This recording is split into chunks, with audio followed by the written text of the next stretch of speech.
Alright, are we live yet? I believe we are now. I believe we are. Well, the first thing you'll notice is that we are in the 7.7 wide body today. We're not in the usual 777. That's because apparently I'm no longer the only operator of the 772 aircraft. Apparently, I'm now one of at least two operators of that on the aeronaut over on aeronaut. Anyway, I didn't actually have the 772 that I brought here last week. Sorry, earlier this week is now apparently gone from this place. So something. We'll have to take a look at our operations here in a moment, but anyway, our usual 772 is not here right now. And so what that means is that we are on... What that means is that we are on the 7.7 wide body today. First things first, update nav data. Yeah, it's been a minute since you asked for this thing. It's in a whole area cycle. So anyway, you're in the 7.7 wide body today. We're not in the we're in the 7.7 whiskey, the 777-300. You're not in the 7.7 2 today, which does mean we will make a bit more money for the virtual airline. So it means that we have to set up the camera views again, and that's no big deal. Can calm down 122.8.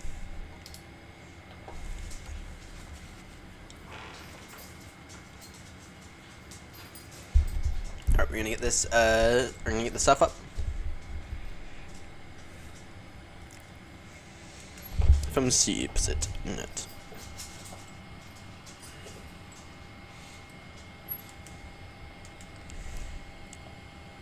Alright. Route.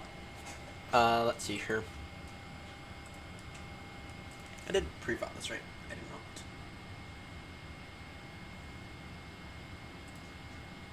Pre-file on a VATSIM.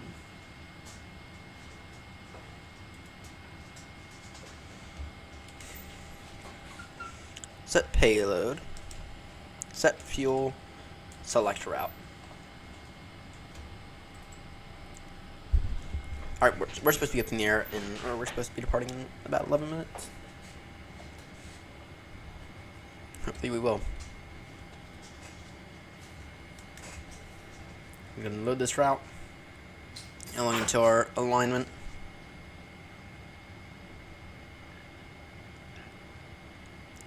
Or are we aligned? You might be aligned already. Alright.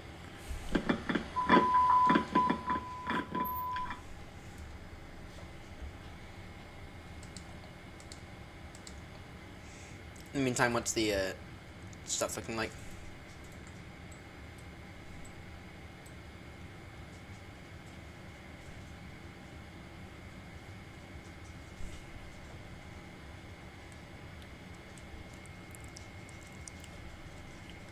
Activate route. Execute. Okay, good. Where's it? Com. Flight information. Just request. Go golf. I will say this thing, the FMC is a bit more snappy today.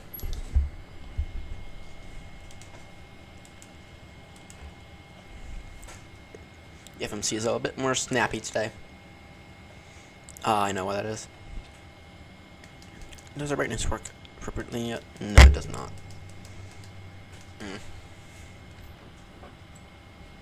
Yeah, it's been forever since we last flew this 7.7, this triple. Someone took it. Someone stole it from me. Someone stole my 772. Someone stole it. Well, we'll take a look at our. We'll take a look at our operations once we're airborne.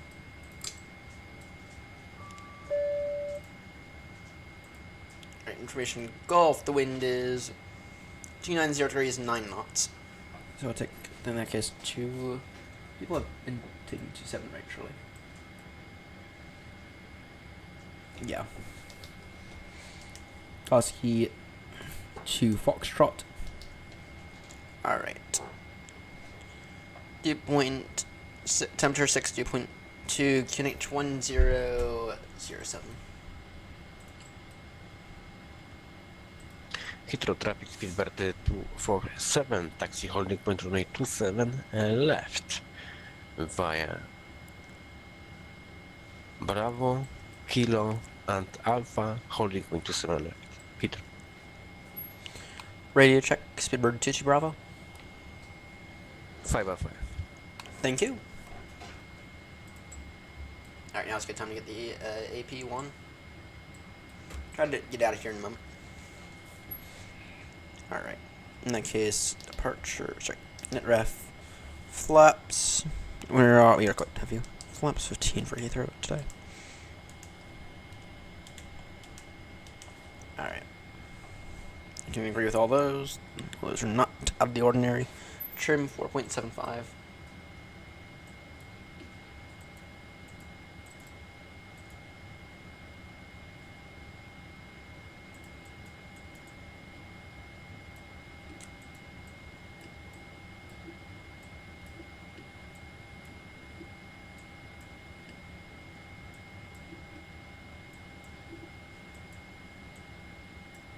Nose down or something like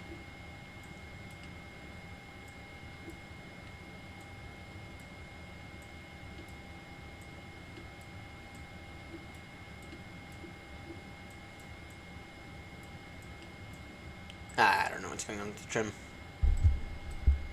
Alright. GSX, can we please begin to run? Hey, it's... Oh dear. Literally 350 the storm all day. Ouch. I'm very curious to see how long this takes us today to get to Baltimore. Hopefully it's not like last week where it literally took us 8 hours to get to Baltimore today. Or Baltimore, but I don't know. I don't know. Hello, Captain. We are ready for pushback. Good, so am I. Oh, did I set the... Yeah, I thought I got the brakes working. No, I did not. I have to throw that in the C77 wide body. Or shake the 77 whiskey today. Options. Hang on. Actually, it'll be... Is it aircraft? Equipment. Departure check completed. Bypass pin inserted. Where is it? No, it's not in that one. Here. No, we were just in there. Options. Is it simulation maybe?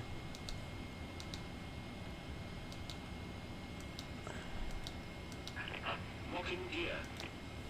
It is realistic. No, it isn't. Oh fuck! I gotta figure this out. Real quickly.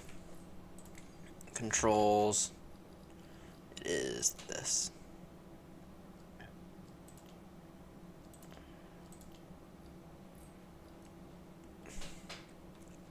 Oh, I know what's going on.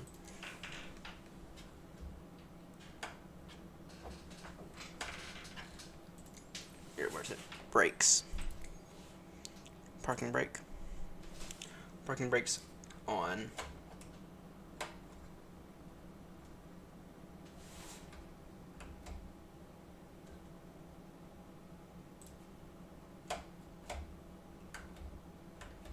What's going on here?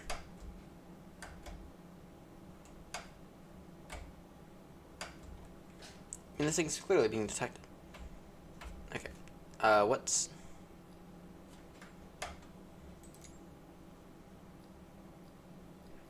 Nope. Don't want that. It's 20, right?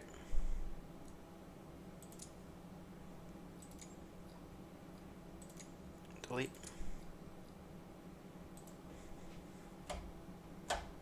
Yeah, it is.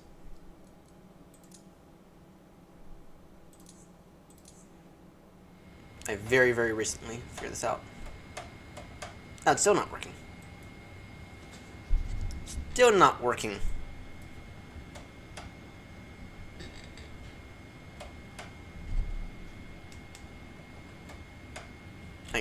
Hang on, GSX.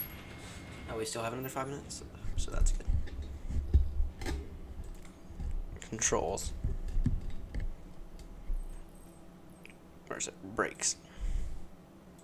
Parking brake. Oh, it's not. It's not gonna be that one. Here is it. Input repetition. No. Set control and release, I think. That's what I had it set to.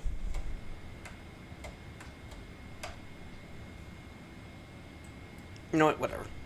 Here, what's a button I don't use?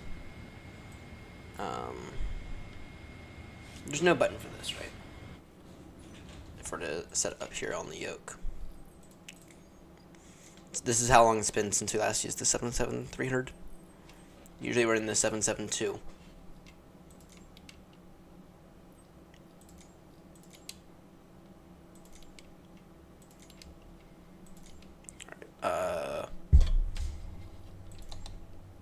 Okay, button 11, that works. Okay, in that case, A320. Nope, wrong. Okay, throttle quadrant, brakes, parking brake. Forget this. Back. And then come over here. Toggle parking brake. Okay. There we go. Let's see here.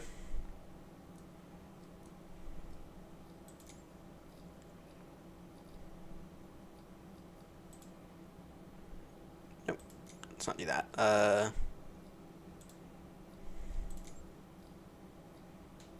Duplicate. 7.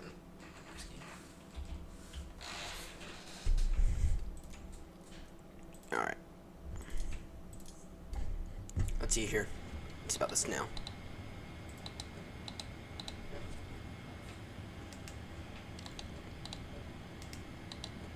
There we go. There we go.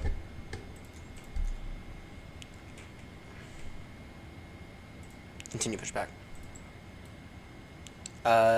Face north.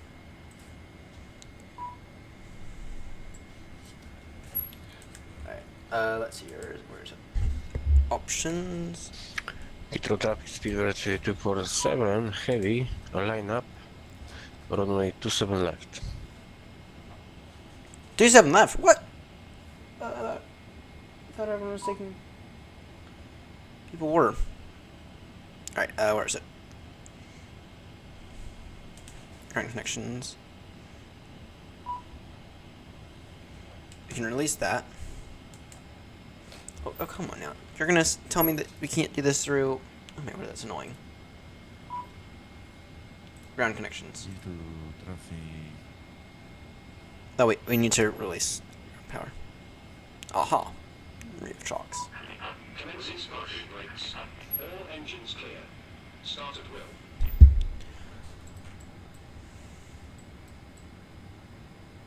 Alright. Heathrow traffic, Speedbird 22 Bravo, heavy, stand 534, push and start. Heathrow traffic. Alright. Get some fuel pumps on. Heathrow traffic Speedbird 247 heavy, takeoff, runway 27 left. Report able. Alright, we should have some in the center. We should be quite heavy today. Alright. And I don't have the wing views set up. Heathrow traffic to 9 meters to the runway 27 left. 2 less. Ah, whatever. Heathrow traffic line 7 left, Speedbird 241 heavy. Heathrow traffic. So everyone's taking 27 left. Ah, whatever. You just have to make a bit of a U-turn at Charlie. I'll throw that into the FMC real quickly. Execute 2 Golf, execute that. Does save us like a tiny amount of fuel. So, alright. Front 15. Alright.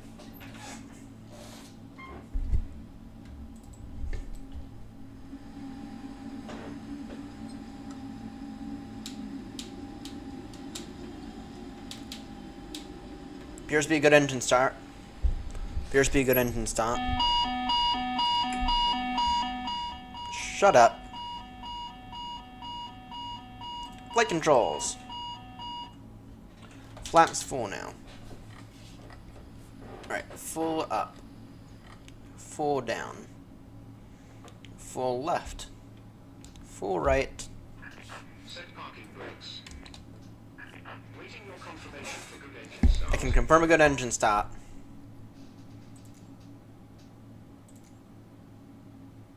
Cockpit to ground. We have a good engine start. You can disconnect. Let me just go ahead and quickly. PMDG setup options. Where is it? Simulation, is it? Heathrow traffic takeoff runway 27 left, Speedbird 241 heavy. Options. Oh, Air simulation. traffic speed 247, airborne 3000 passing. Bye bye. I messed this up somehow. Unlocking gear. Options. Nope, not performance simulation. Should be rudder, tiller, and rudder. Alright. Tow truck disconnected. Bypass pin removed. Alright, there we go. Left is clear. Right is clear. Heathrow traffic Speedbird 22 Bravo heavy taxiing holding point November Bravo 2 Echo for runway 27 left via Bravo Charlie continue on Bravo link 28 Heathrow traffic. Alright, it's gonna move on. Taxi on, strobies on.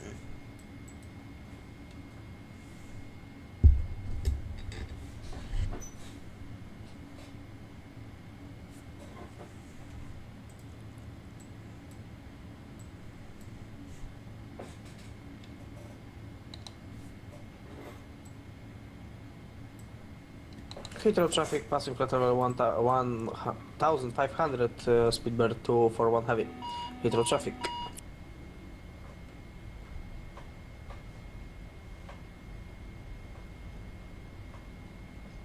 Everything feels very, very weird.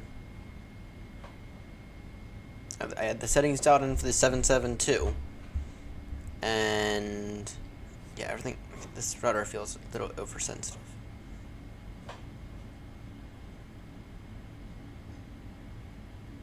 Yeah. And everything dialed in for the 772, and it's been forever since we last flew the 773. It's been like 2 months. Anytime what try to dial in some more settings. Sections, nope.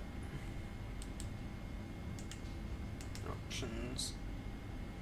Simulation, is it? No. Oh, thrust lever. Yes. Show thrust lever position.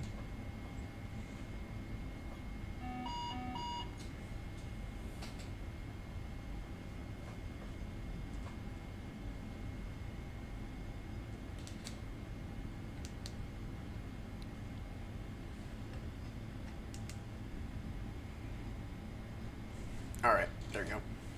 There we go.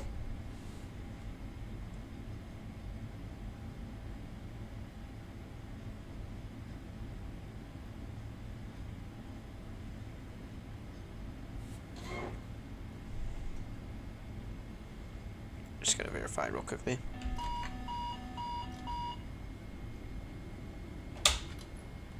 Alright, those work just fine. Is it? Alright. That's gonna get annoying. We'll figure that out once we're airborne. Heathrow traffic is starting to runway 27 left. Kevin. Flaps away now. Continue on Charlie. Yeah, this rudder is just a little sensitive. Just a little too sensitive. Here, where's it?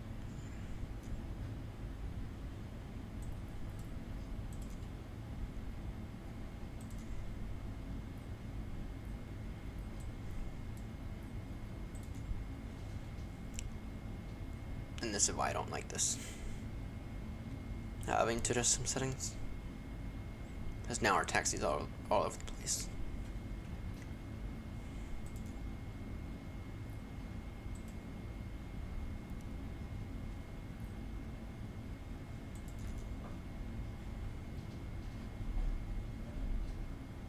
Alright, let me figure this out real quickly.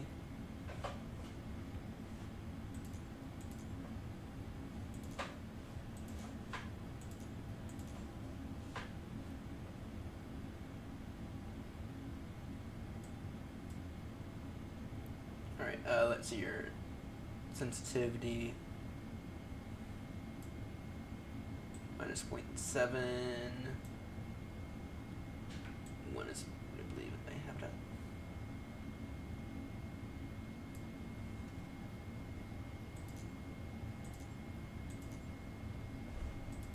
Alright, hopefully this works a little bit better.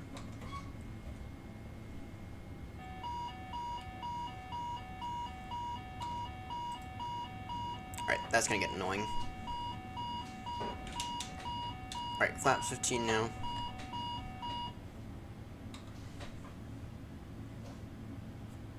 What now?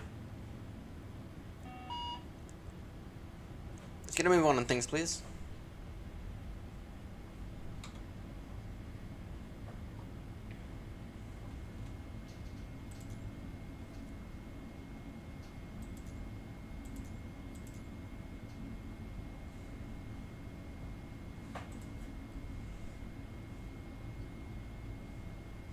And that is why. Okay, I have to adjust some sensitivity settings. Hopefully, we're still airborne and the goal is still to be airborne here soon.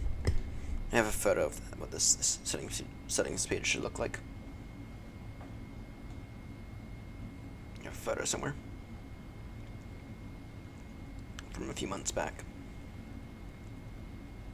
Photo from it should be May.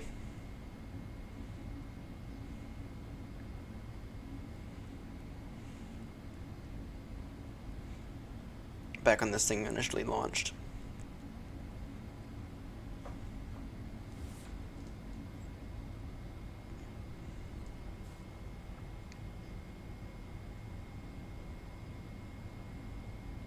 Where's it?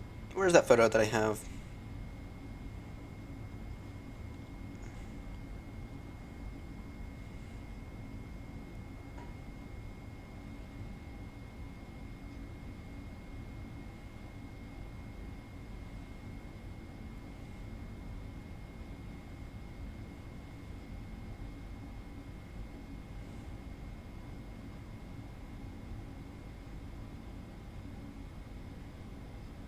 Aha, here it is. So sensitivity plus should be -3, whatever.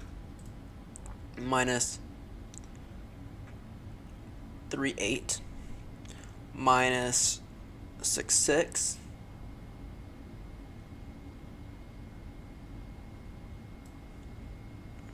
Neutral should be -6.6 as well.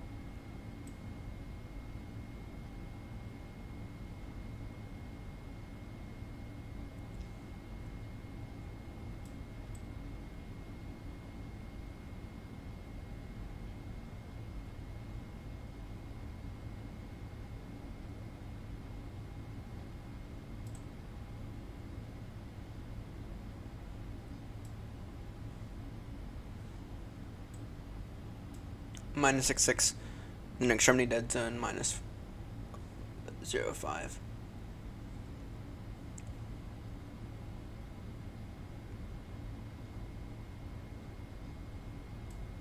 Alright.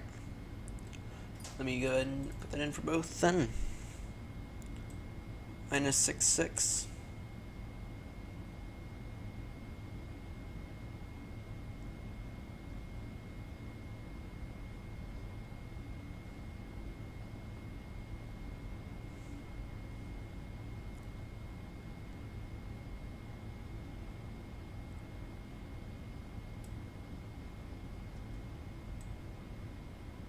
No. Alright, let me go ahead and make this turn, and then I'll finish figuring it out.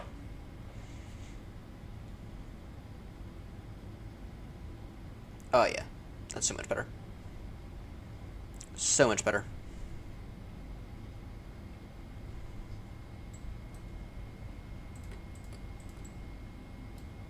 I don't know why I have to do this. I really don't know why I'm having to do this today.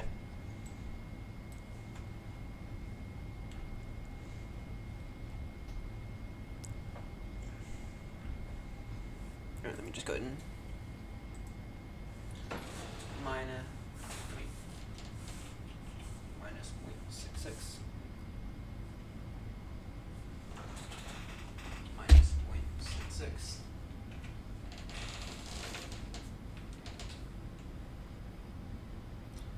Sorry, actually minus 0.38 is the first one.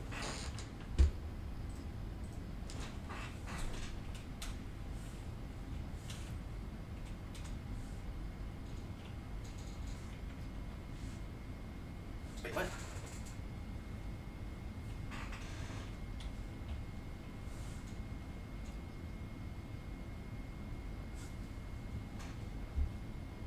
You might have to hold it for a second.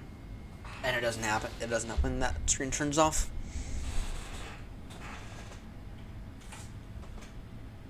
Minus 0.66. Dead zone is what? 0 for the dead zone, then 0.5.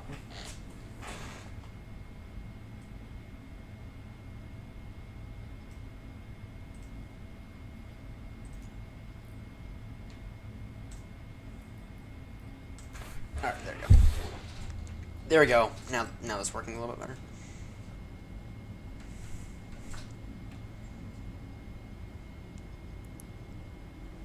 Now that works a little bit better. Because now, notice how I have a bit more leeway now when it comes to this taxi.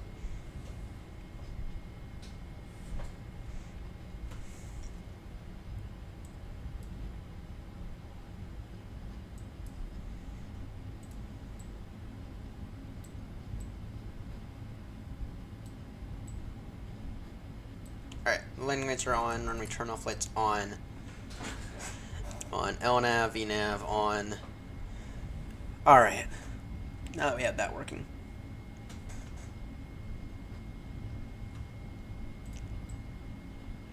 Very, very important to have that working.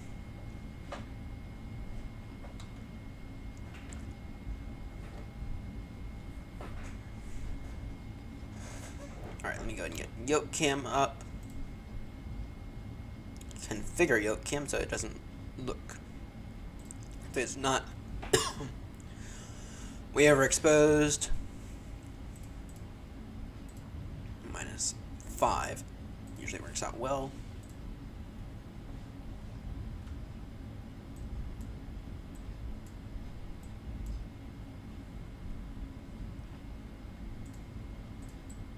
Caution wingtip clearance.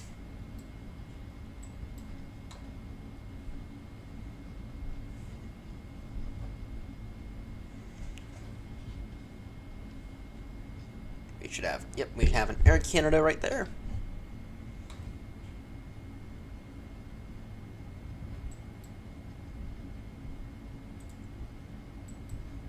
Information Hotel now. QNH 1028 now. See you, Air Canada.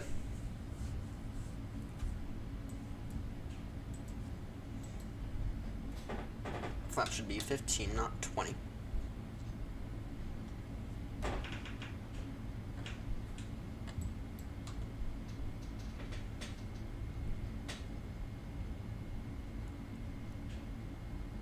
Alright. Heathrow traffic via November Bravo 1-1.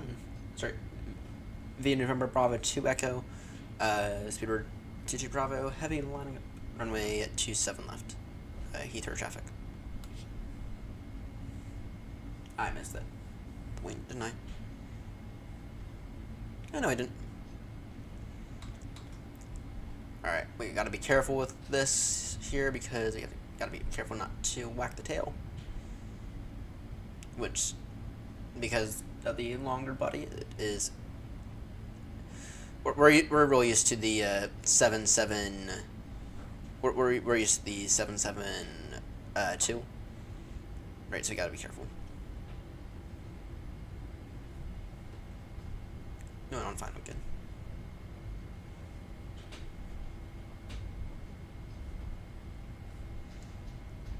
Approaching 27 left.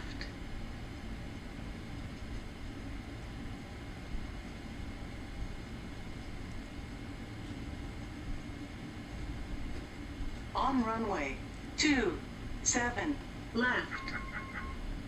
Shut up about that. Alright, flaps are set, auto brake is RTO. Everything appears good. Heathrow traffic, Speedbird 22 Bravo, heavy, taking off runway 27 left.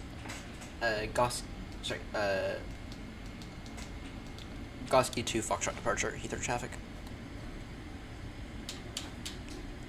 Thrust set.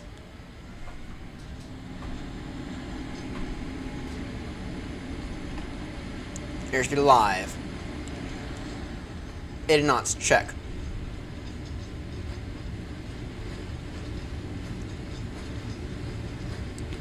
$120. Checked.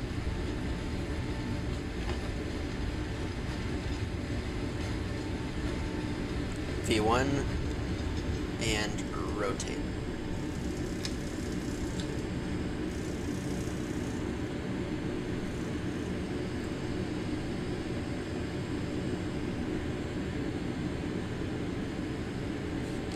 Positive right gear up.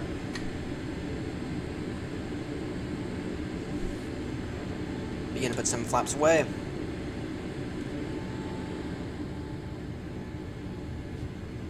Oh dear.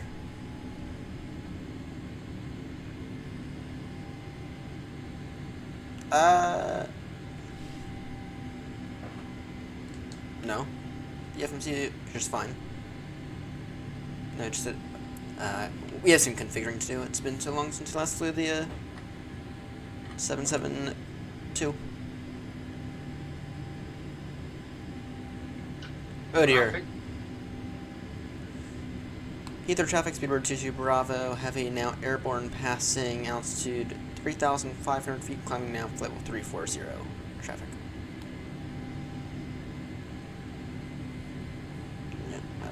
Yeah, we have a little bit of configuring to do.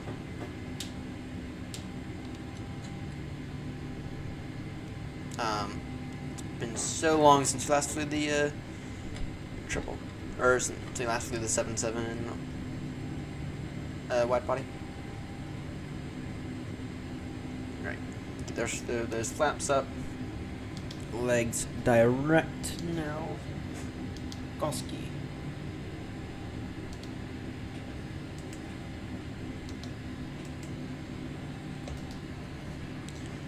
Alright. Heathrow traffic, Speedbird 22 Bravo, heavy, turning now direct Goski. Heathrow traffic.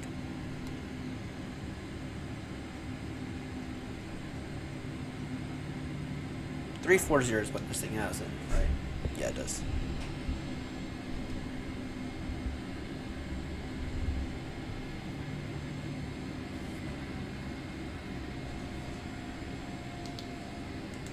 Fine, events. Turn now direct events. Let's try to continue that climb. And I have a note that says, stop the fucking APU right here, and I always forget to. Even then I always forget to. Stay under pressure now.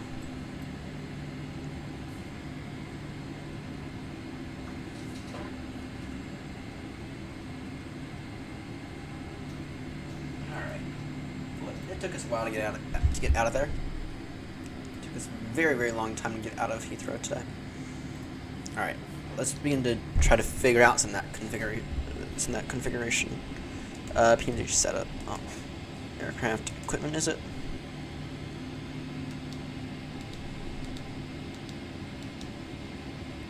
Let's see here. Yeah, no electronics good. Not the test package.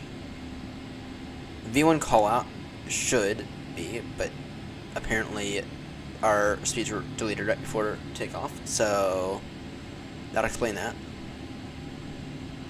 Approaching minimums, yes, want those. 2500, 100, 50, 40, 30, 20, 10. 5, yes. Alright. Return. Alright. Options. Is it simulation? Show thrust lever position. Yes. High, I don't on flare, no. Heathrow traffic. Ethiopian 1858 is on south, sending to 7,000. Inbound ILS runway 27 right.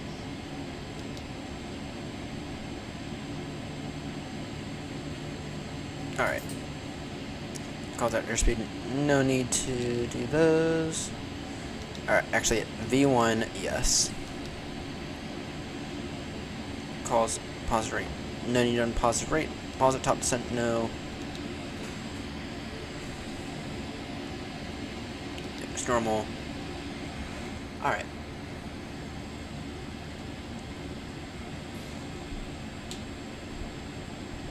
There it is. There it is. So, you can see when I move the thing, you see that little blue bit now. Now that actually does it properly. That does it the way they have it in the other trip. So, if we're gonna end up having to fly the 77 wide body, you could have gotten the air not delivery. Alright. 1109. Currently, our ETA for Baltimore is 10:03 Zulu. Traffic Heathrow, Ethiopian 1858 is on the downwind runway 275. Alright. We do have a step climb 360 at 6:17 Zulu, so in a while, in about 3 hours. Our Baltimore ETA right now is 10:03 Zulu. Estimating, holy shit, 31. Surely that. Well, how much fuel do we have on board right now? We have 81.8. Are we going to be below our maximum landing weight? Is a better question. This will tell us our maximum landing weight. FS actions. Check. No. PMDG setup options. Simulation.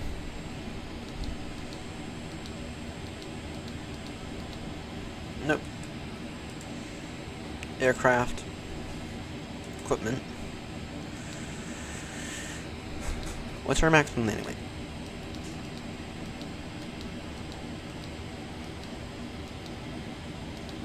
Is it in there? No. Is it?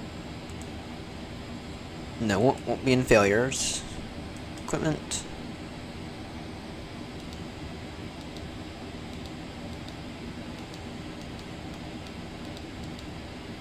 Well, in fairness, they only ever did make one 77300, so... Alright, let me take a look here. Let me look it up then. Are we expected to be below our maximum landing weight then? Because 31.3 in terms of fuel, estimating now at Baltimore seems very, very high. Seems very, very high. Alright, Boeing 777-300 ER maximum landing weight.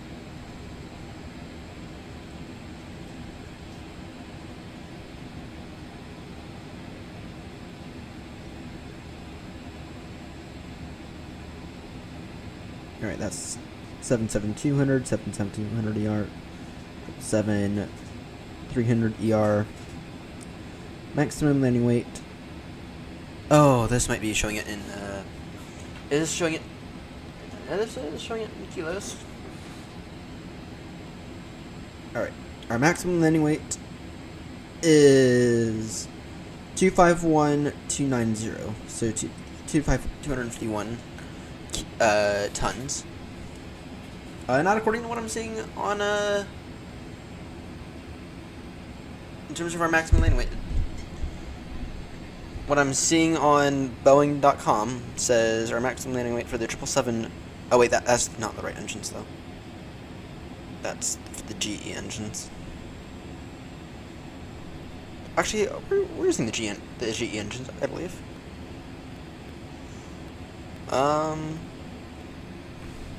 Best way to look at this is look on the outside of the aircraft. Yeah, we're using the GE engines. What I'm seeing in terms of our maximum landing weight is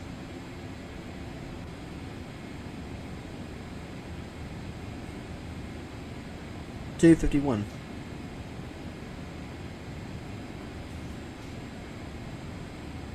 $251, 290. Alright, in that case, what's our gross weight?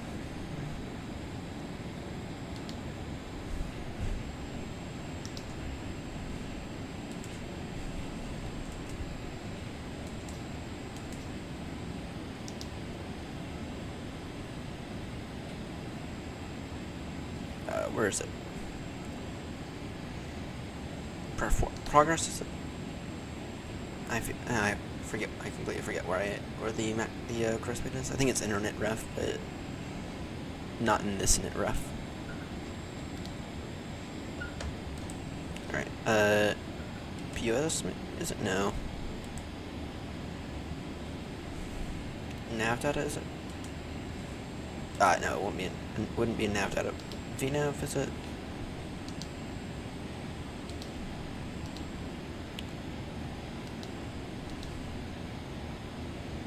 Okay. All right. Well, there's an easier way to fix that. Oh, thanks for the reminder about the landing lights. All right, taxi lights off as well. Thanks for that reminder. All right. Flight plan filed. Should be filed. Yep. Flight plan bound Baltimore, Washington, 3rd Marshall International Airport. Bound Baltimore. So.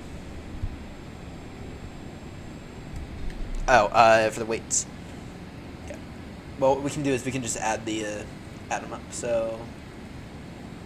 I prefer the Phoenix because the Phoenix allows you to print it out, and you can get a little printout like this.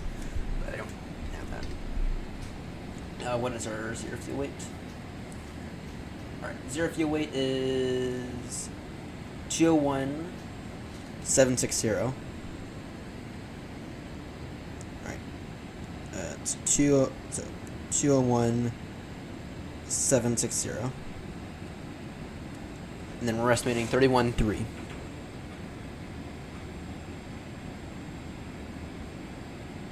Maximum landing weight is 251. Yeah, we'll be below our maximum landing weight. I'm not seeing the maximum landing weight. Well, maybe the EFB has it, but Boeing.com is the best source for it. Alright, this thing off. Alright, let's see, is it in here? It's in there, manual, maybe? Oh. Yeah, Boeing.com is the best. Is it weight and balance? Is it? Oh, there it is. 233. Yep, that's approximately what I got as well. Yeah, that's approximately what I got right here. And then our maximum landing weight is 251,290. So. 554,000 pounds. So, yeah, no matter what, we'll be below our maximum landing weight. In fact, I wouldn't be surprised if we'll be below our maximum landing weight here soon, or as we're as we begin to cross the ocean. Usually, what happens in the triple. So all right. Let's go ahead and figure out the wing views now that we're airborne.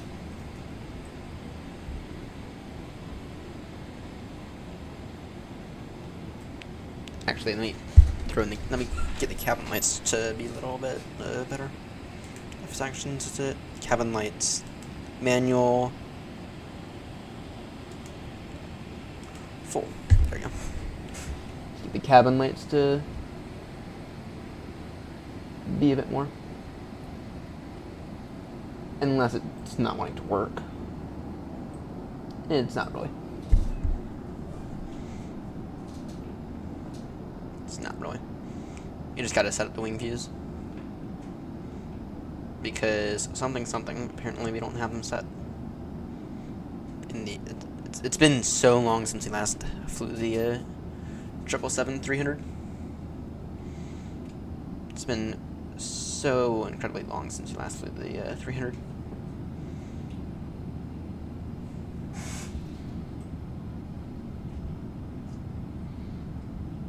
Alright, let's see here.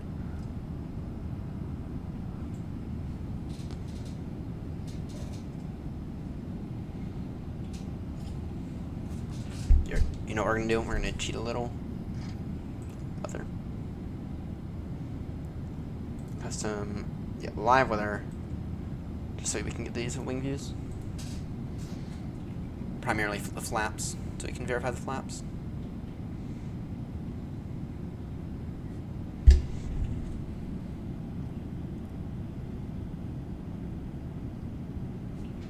That'll work.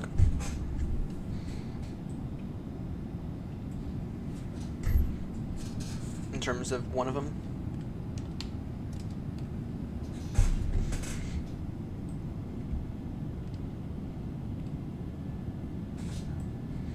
That'll work in terms of one of them.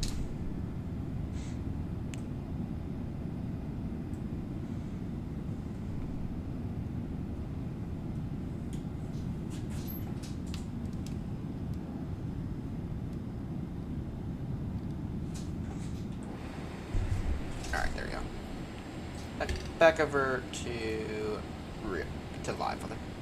There we go. Back off to live weather. 340 VNAV says our maximum is.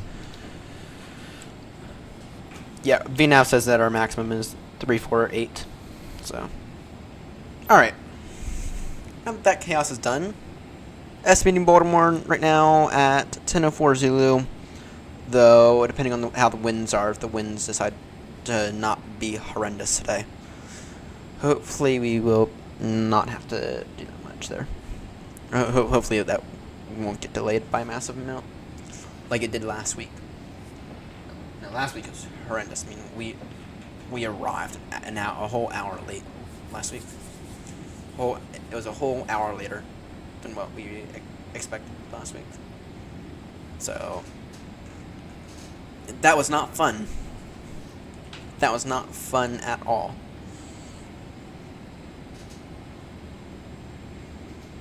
All right.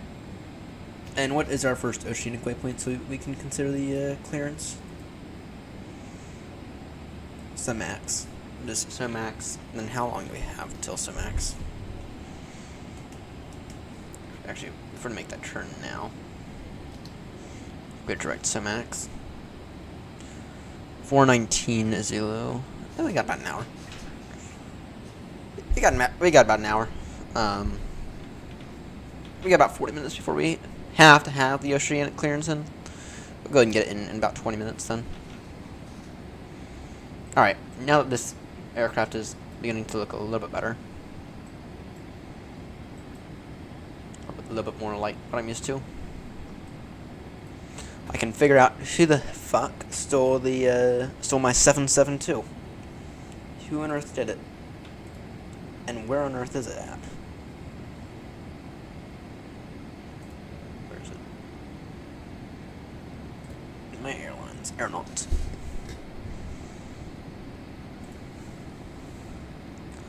Who on earth took my 772? And where is it at? Because unless someone quietly moved it to Baltimore, no. There's only the one at Baltimore right now. There should be a few at JFK.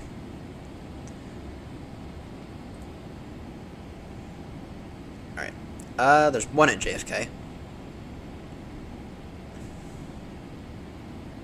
There's one at JFK. Then where's on earth is the other one then? Where's my other 772 at? Because it's not a Heathrow. Is it a Gatwick maybe? Someone over to Gatwick? No. I mean there's a 789 at Gatwick, but is it up at Manchester maybe? No. Or did David just like completely get rid of it? Oh, is it at Frank? Don't tell me it's at Frankfurt. No, those are all freighters. Those are all freighters. It better not be in Italy. I wonder if someone took it to Dubai.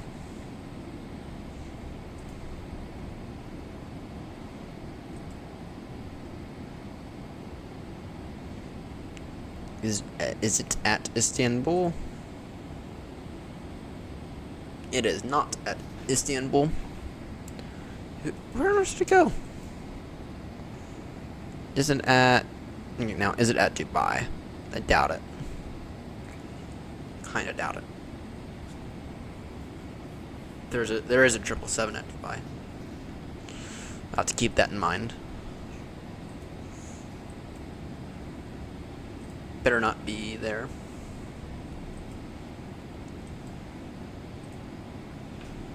Who on earth took my 772? Either way, it's come to my attention that I'm no longer the only operator of these 777-200. Or not. Oh. There it is. So someone's been flying it all day. So there it is. It is. Oh, I bet it was. I think I knew who it is. Well, I think I know who it is. It's got to be tricky. Alright. It's been there. It went from... Okay, let me take a look here.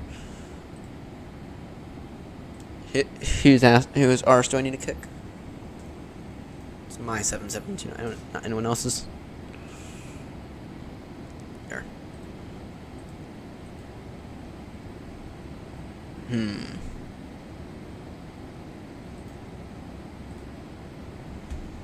Alright.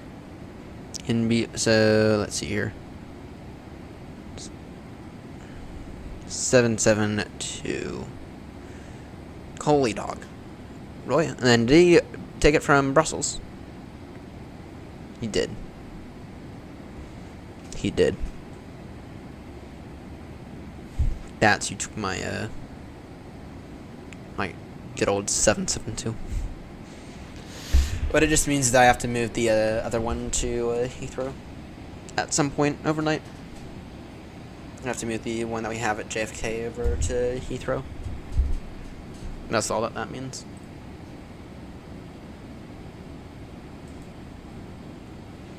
But I already missed that thing. I already missed flying that thing. I know that I know that this 777 is still quite good, but and flies quite similar to the 772, but still not thrilled with it. I fly the 772 because not a lot of other people fly it, and at least up until recently, it was what they were using in and out of Baltimore. Right, at least up until very, very, very recently. Recently, they decided to swap it back out for the Dreamliner. And I looked into that a few weeks ago, and they swapped it out for the Dreamliner through the winter. But anyway, I didn't think that was I thought I was the only operator of the 772. And apparently I'm not. Apparently there are now 2 other people who fly the 772. You have Tricky, and then now you have the other guy. So a little bit sad, to be honest. But hey, hopefully, as long as I still have a long haul aircraft at both Heathrow and Baltimore, I am happy. I'm happy as long as I have a long haul aircraft that I have, and that's not absolute dog shit. So.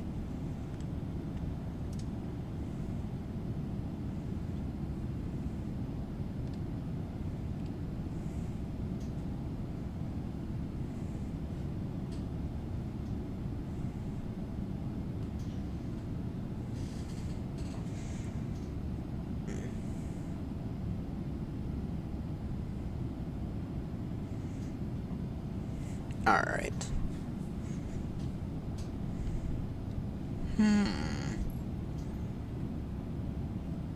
Alright. Oh, I need to... we still have a few we still have a few views to set up. Well, I have a hotkey that I have to set up. There we go. There we go. That works a lot better. There it is. There we go.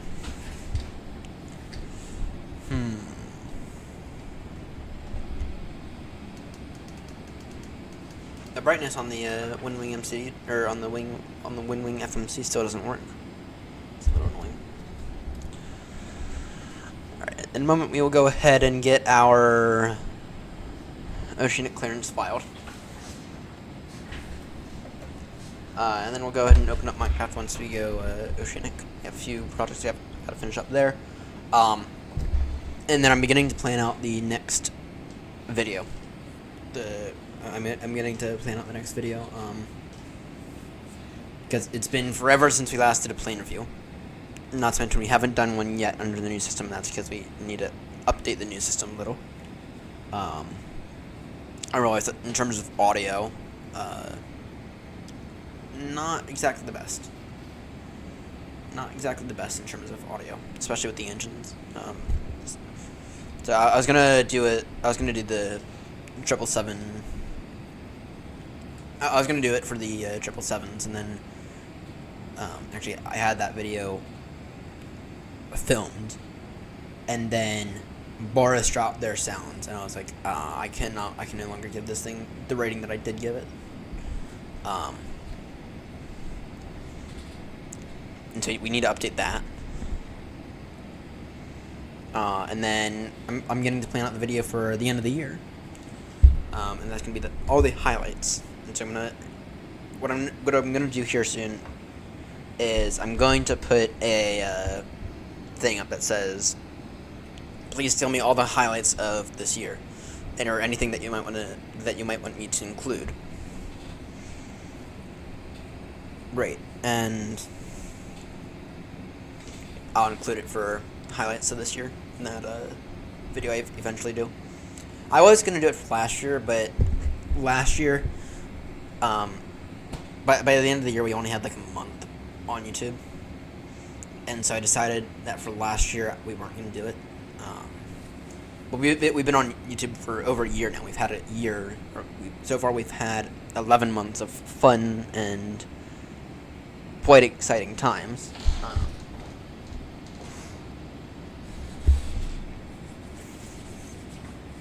And so last year we didn't do it simply because we were new and because we didn't have that much. But going forward, I definitely want to do it.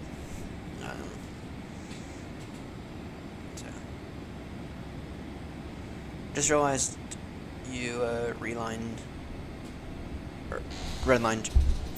Yeah, what do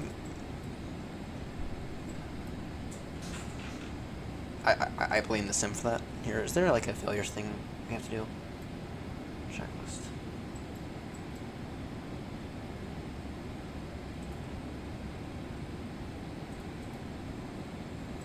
Is there a way to get rid of that? Because I'm not going to deal with that.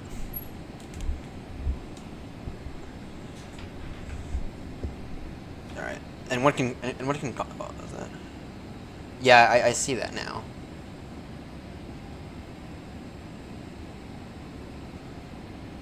Yeah, I see that now. I was wondering what that was. Here is it. Let me see if I can't try to get rid of that. FS actions maybe. Is it failures or something? PMDG options. Simulation. Nope. Is there a way to get rid of that? Because to try to get rid of that.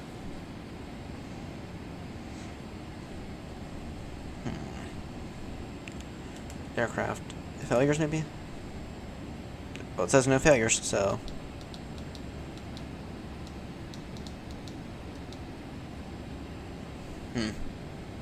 Yeah, is there a way to get rid of that? I'm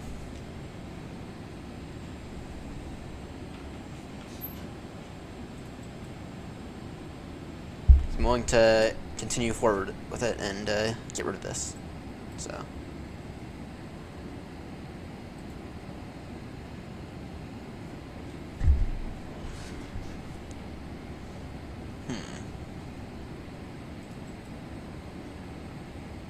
And what can cause this? I guess simply toga takeoff.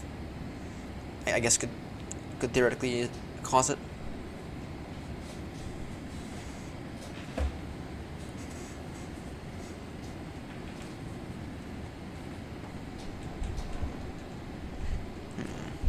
And is it engine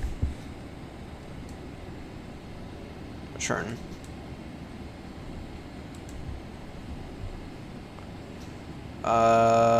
Let's see here. Equipment.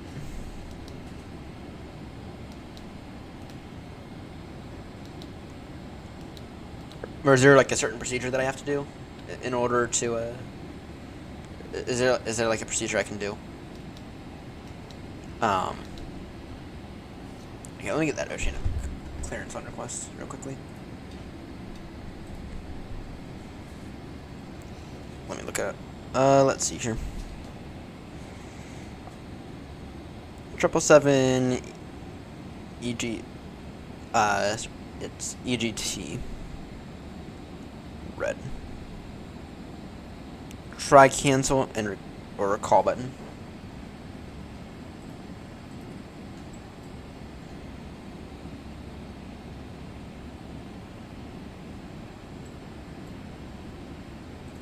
Oh, there we go. There we go. Oh, there we go.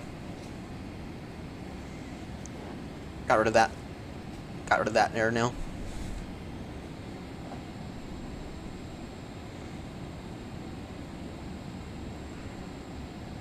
All right, now is there a certain procedure we have to do if this gets if we have an EGT exceedance?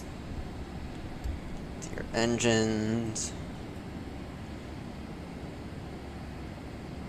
Here.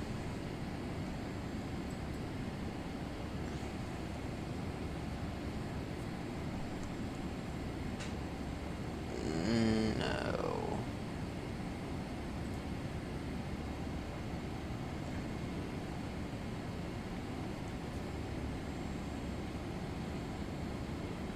Seven GT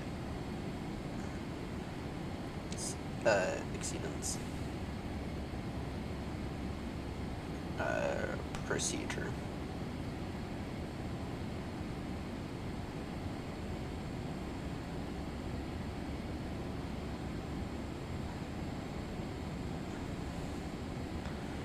All right, let's see here. If you notice an EGC, if only this web page can load.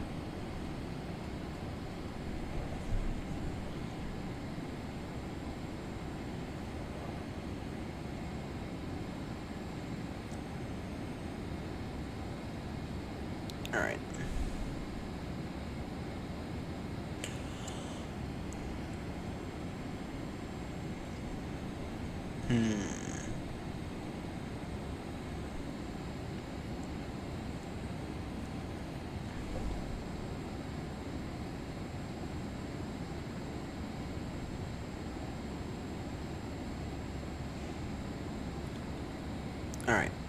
Let's see here.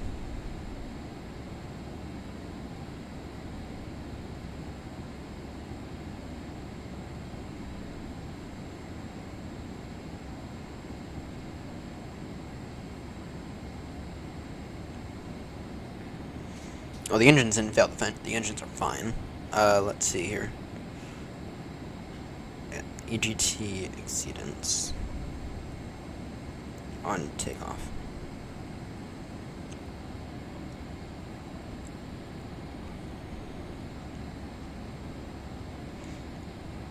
The engine may exceed the EGT limit without any failure and will continue to deliver thrust.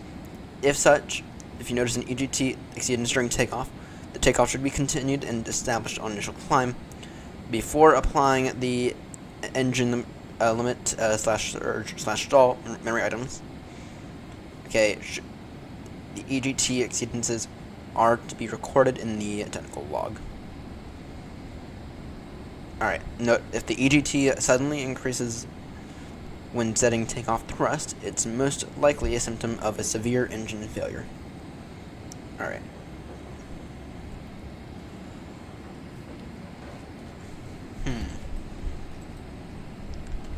Alright, in that case, engines. Here.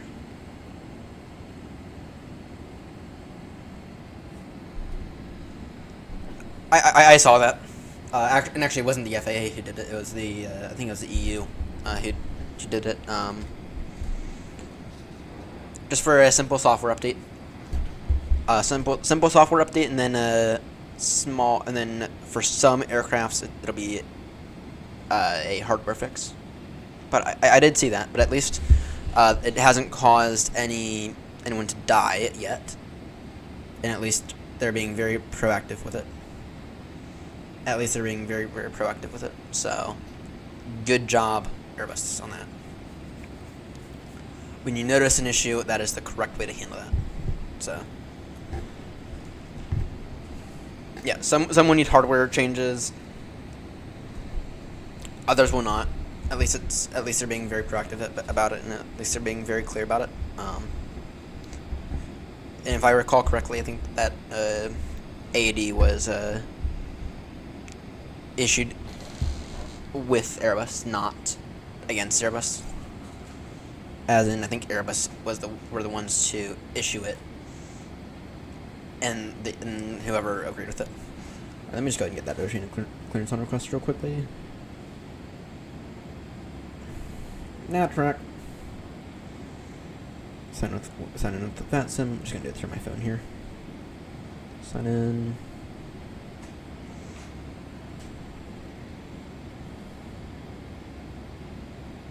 Start oceanic clearance request 340. We can take 34. Let me check my VNav. Yeah, we can take 340 right now. Our speed is going to be .84. Then it is. It'll be as filed.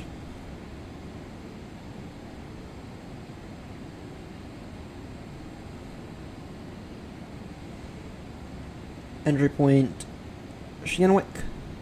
Entry fix Sumax. I do use a Hoppy and CPDLC. I do. Except you can't get your oceanic clearance for that. And not to mention that the oceanic controller is not technically online right now. I always do this as a precaution. Estimating Sumax at time 04230. Current TMI is. What is the current TMI actually? I have to do it right here. Oceanic 334. And then our cell cal. I could run me in my partner. And of course it rejected it due to me putting in a decimal before. 0.4.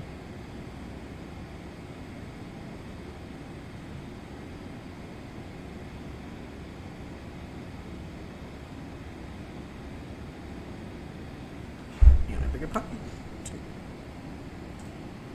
Is it 332?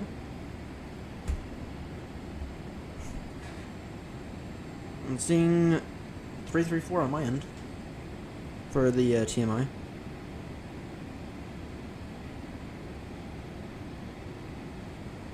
Oh, wait,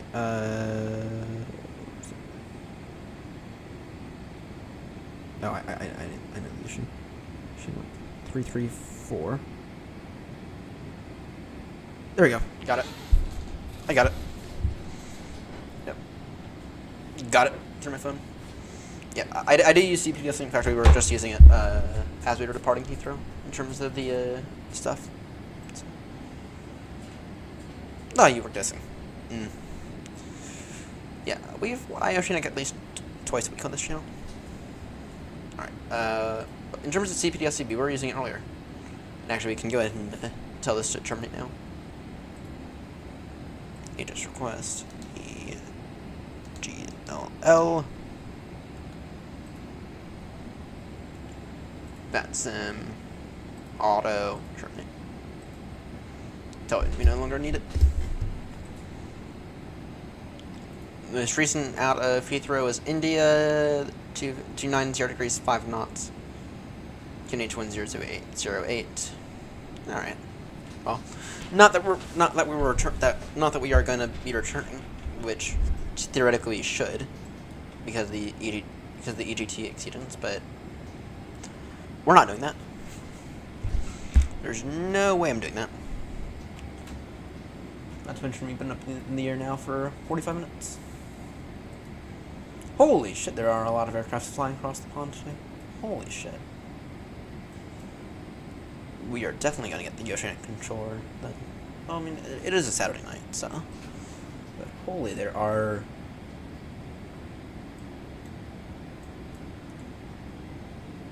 more people right now Oceanic than there are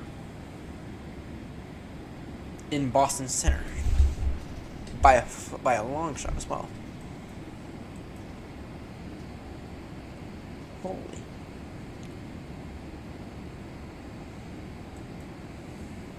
Here, I'll show you what I'm looking at. Holy, there are a lot of aircrafts going Oceanic today. Atlanta may fly Atlanta to Midway. That'd be a good. That'd be a good route. I'm assuming that you're doing that in the 7-3, in the 737. Probably the iFly one, I gotta guess. Even though the 737 from PMDG, that goes into early access this weekend. I feel like we're getting really close to that thing. I feel like we're getting really, really, really close to that being done. And I'm looking forward to it. I'm not usually a 737. 777, iFly. Yeah, A350 is not bad.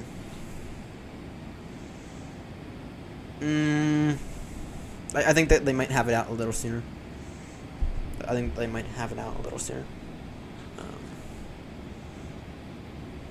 They said by the end of the year. So, yeah, it's been a minute since we last flew the A350. It's been about 2 weeks since we last flew the 350. So, I did. Well, if you're talking about the nav data, I updated the nav data right as we were getting everything up and running. Though if Novograph itself has received an update, then that would be amazing. Did they receive an update?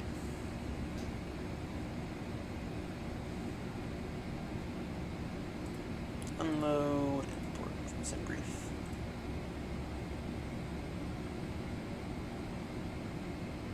Okay. Yeah, I did update the nav data in the trouble.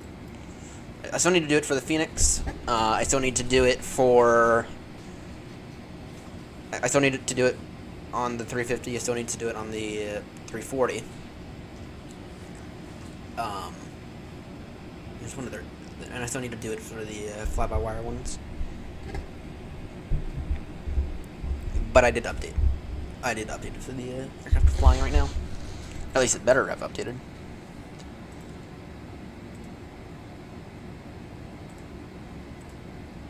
Why did this just bug out?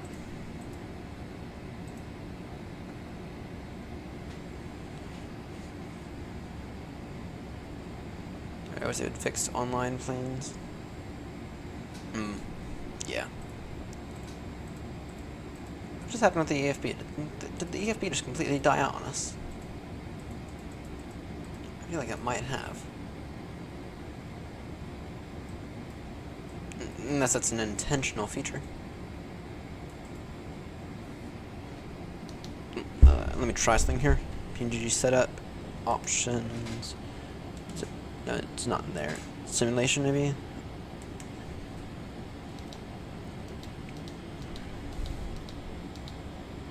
Nope. Let me try this. I think there's a way to, I think there is a way to... Yeah, I know. Tablet on and off. Yeah. Did this thing really... I think this thing just died on us. So... Here, it'll be... Options, maybe? Sure, maybe aircraft, equipment, flight tablet, yes, no. That doesn't do anything. That doesn't do a damn thing for us.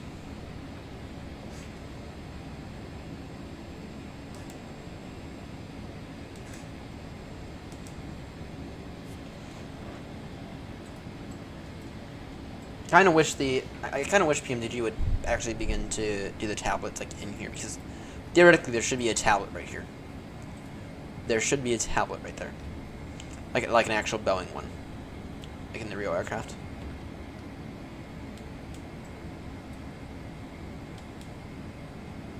Yeah, nope, that's not working.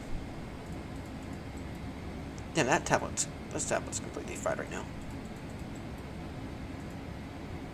Damn, this tablet's like completely fried right now.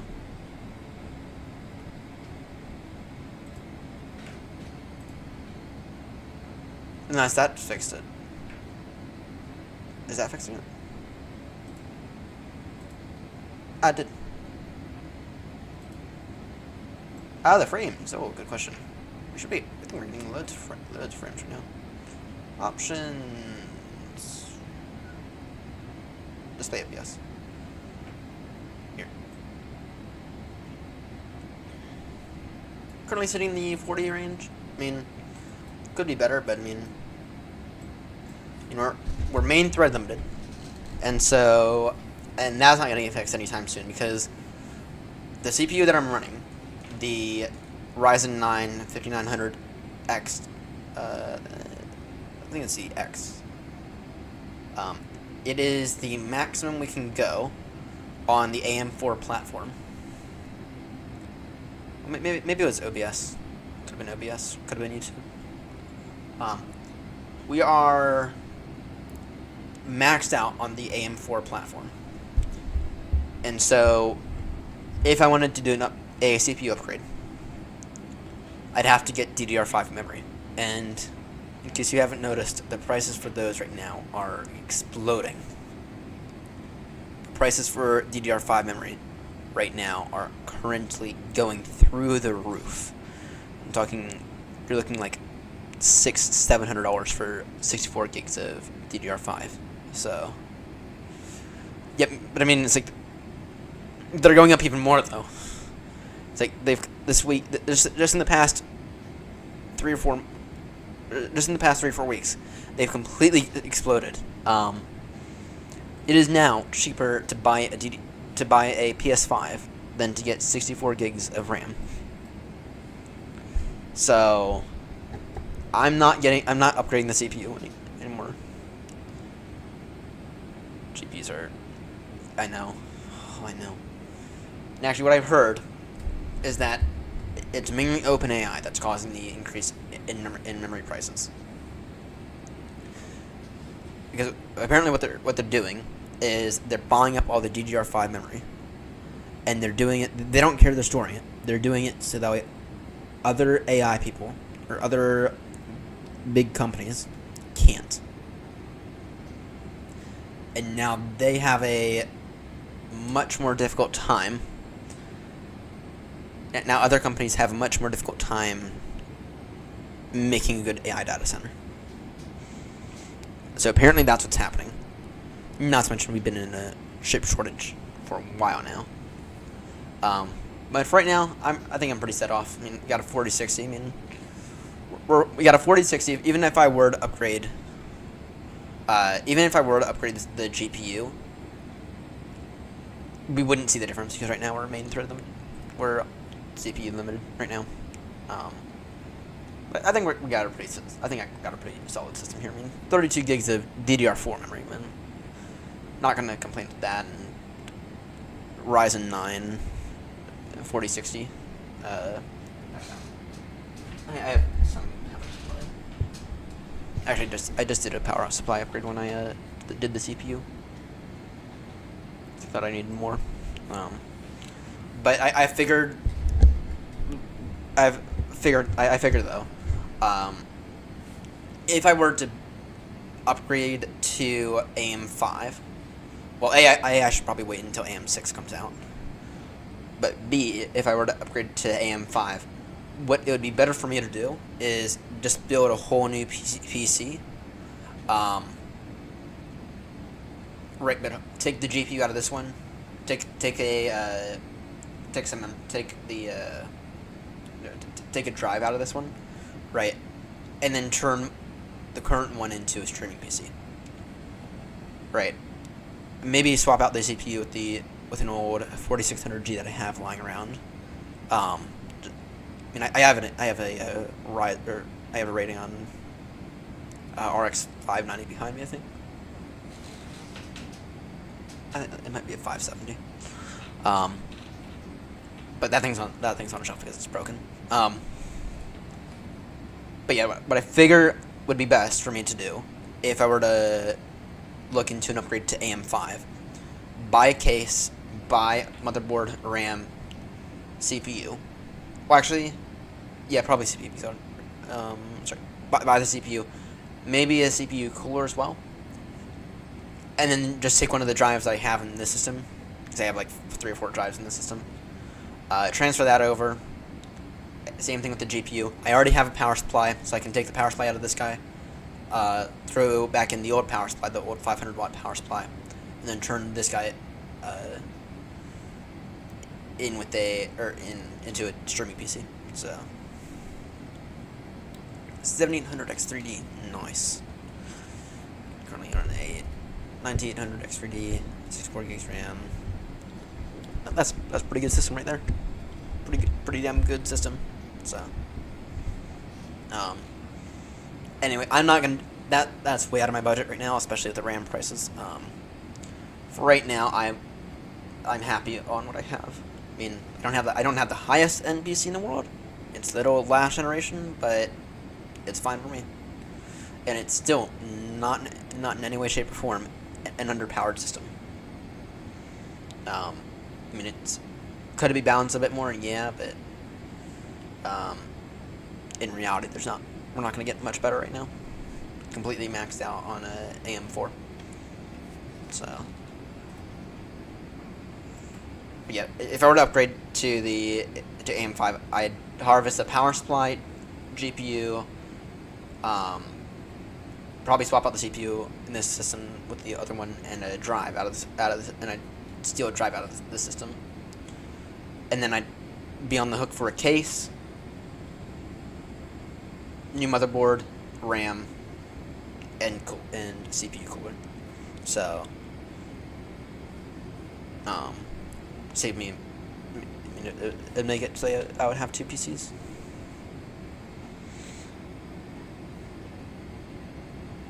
Still on VSync. I know.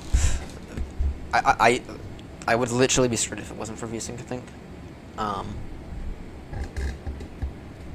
Yeah, I think if it was not for VSync, I would literally be screwed. I use NIST in terms of a lot of this stuff. So I use NVIDIA image scaling. Let me pull my video control panel actually.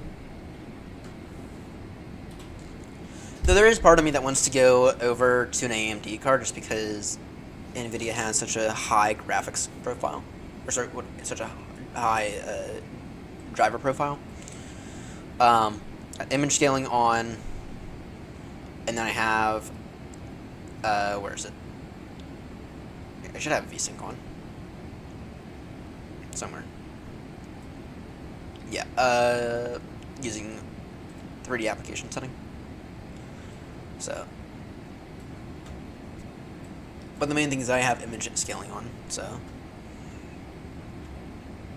yeah. And if it wasn't for NVIDIA image scaling or NIS, our frame rate would quite literally be about 20 right now. I mean, we'd literally be plummeting. We'd literally be plummeting in terms of frames. It would not be usable at all.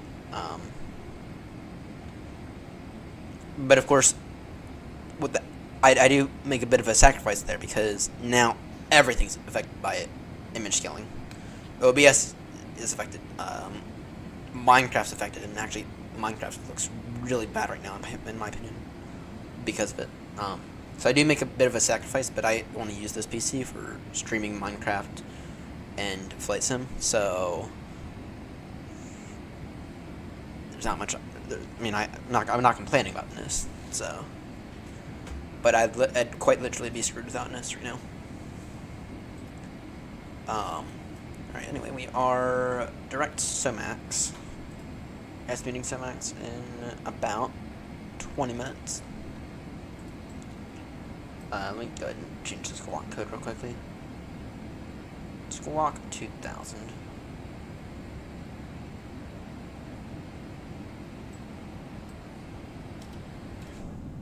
So, but anyway, there is part of me that wants to go back over to an AMD card, just simply because the AMD drivers are not as resource heavy, and I can completely understand what people mean by that. We do have traffic right in front of us. Let me take a look at what that traffic is. It is a Swiss.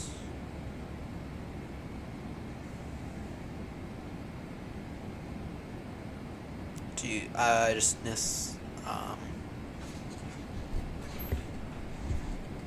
let's see here. Sorry, I'm just taking a look at traffic real quickly. I see traffic in sight right there. It's a Swiss from Boston to Zurich. 390. We are fine.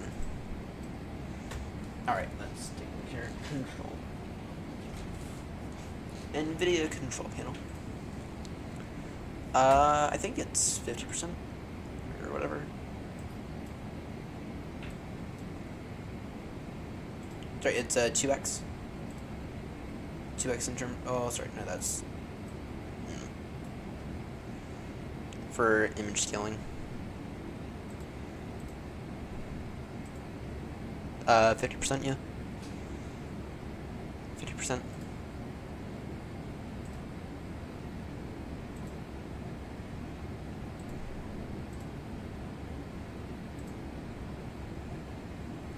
Works pretty well. So, 50% in terms of the scaling resolution. So, and then what really does magic after that is VSync. So I have three panels right here, and they all operate at different hertz. So we're going to go into this display. They all operate at different refresh rates. Right, so this one here. Actually, let me just verify. So, alright. So for 2, I think I have that. What do I have that at? I have this at 100 hertz. And then for 1, which is the one I use for OBS, I'm using 75 hertz, and then for this final one, the one off to the side here. I think I'm only using 60. I know I'm using 75 hertz as well. So, but VSync, that's really where the magic happens. Without VSync, everything would look horrendous. Without VSync, all the jittery stuff would be happening, and I don't like that. Not to mention, it'd look horrendous for you, it'd look horrendous for me. I get a lot of screen tearing if I'm not using VSync, with my experience. Yeah, if it wasn't for VSync, everything would be looking horrendous.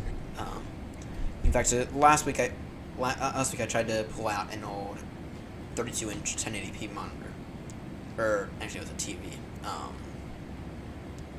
but it doesn't have VSync. It doesn't have VSync, and I pulled it out, and not only did I immediately notice the screen tearing, but I also immediately noticed that it was very, very pixely. It looked quite bad, and so I put that away, and we're still using the same monitor that I'm using right now. We're still using the same one that I've been using for a while. Maybe for Christmas, I might decide to buy one of those Samsung Odyssey 32-inch ones. Actually, I was running through. I went to Costco about a week ago, and I saw those things, and I thought that thing looked absolutely gorgeous. The Samsung Odyssey, it was curved as well. That thing looked absolutely gorgeous.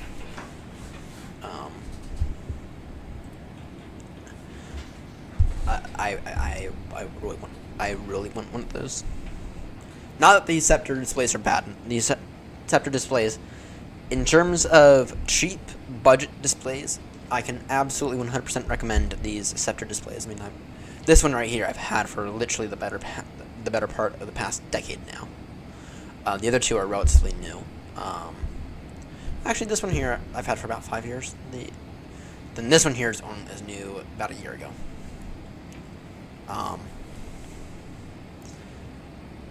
But still, I can.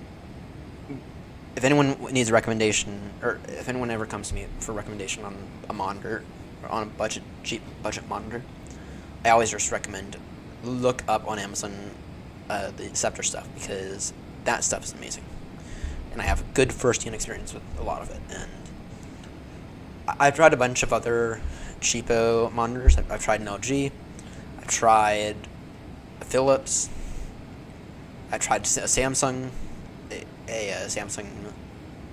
I think it was a bit more of a work one. I got it from my dad. Right.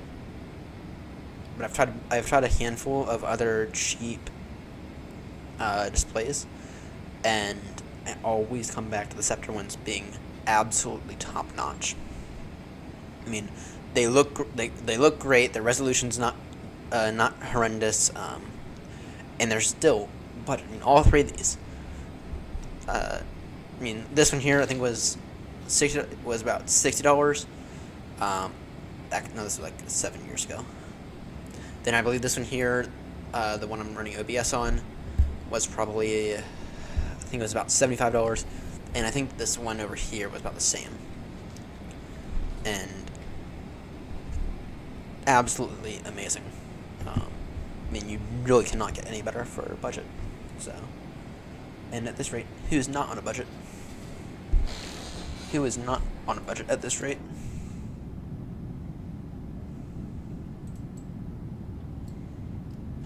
Alright, we have a Qantas at Vital 300 going from Dublin. Why is the Qantas going from Dublin to Colombia? Why the fuck did... Oh wait, no, it's not a Qantas. It's not a Qantas. It is... I think it's a Virgin line. It's not a Qantas. No, it's an Oceanic Airways.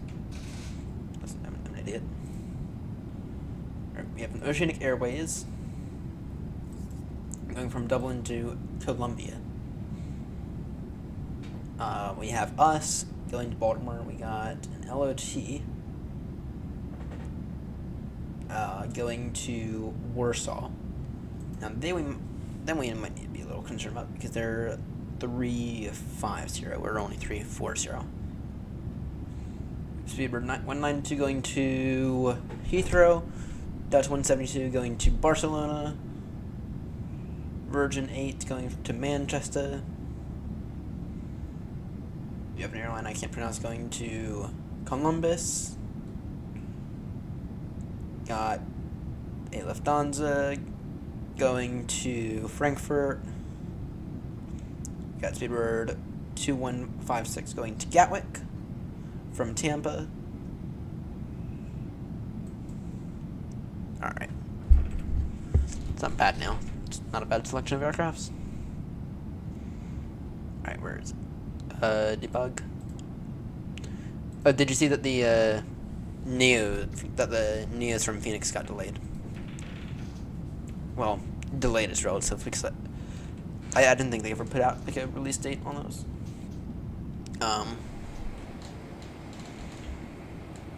But the Neos from Phoenix, they got delayed. I think they're gonna fix a few things with the regular 320s before they go after the Neos. I think they said that there was a few things with the VNAV, if I'm not mistaken. That was forcing them to delay everything. So I know that Phoenix will get it right. I know that Phoenix will get everything right because they're much more of a quality over quantity kind of a developer. Rather, any build seems that any builds just seems like they release absolute slop and update it 20 times over the course of 6 months, and then it finally becomes good. That's what I kind of feel like with any builds right now. It's the way it was with the 350. It's the way I'm feeling with the 340. I mean, gosh, I hate it. I mean, that thing very nearly landed itself in the hangar last week. If it wasn't for Grumpy coming in to save the day on it, that thing was this close to ending up back in the hangar. And right now the 350 is back in the hangar. The 350 right now is back in the hangar because that thing is slow as fuck. And I've flown it a lot recently, and it's not feeling great. There's something wrong with the touchdown, and I don't know what it is, but that touchdown, once the 350 touches down on the runway, it still does not feel great at all. Rather, I know that any build is capable of better because then the 340 doesn't have that issue. The 350 still does not hand fly right. I mean, it's definitely 1,000 times better than it was, but it still does not hand fly right at all.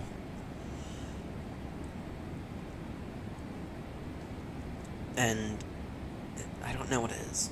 I don't know what it is about it, but it still does not hand fly correctly at all. Then I guess after the that's enough about any builds. I'm looking forward to the PMDG 747s, especially the Dash 400, which I think they said 3 or 4 months out, if I'm not mistaken. So maybe by halfway through next year, we'll begin to fly the 747-400.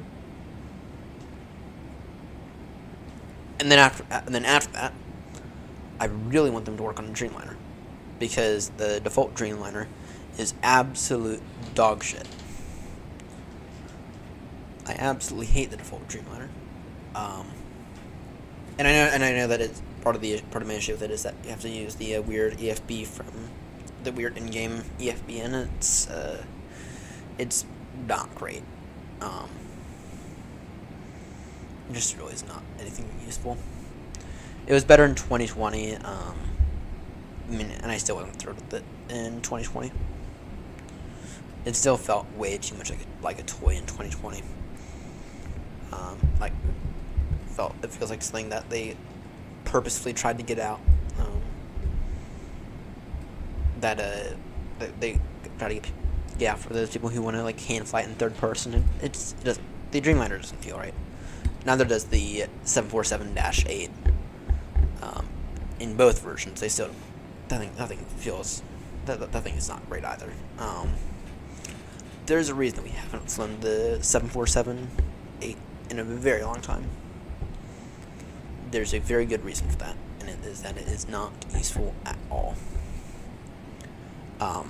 Actually, the last time we flew the thing, we had a bit of a weird issue with it, with the fuel pumps, and apparently it had been an issue going on for years upon years.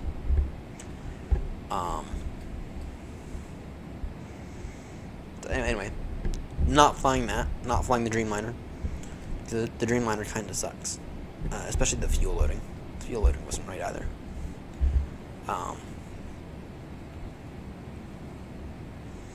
Not to mention, I think that it relies. So the way that PMDG and Phoenix work is their fuel is automatically handled by the aircraft. Rather, I think the fuel in a lot of the default aircrafts is managed by the sim, and I don't want to deal with the potential that the sim settings are wrong. And I didn't see the Dreamliner. I don't think I've ever witnessed fuel going down in the Dreamliner like it should. So, I mean, I will not use that thing again. Not until it receives a significant update from Asobo, or I guess it would be Asobo.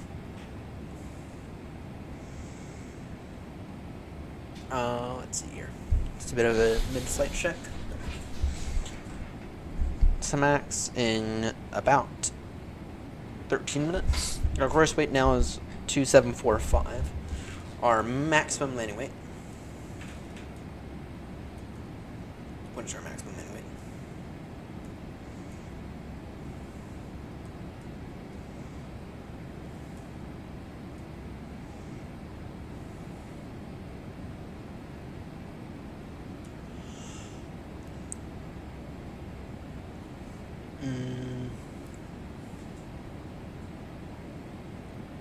Maximum landing weight is 583,000 pounds. What's that in kilos? So I'm looking at it from a different source.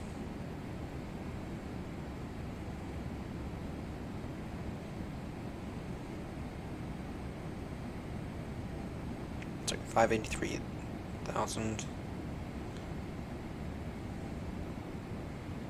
Wait, what? Maximum landing weight. Yep, 583 in terms of pounds. 264 in terms of kilos. 264 in terms of kilos. Alright. So, yeah, we're not far from passing our maximum landing weight for this thing, so. Alright. Alright, let's take a look here. I have a control to assign here soon, but I'll deal with it once we're on the ground.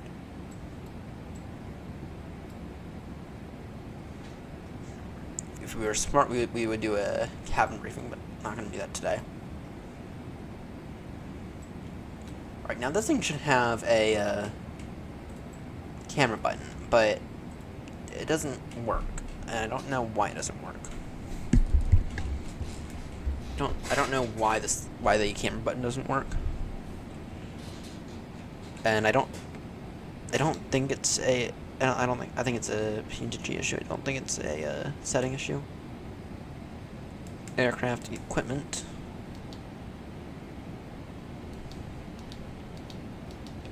Let's see here. ADF. Sony, yes. V1. Yes.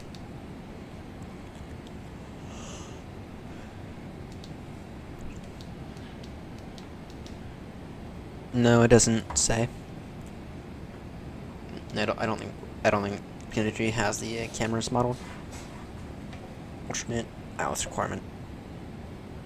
Yes, good. I think it's PMDG. I think it's actually a Flight Sim 2024 implementation. Actually, that's actually precisely what it is, because Tola said that they were doing it for the 340, for the 340-600, and they said they were having a hard time with it as well. And I think that they said what they were doing is they were going forward. They were literally going to rely off satellite imagery and literally just overlay that. As insane as that sounds, I think that that might be the only way for them to actually do it correctly. So,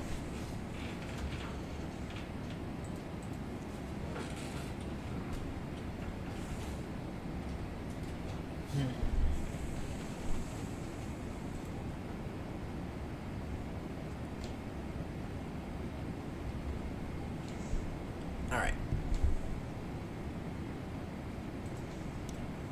What's the update for Chase Plane? 2024 beta version currently in development for Chase Plane. Okay.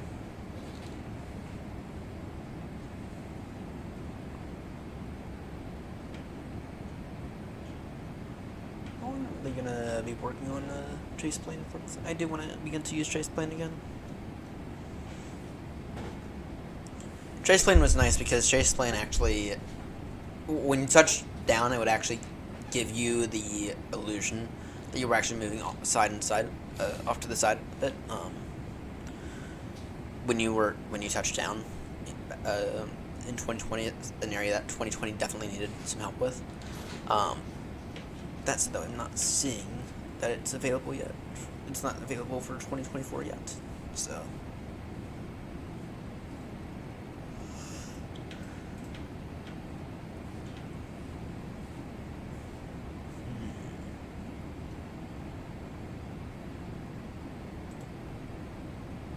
What's my update on VAT UK? So I did see that it had gone down a fair amount. I did notice that it did go down a fair amount. The other day when I checked, we're sitting at 708 now. Not bad. Once it gets down to about to position 600 something, then I'll begin to work on it. And then we are currently 75 in terms of the PPL waitlist for VAT UK. Not bad. Not bad at all.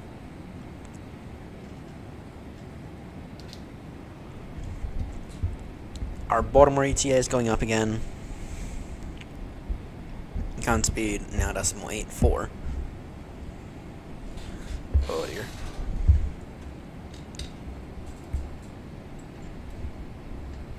Hang on. Oh.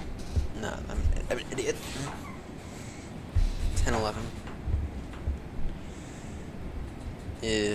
Not sure about that, but whatever. Estimating 30.6 in terms of fuel. Yeah, I have a bit of a weird feeling that by the time we get to Baltimore, our estimated fuel will be closer to 20 than 30. I just have that weird feeling. Maybe there's a way to get something a bit more accurate.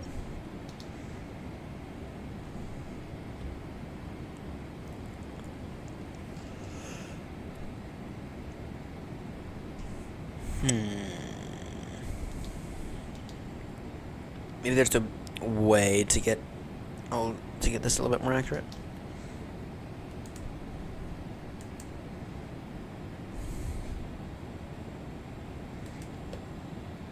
Where is it?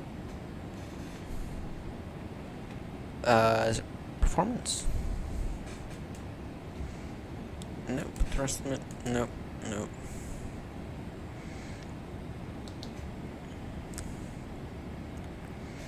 Wind. There we go.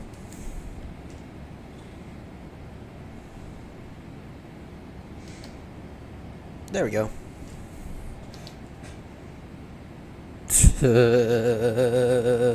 Oh dear. We just got the updated wind data, and I think our Baltimore ETA is much more accurate to what it actually is. 11:28 Zulu. Oh dear. Oh dear. To be expected. To be expected. 7 a.m. arrival into Baltimore. Oh dear. 7 a.m. arrival. Oh dear. Actually, yeah, 6:30. Alright. That's important to note then. Oh, that's an important thing to note. Yeah, this will be a... Gosh, will this be a 10-hour flight then? No. 10 to... So we took off just after 10. It'll be 6... It'll be a 9-hour flight. 8 to 9-hour flight. Estimating 20.6 in terms of fuel once we get there. So... me adding all that extra fuel in SimBrief before the stream, that didn't hurt anything. That didn't hurt anything at all.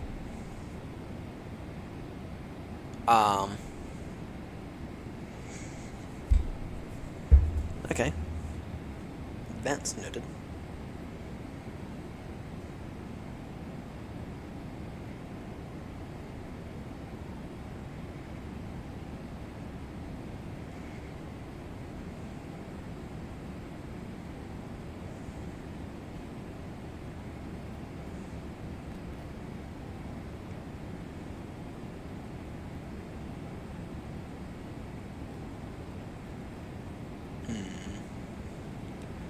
Let me just send this message in Discord real quickly.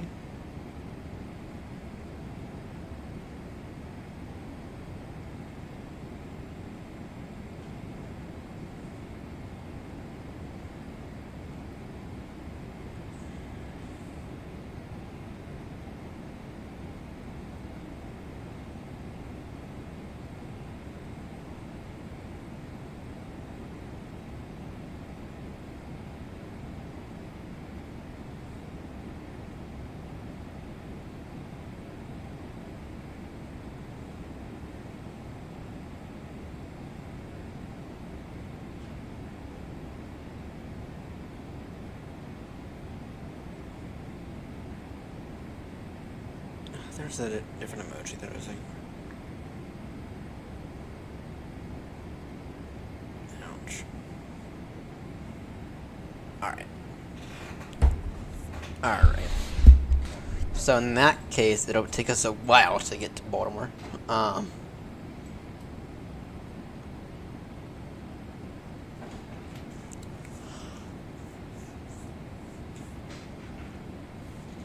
least we're not expecting nothing in terms of fuel. I mean, at least we're expecting 26, which is still beyond... That's still a really good amount of fuel for a triple. For the 772, that would be looking even better. If we're better than the 773, so it's... The comparison, it's about 19 when we're comparing it to the 772. So... Oh, fuck, it's going down now. Oh, come on. You've got to be shitting me. Oh, dear.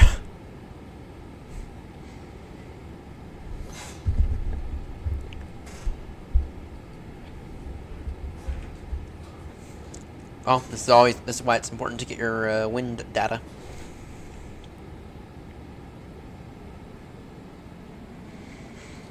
Alright. Let's go ahead and put on Minecraft now. There's a few projects we gotta finish. We're gonna work on today. Including a proper iron farm. Proper iron farm because we need one in badly.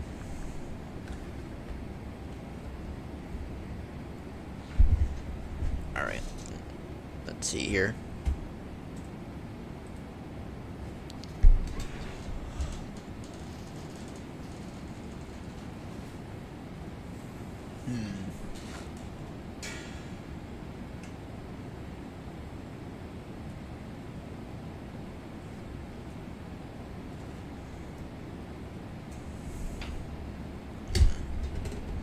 Alright. get Minecraft up. We'll get some tea a little bit later. Not right now, though. We'll get some tea in a little bit. And the computer's beginning to freeze up.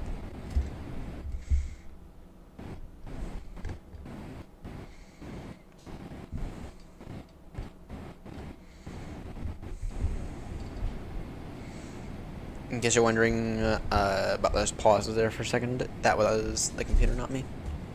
That was my end, so. Alright. Building up an iron farm. So last time we got all the villagers over here. How the hell is there a creeper over here? How the hell did a creeper get over here?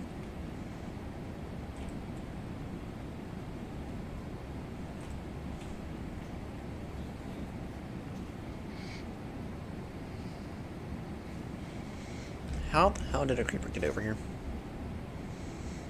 Because I thought it wasn't possible. And this is just bugged out. Alright. So in terms of this, what we're gonna do in terms of this iron farm is, let me write down the outermost coordinates for that. I need to write down the outermost coordinates for that.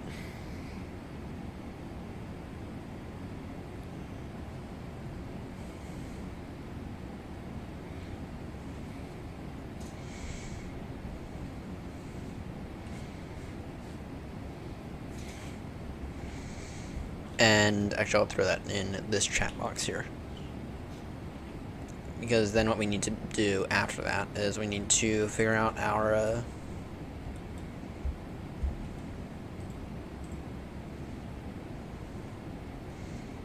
so the outermost coordinates for this are minus 71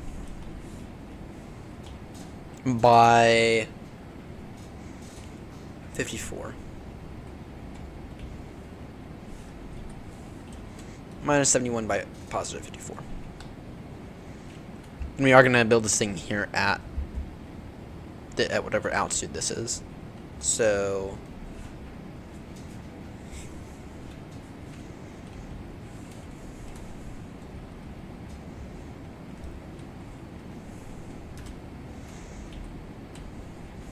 this would be 192, so we'll call that 185. Yeah, that seems about accurate. That seems about accurate.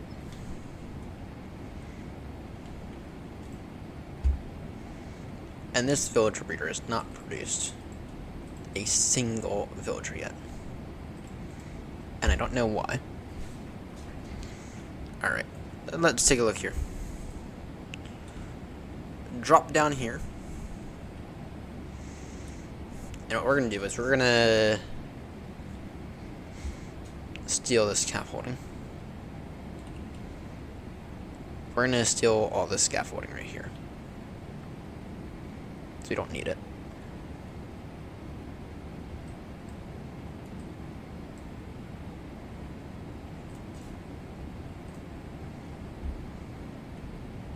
Out here.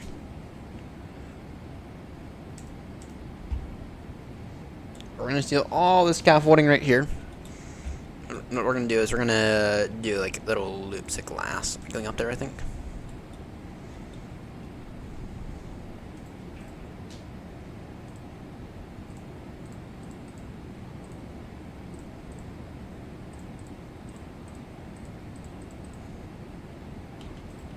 Now, in terms of scaffolding, though, you have anything good in terms of scaffolding?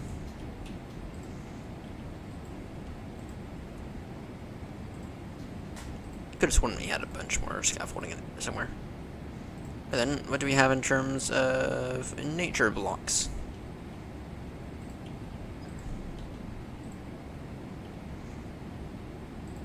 Wait, what on earth? Oh, we had those upon. We have a single bit of bamboo. We have. Alright, let's make some then. Got loads upon loads of bones. Let's go ahead and make some more scaffolding then, because clearly we do not have enough.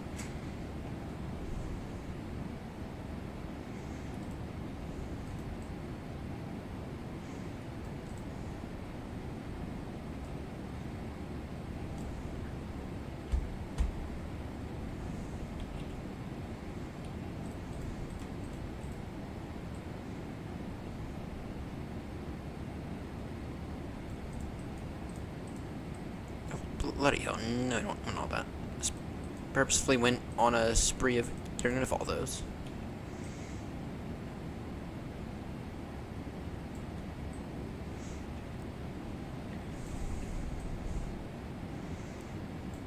Alright, where's an axe? Here's an axe. Actually, sort of works just fine.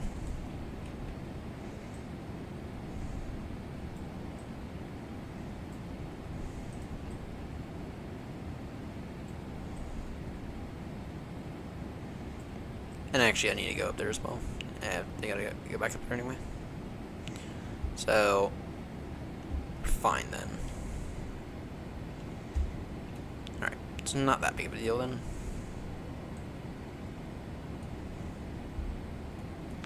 Or we could just hop on over to an area that actually provides us with a decent bamboo. Actually, that jungle over there is not that big, so we'll just try to farm the thing the best we can right now.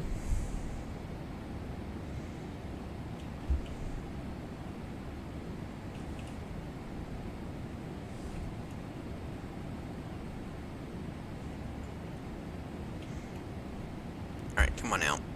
Alright, let's get some string. Actually, we don't have any. This thing doesn't provide any string. Shit. Forgot about that. This thing does not provide any string at all. And here's the reason why it doesn't provide any string. Because it's not designed to. Shearing sheep, we shall then. We can shear sheep then for a bit. Shearing sheep's not a bad option. I mean, we have loads upon loads of sheep that we could shear.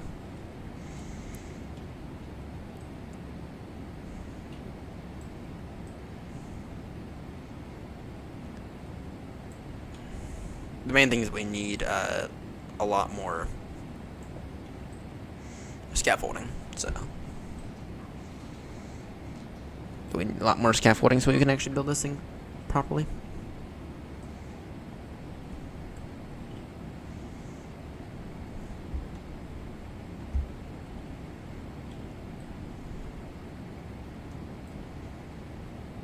Not enough bamboo yet.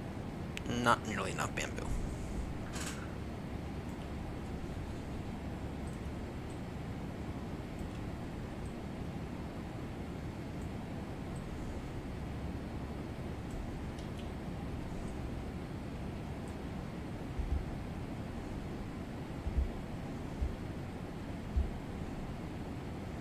Here. In terms of how much bamboo we need, let me take a look here, because it's a fair amount as well, so it's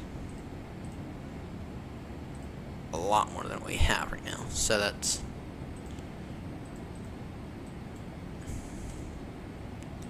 that plus that. Okay. Yeah, it's not, I mean, it's a lot more than we have right now, but it's not that much.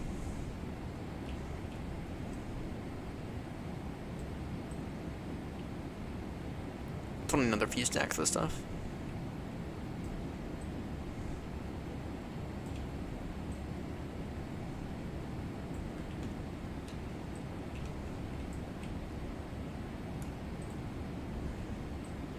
We have loads of bone meal.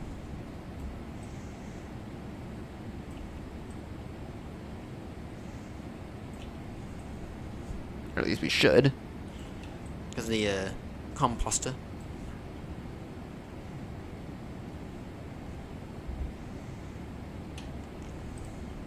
Actually, let me figure out why on earth do we have a creeper over here. Probably right there. That's probably the reason why.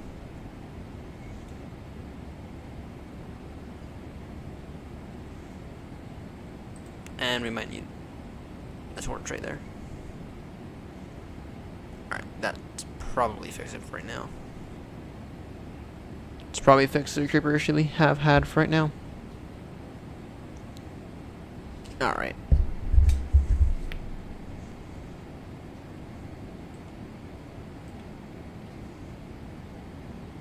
Baltimore ETA still 11:28 Zulu.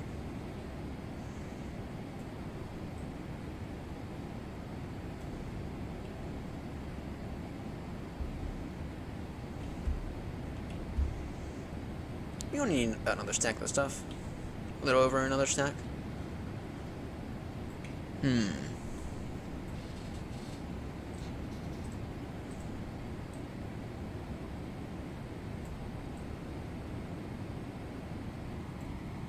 Alright. See how much will this give us?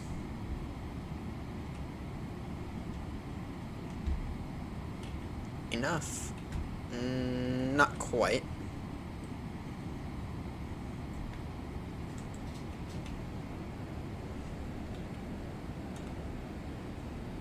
That enough? Not quite. Now that is. Alright, and then it's time to see how many sheep we have. Or sorry, how much wool we have. 46 bits. That's not bad.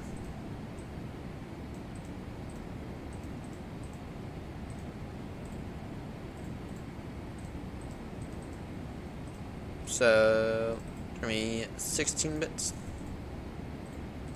And that will give me enough for 6 stacks of the stuff. Perfect. Perfect.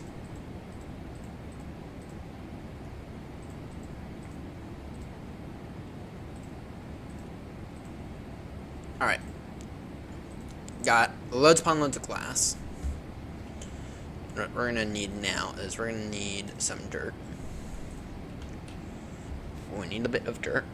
And we're gonna put this thing way high up in the sky. So what we're gonna be doing in terms of this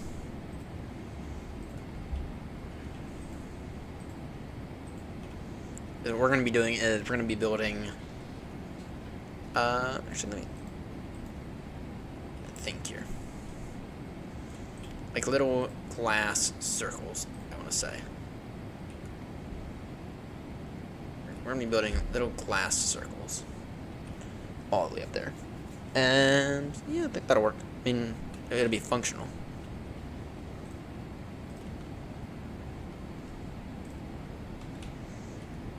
What we'll do in terms of getting back down really quickly, well, is this.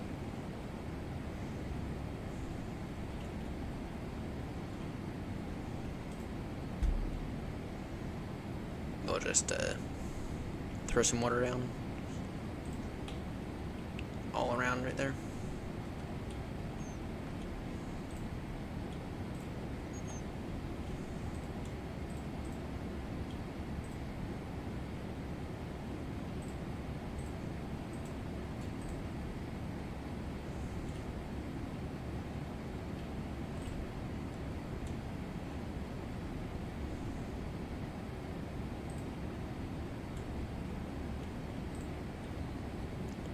Just for right now, just as a temporary way to get up and down really quickly.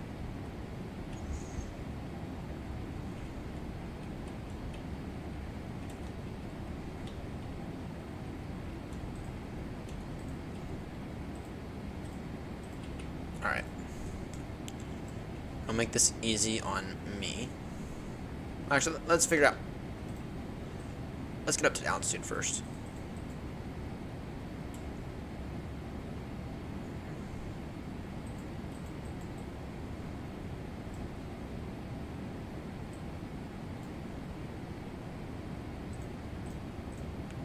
Well, actually, let's do the math first on this, so we can make sure we're doing it right. So we need to get up to. Not helpful when that happens. When that screen turns off, and it's an electrical issue with the room. It's not a display issue. here's a little tip I've learned over the years. So we need to get up to, so we're currently at Y64. Yeah, we're currently at Y64. We need to get it up to 180.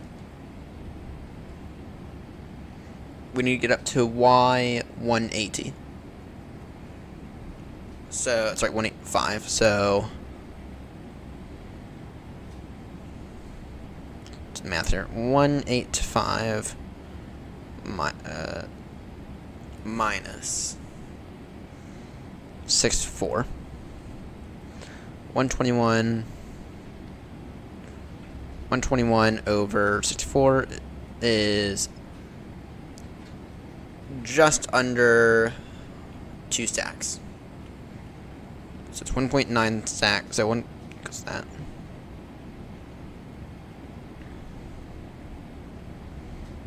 So it'll be a stack and 57. So what we're going to do is we're going to take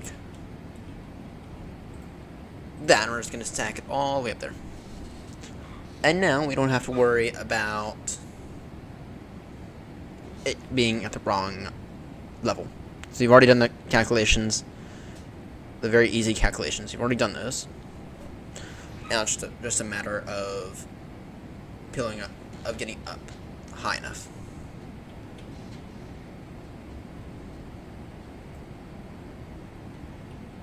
All right, that's what we're doing there.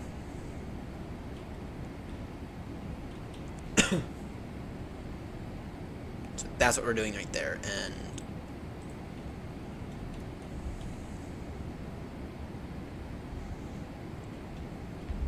yeah. All right, and then now what we're gonna do? Fuck. Roy Phantoms.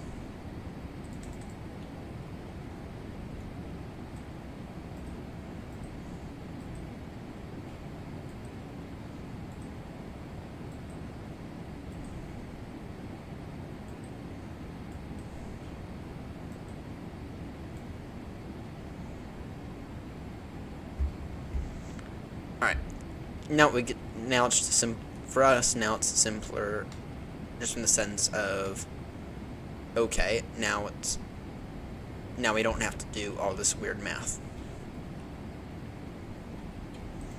Now it's just a matter of us doing what we need to do.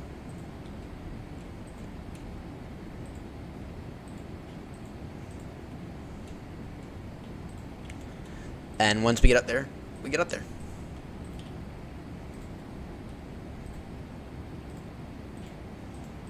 And now there's nothing fancy going on.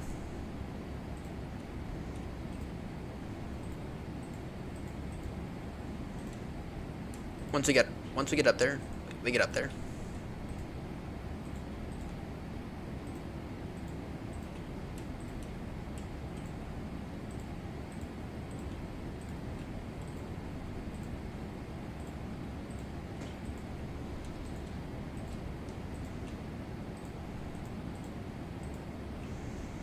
And it's all really simple now. So there's nothing special there now. Alright, what are we at? Now that we've been doing this a minute. Find out in a moment.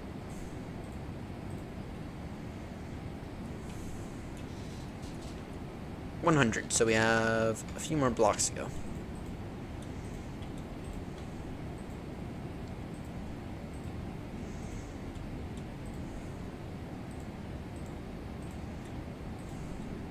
So now we just get to Joe doing this, building up this chamber here, or this the drop chamber. Because what we're gonna do with this mob farm is we're gonna get, in order to help maximize results, what we're doing is we want to try to get these golems outside of the airspace, sorry, outside of the range of the villagers as fast as possible. And one of the best ways to do that is falling, right? That's one of the best ways we can do this. is simply allowing them to drop. Instead of waiting for them to die, immediately remove them from the radius. Or, sorry, immediately remove them from the village. Allow them to drop down. And not only do we get to do some really nice fun with them, but now we also get to, but now the farm as a whole is much more efficient. So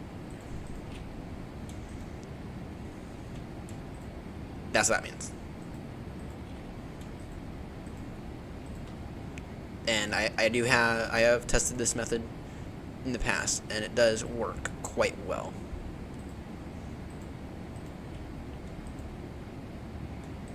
It does work quite well for us. So, I mean, it doesn't mean the farm's exactly going to be that much more efficient, but it does mean that the farm is going to be a whole lot better, and it'll be maybe like 1 or 2% more efficient. So, an efficiency is always good.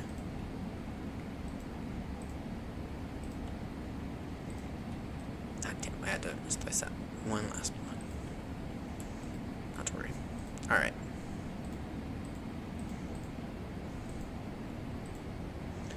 Then what we get to do after we get up there is make a bit of a pillar.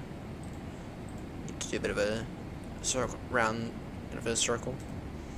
Just from the standpoint of the plan is for how to get the villagers up here is mine carts. So I'm not building another one of those. It'll be mine carts. It'll be nothing. Or we'll build it 1,000 blocks that way, or 100 blocks that way, which won't work.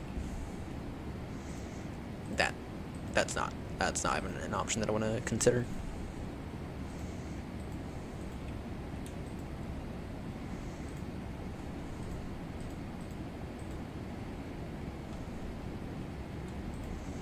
Right, 170 now.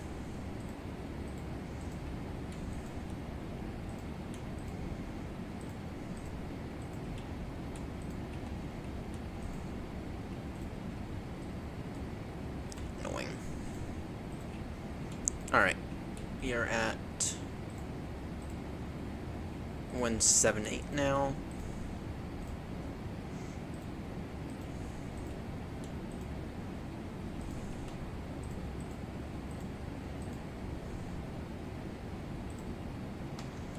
And this here's our final layer right here. This right here is our final layer. Alright.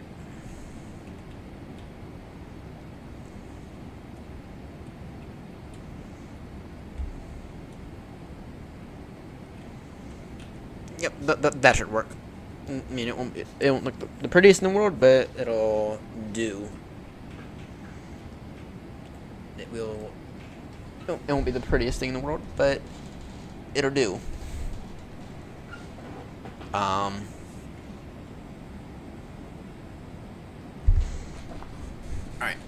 What I need now is I need a mega shitload of blocks, because what we're gonna build now is a bit of a staircase.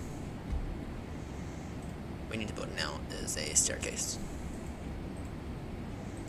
And I think, well, here's a bunch. We gotta be smart about this. We gotta be smart about this.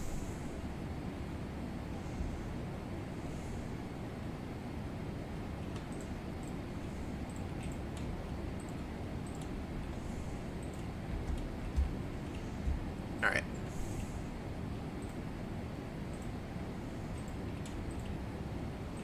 And the reason that I say we gotta be smart about this is because this is gonna be the staircase we use when it comes to transporting these villagers. Oh, we could have gone up when we're there.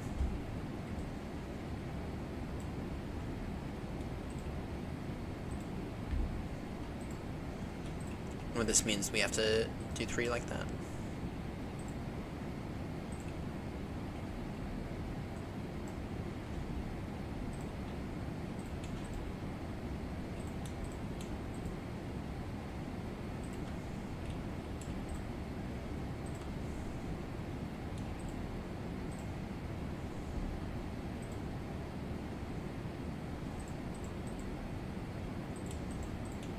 Alright, what we'll do is, yeah, let's just be smart about this from this perspective.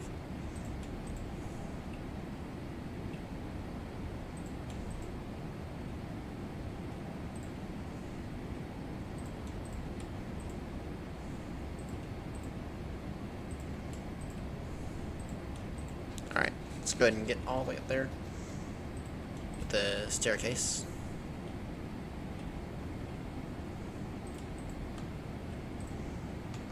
Not the most beautiful staircase in the world, but it'll work. It'll work.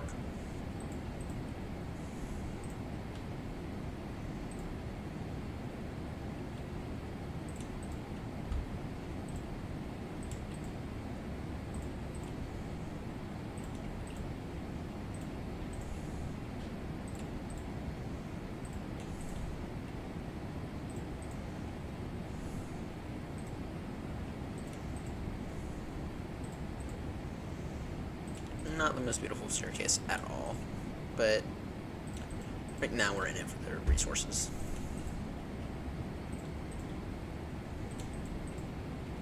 Shit. Let's not do that. There we go. Correct that before we have to... You know, if we were to make that mistake, it's not that big of a deal. It's just a simple loop that we have to do. But we're going to be doing this thing with powered rails.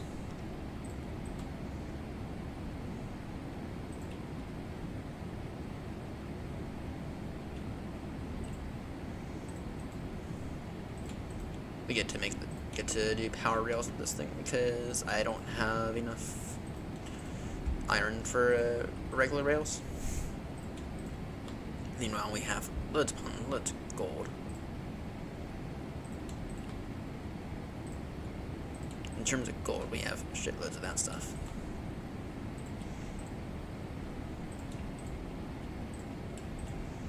So, powered rails it is.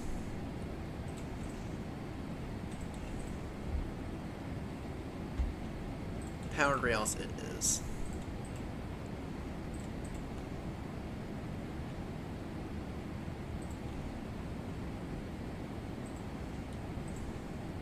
Nope.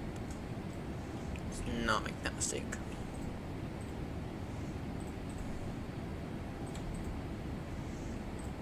Something like this ought to help us out.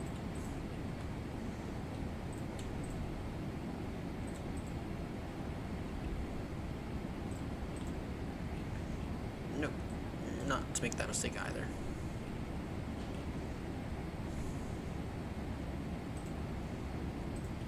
I have bet on me. I do. I mean, take care of this, so we don't have phantoms. Which we do need phantoms at some point, but not right now. Not today. Hopefully, in fact, actually, hopefully we'll get a mending villager before we need any phantom membrane. That said, though, I mean, I doubt it.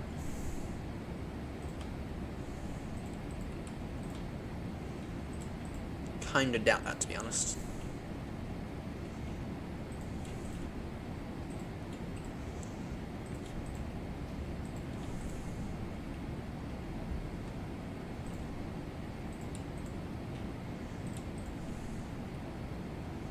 Hopefully it's only one more little circle around here.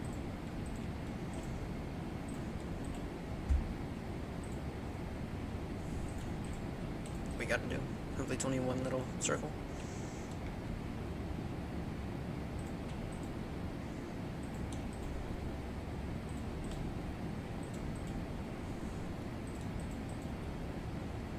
Where is it?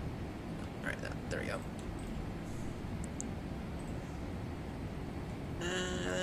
Maybe. Maybe.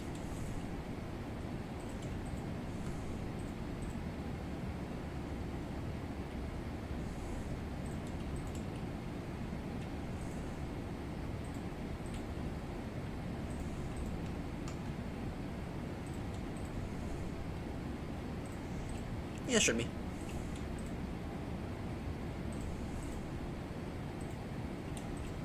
Alright, there we go.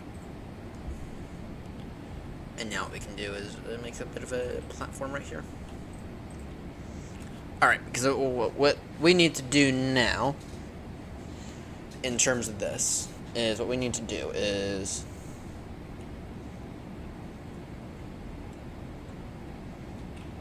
let me think here. So, we're still too close to that village.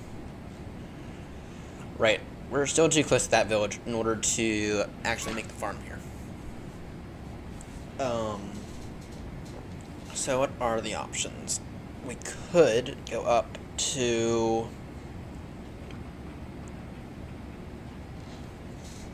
one option is we could destroy the village breeder. That doesn't work.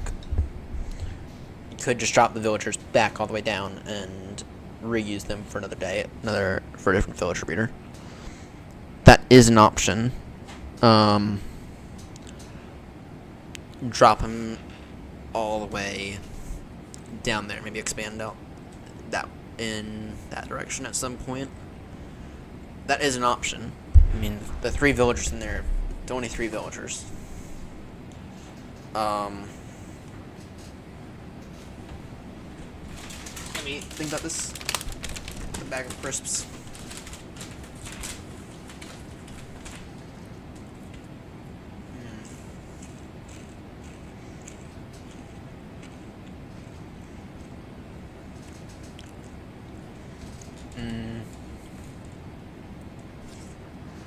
I mean, that would make it look good, and still have it be relatively functional.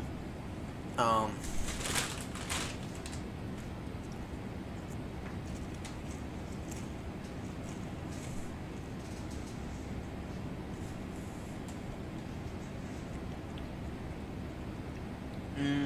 trying to think. I actually think that might be the best option, to be honest. Move the villagers that are already in there. Move them somewhere else.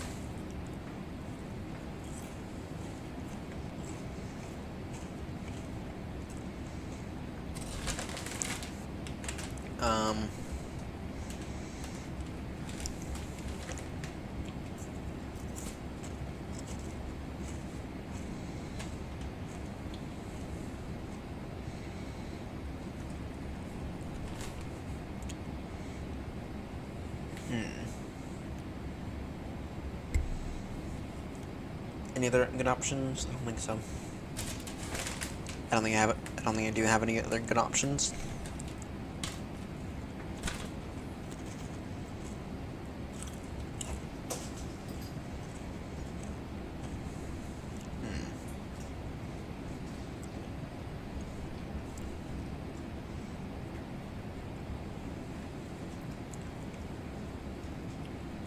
Just trying to think here.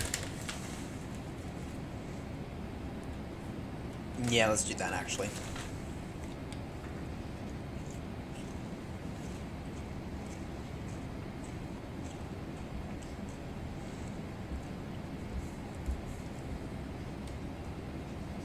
Yeah, let's do that.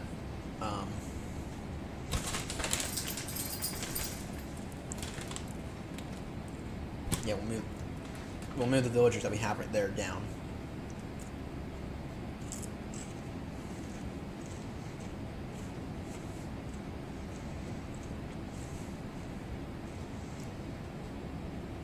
Yeah, that'll be the best option. Especially since they're not doing anything right now.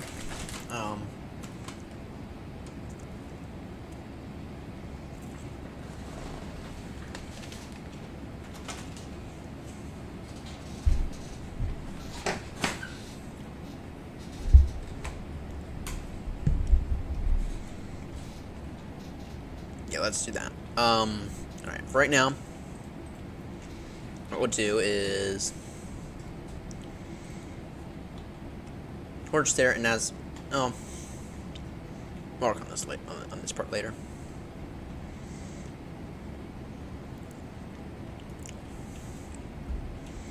For right now, though, let's get over there and let's get those villagers down.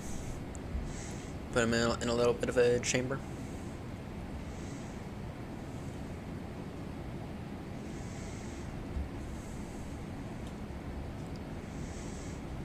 Yeah, let's put these villagers in a little bit of a chamber and hope they don't die. Which is a very real possibility with the way that we're gonna very violently drop them down here.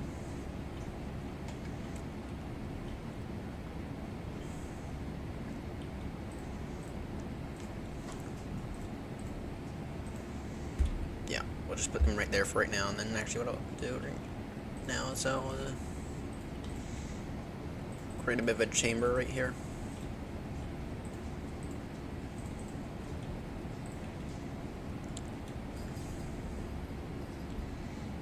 Why did that just bug out like that? No clue. Oh, actually, oh my word, I'm an idiot. We can just let them drop down there. No reason to do any of that nonsense. We can just let them drop right there. Complete idiot. Completely forgot about that. Just wasted a few bits of glass. Yeah, whatever. Whatever.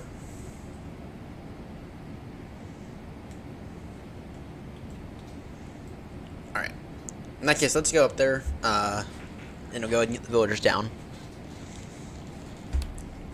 Take away any of the other blocks that are up here, any of the other inferior blocks that we have up here.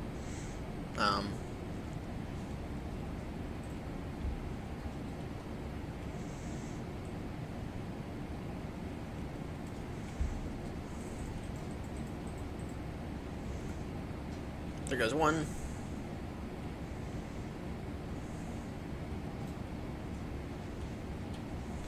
There goes two.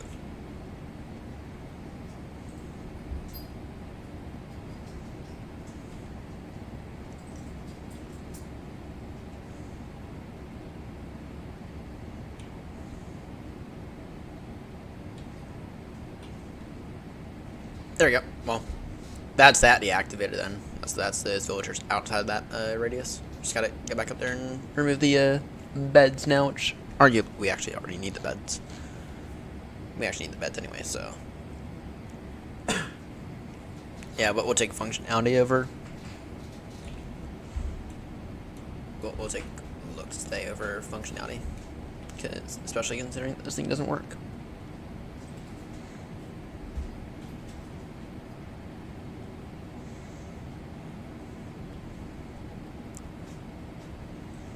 One, two, three, four.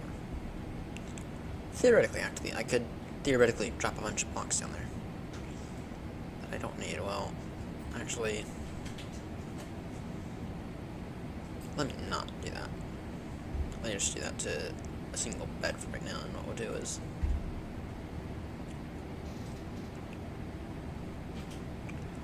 let this become a bit of a junk chest right now.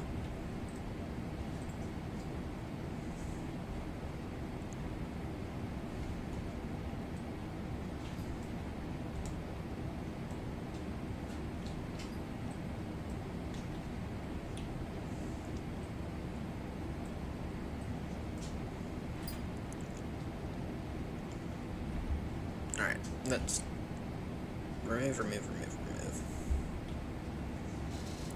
Deactivated. This is now 100% deactivated. I think that never worked. It's now 100% deactivated.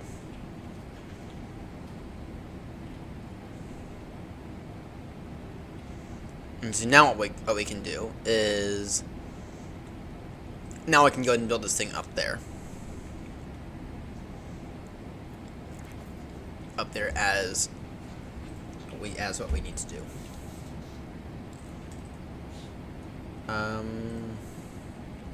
Yeah, let's get, for now, let's go ahead and get the thing in. This is the unsorted pallet chest, by the way. Alright. What we'll do is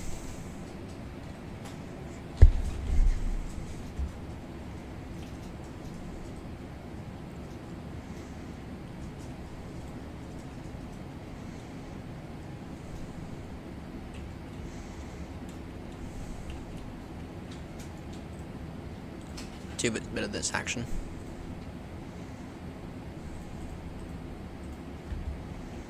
For the loop-de-loop.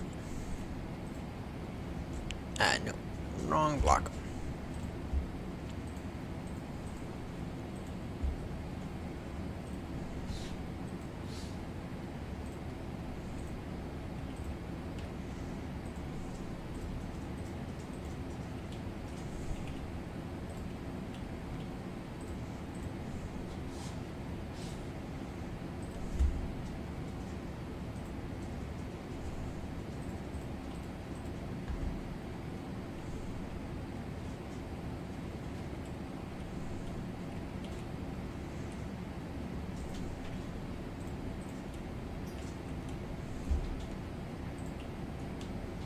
Alright, here's what we'll do. Do all this right here.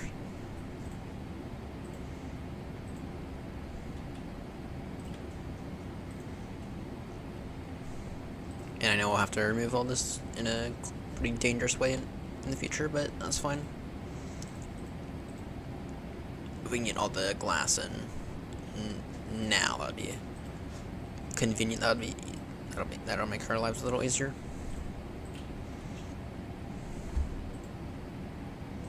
That'll make our lives a little bit easier later on. And at the same time, let's go ahead and remove the dirt, because that dirt's gonna get really annoying to remove. That dirt's gonna be really annoying to remove later on.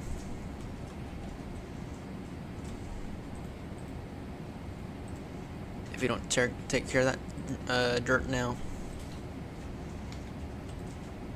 it'll get extremely annoying to remove later on.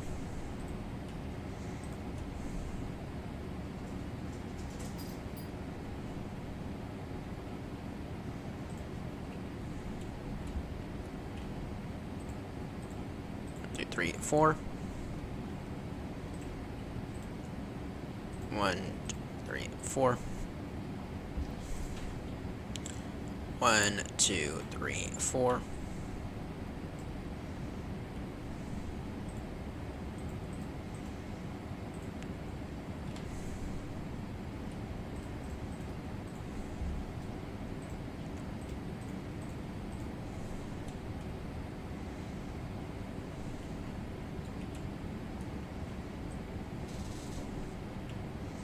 Yeah, we'll just continue to knock out all this for right now.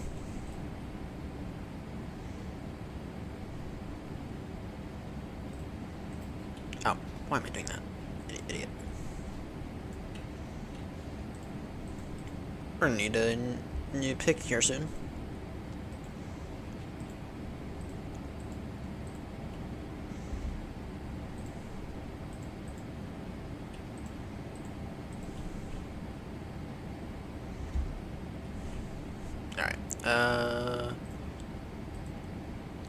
That right there for right now.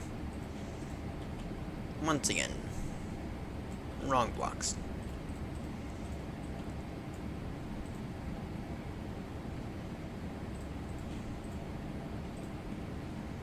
Okay, we are barely above the ground on this part.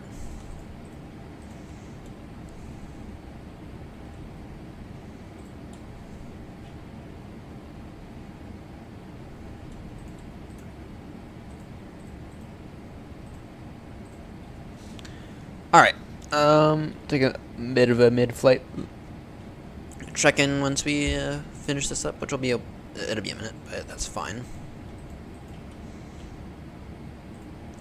Hopefully we don't have to step climb before then, though I do have it up in case we need to. Our AT for Baltimore is still 11:28 Zulu, so ouch. It's gonna be a brutal flight. It's gonna be a brutally long flight. At the same time, though, is there anything I can do about it? I mean, we could use time acceleration, but that's cheating. That's cheating on the long haul. So, ain't using that. You're not using time accel. If you wanna see me use time accel, go somewhere else, because we've only used time acceleration a few times here on the channel, and it's too much. It's cheating. It's cheating on what should be a long haul. So we're not going to use time acceleration at all. There's only been a few times in which we've had to use time acceleration, and the reasoning behind it was quite literally because something had happened, or I had been called into work, or something else had happened, and I was quite literally unable to. I was unable to complete the flight. We were already halfway in, as it is. So we've only had to use time acceleration a few times, and what I figure now is if I think I might have to use time acceleration, then we're just going to do some around the world. We're going to do something else, because we're going to do something else that we can be a bit more flexible in. Time acceleration is cheating in a long haul. Don't let anyone else tell you otherwise. Time acceleration in a long haul is cheating. So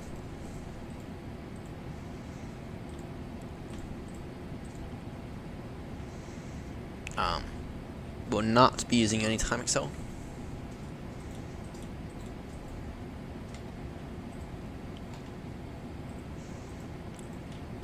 With that said, though, 6:30 a.m. arrival.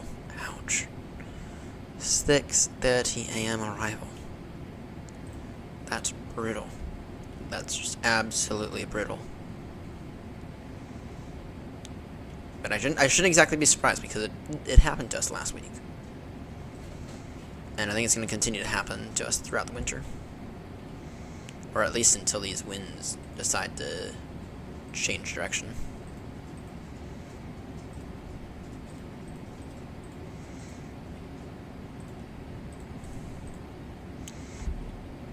Which I think will be a while. I think that it'll be a while before the winds decide to change direction.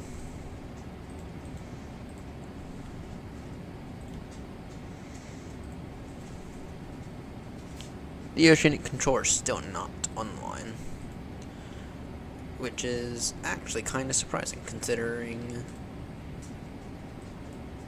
all the amount. Yeah, no, considering how many aircrafts there are. Damn, what the fuck? JFK's not bad. Not as bad as I thought it was. Alright.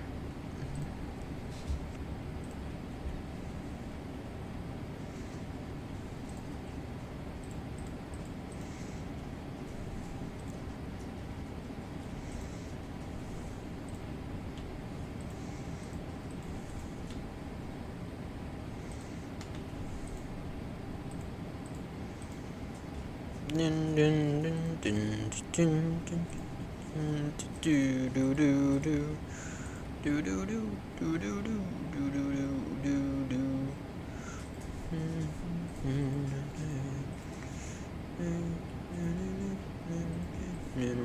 bum bum.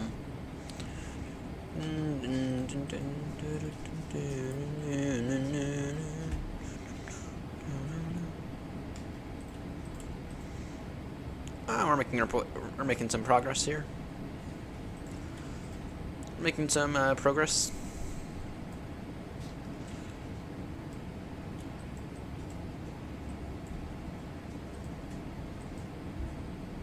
Yes. Do you want to get up here? Yes. How may I help you? Hey, you went to Hugs, don't you? It's Hugs that you want.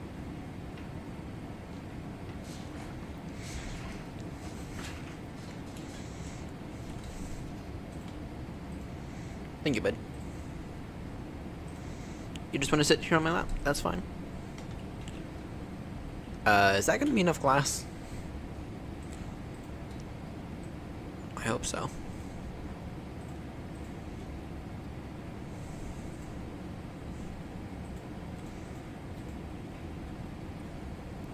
Though I kinda doubt it. I kinda doubt that's gonna be enough glass. Though it does kinda need to be.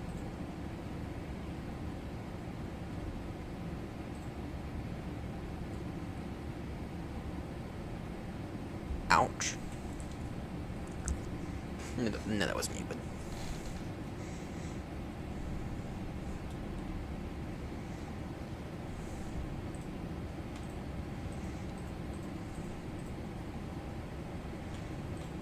Alright, let's take a look here. I'm actually thinking that's not going to be enough glass. Damn.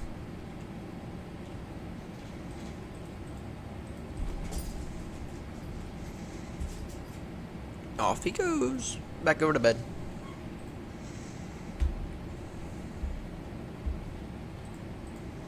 No fun stuff. I'm tired. Yes. That's what he's thinking. That's what he's probably thinking.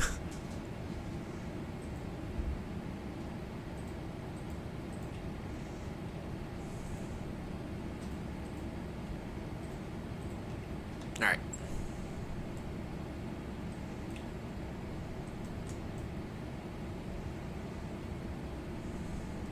Let's just continue to, climb up there. On this part. I hope that nothing spawns on these platforms, but I don't think anything will. At least I'm not that worried about anything spawning on these platforms.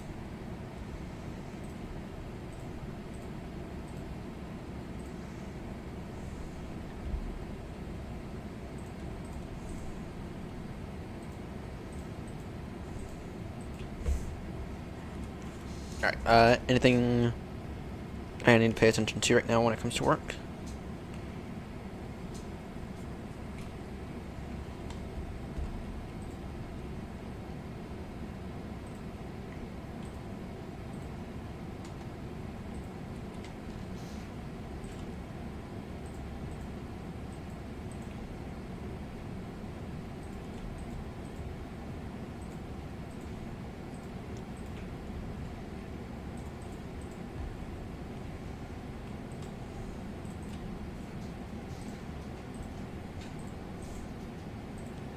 I just hear mice. Oh dear.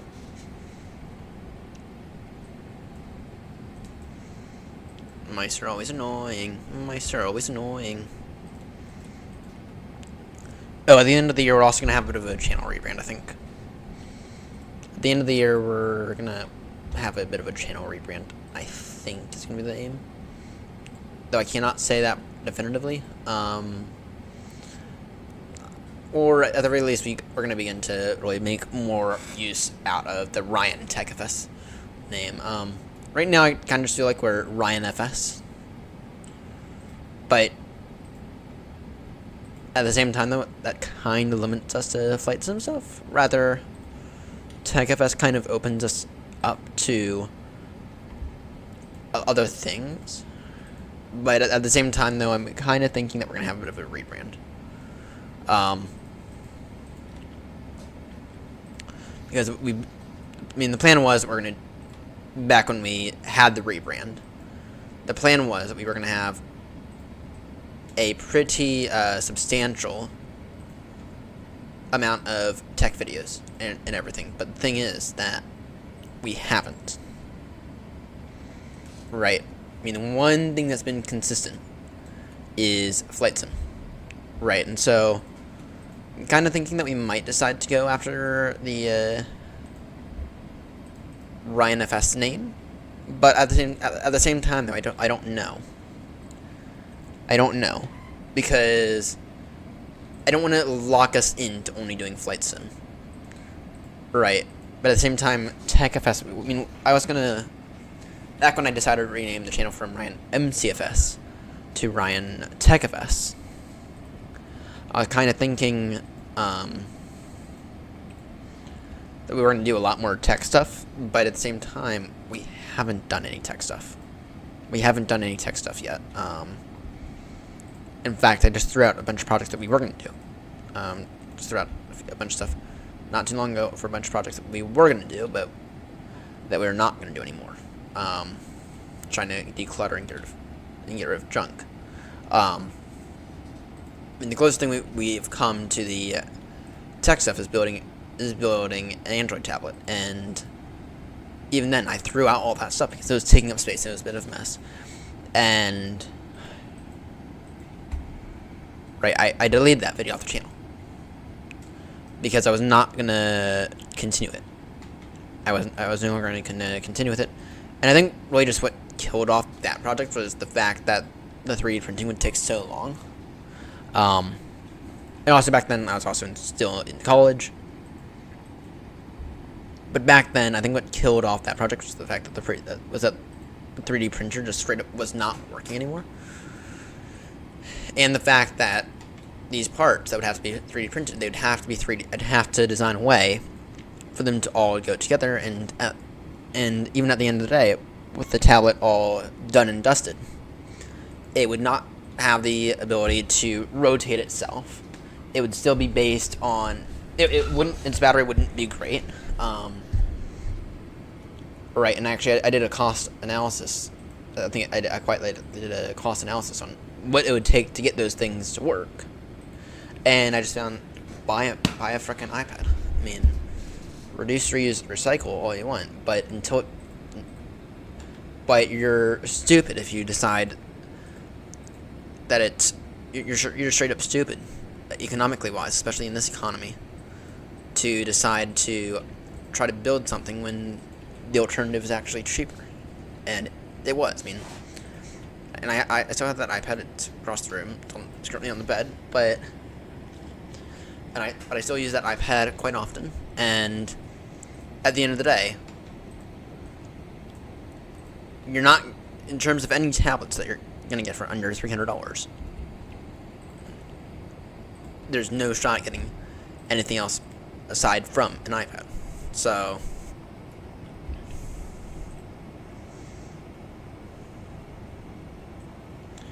I'm sorry, but that's just the truth. And right, and so anyway, I canceled that project very, very quietly. I very, very quietly canceled that project.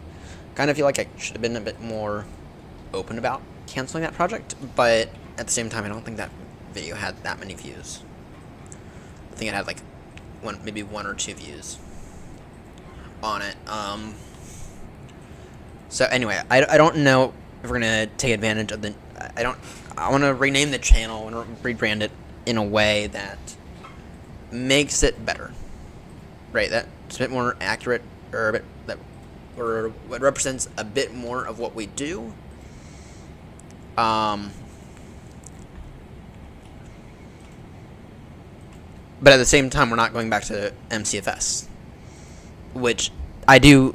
It's weird because I do kind of feel like when it comes to the channel, I feel like we've actually gone backwards, and we've kind of gone back to the MCFS days.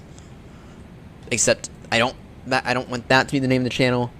I thought it was a freaking great name back when I did it, but I don't want us to lock ourselves into Minecraft, right? And MCFS kind of makes it sound like we're gonna do both Minecraft and Flight Sim, but like in an equal manner.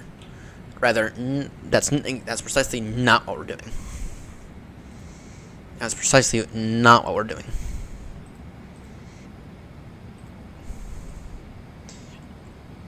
And I don't want us to get to that point either. So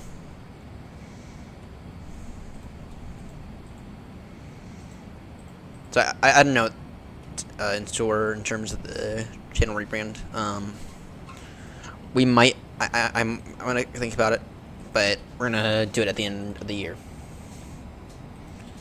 There's gonna be we're gonna have a lot of content that comes out at the end of the year.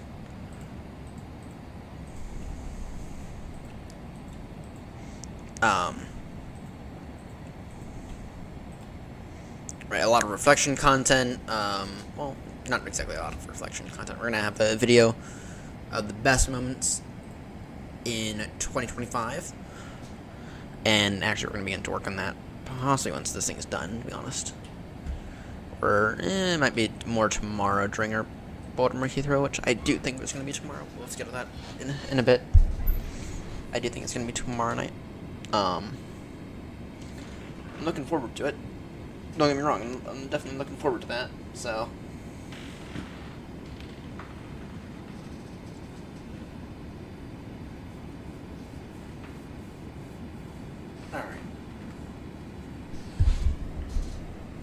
wrist is beginning to hurt. I'll have to fix the wrist in a moment.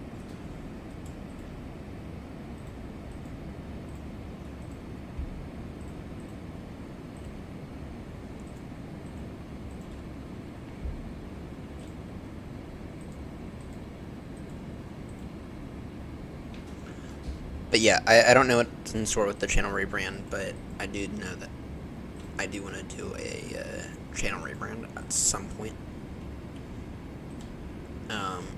At some point, probably at the end of the year. Probably one of those things that December 31st will be on. Well, this will be under Ryan TechFS. December 31st. Will probably be under a new name. Sorry, January 1st will probably be under a new name. Probably rebrand effective end of the year. So, I know I wanted to have Ryan and then FS at the end. Ryan FS Labs. No, that just takes the name away from that. That'll be a copyright issue, I think. FS Labs is a very real company.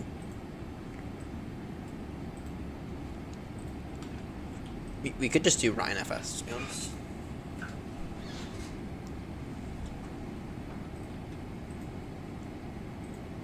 Begin to think of ideas once we finish up this.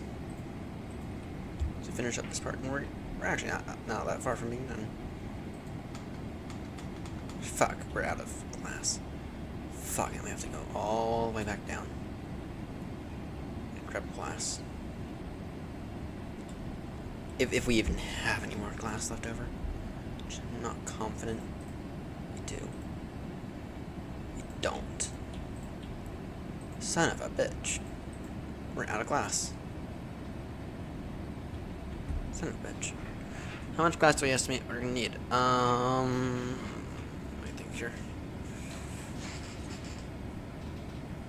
Another 3 or 4 stacks, maybe. Another 3 or 4 stacks is what I'm thinking. Off to the desert. Yeah, another 3 or 4 stacks that I'm thinking in terms of glass, in terms of sand.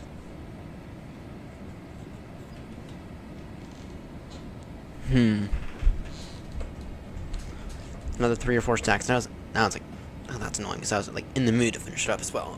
We were so close. Yep, we ran out of glass right there. Right, just then we had to run out of glass. All right, in that case, we should have a boat around here somewhere. Here's a boat. Here's a lovely boat. What we'll do is we'll head over to the desert. Yeah, here's what we'll do. So we'll head over to the desert.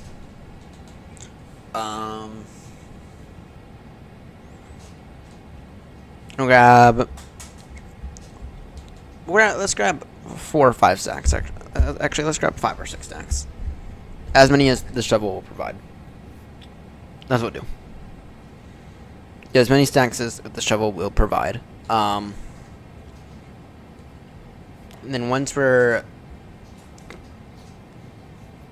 Actually, now's a good time for a bit of a mid-flight check-in. Our fuel just went out in the centers. Alright, fuel out in centers. Alright, press that. Alright. So we have no more fuel in the centers.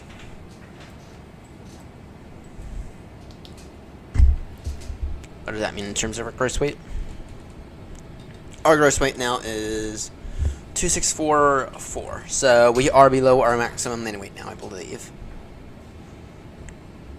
I believe we are below our maximum landing weight.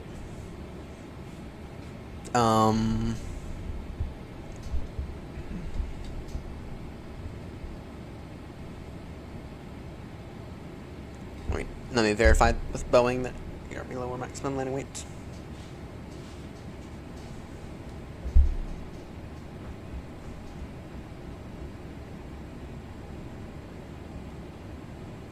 Maximum landing weight.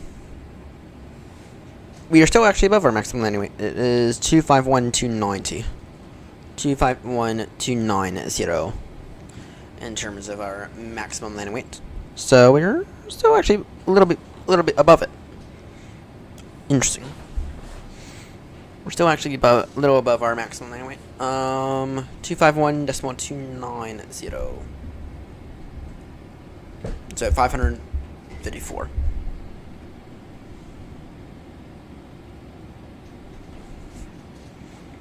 So 292.2 in terms of our maximum landing weight, according to Boeing. So we are actually 251.290. So we actually still have, yeah, estimating 28 in terms of fuel on board. So at that, so here's a way that we can find out our landing weight. Okay, but you could let the aircraft tell you, or you can do the calculations yourself. Go and show you where that number comes from. So.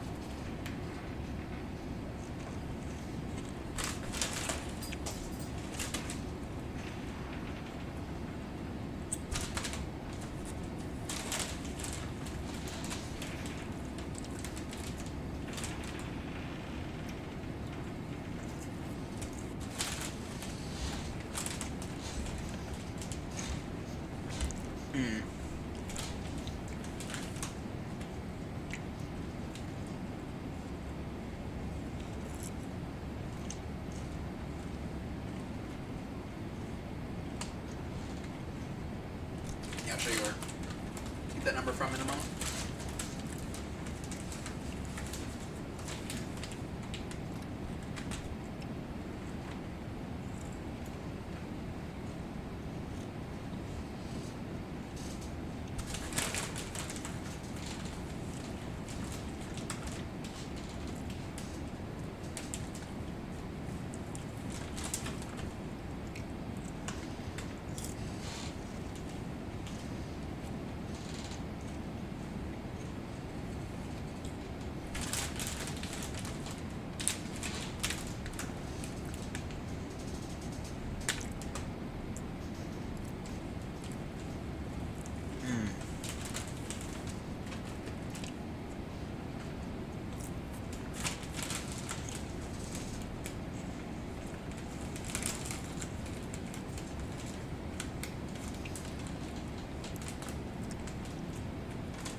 Alright. Delicious. Alright, so in terms of our estimated landing weight, how do we get that? Okay. We actually need the number from SimBrief. Or I guess we could take a look at our OP on the ESP. Is there a way to get that?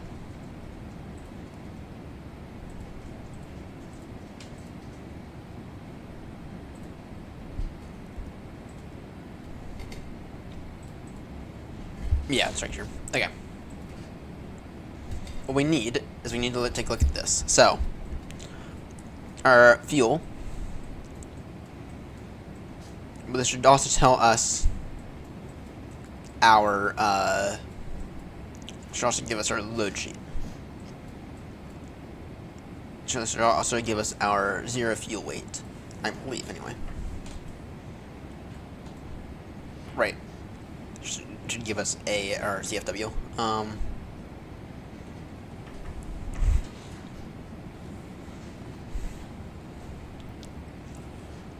Does it say?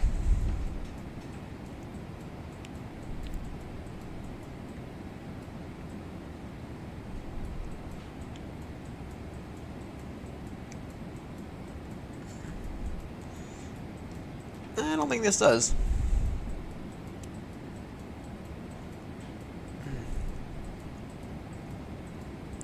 Does not give us this.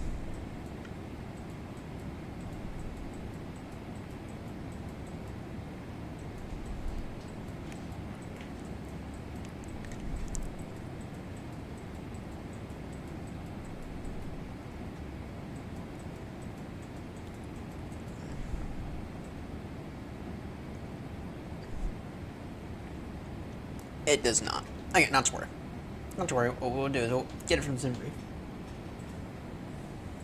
So what we're looking here is for our ZFW. Okay, what does ZFW stand for? It stands for zero fuel weight. As in when you are fully loaded. Okay, when you are fully loaded, passengers and cargo. Right. What is your weight? Okay. And this is saying that our zero fuel weight, our estimated, this is saying that our zero fuel weight, we can do estimated, that's fine. Estimated is completely fine. Is 167.541 in terms of tons. Okay. What we need to do, a little bit of math. Very easy math. In order to get our landing weight. Okay. So in terms of our estimated zero fuel weight, right, we're going to take that. I don't know the number exactly, but because we told it to use the sim, because we told it just to pull off SimBrief, it should be quite close. Anyway, we're gonna put it in that number. I'm just gonna express it in terms of tons. So, right, so that we'll call that 101.8. Now what we need to do is we need to come over here to the FMC, and this will tell us our fuel. Right, this will tell us our estimated amount of fuel arriving at Baltimore. Now, it hasn't changed for a while. Our current estimated fuel for Baltimore is 28. So we're going to add that to this number. So plus 20.8. And that gives us our estimated landing weight. That gives us our estimated landing weight. Now, arguably, you wouldn't be calculating it this far out. Arguably, you wouldn't be calculating it this far out. Like I said, yeah, it's still morning. Let's talk about our maximum landing weight. Anyway, our maximum landing weight, our estimated landing weight right now is 222.6 in terms of metric tons. So 222.6 is currently our estimated landing weight, and that's actually not that far off from SimBrief's estimated landing weight. SimBrief's estimated landing weight is 221.431. So, not bad. Anyway, we have a massive journey. This journey's gonna take us a while. Estimating Baltimore 6:27 a.m. Ouch. We're still over 5 hours out. And out to Heathrow, or sorry, to Baltimore. In terms of our location, though, we're almost halfway across the Atlantic. Got a bit of a step climb coming. Right now, our recommended flight level is still 340. Our max is not even 360 yet. We'll do a step climb here soonish. Not immediately. We are quite heavy today, but there's a reason for that. There's a reason that we are in the 777-300, and so this thing requires a bit more fuel than the 200. Because someone, I'm not going to name who, decided to steal my 777-200 from Heathrow. And I don't know why they stole it, but currently it is sitting, I believe, at Copenhagen. So, fuck me. Anyway, we're in the Dash 300 today. It's all right. We get to make a bit more money for the virtual airline. Just a bit less unique of an aircraft. Anyway, we'll do a step climb here soon in about 40 minutes is what it's saying. And that'll give it some time to, for our optimum flight level to increase to 360. Well, not increase to 360, but increase to be, for our recommended flight level to be 360. Currently our optimum is still 347. Once it gets to 351, then we'll do a step climb to 360.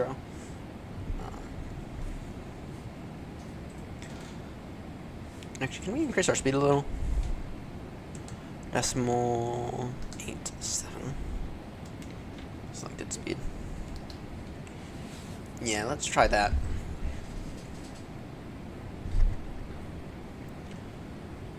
That'll drop that down a little.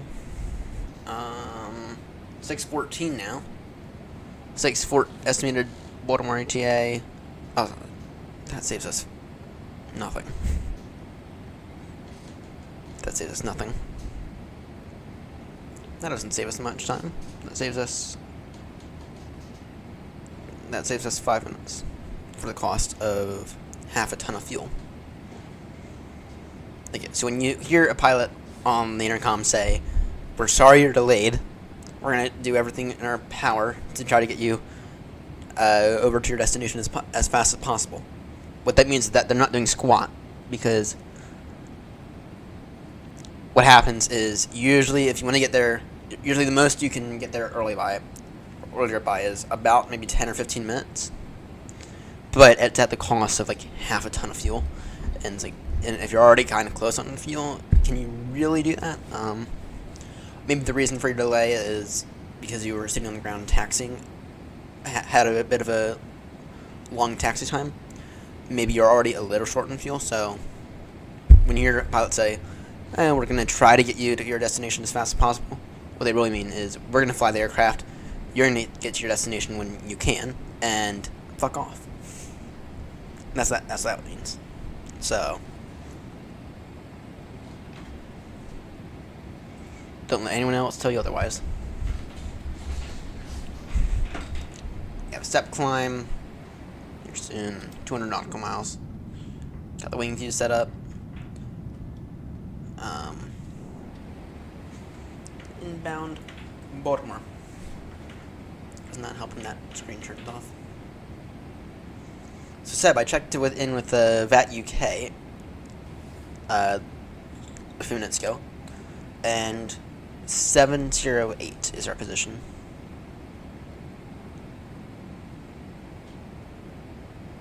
Usually early arrivals come from ETC routes. Yes and no.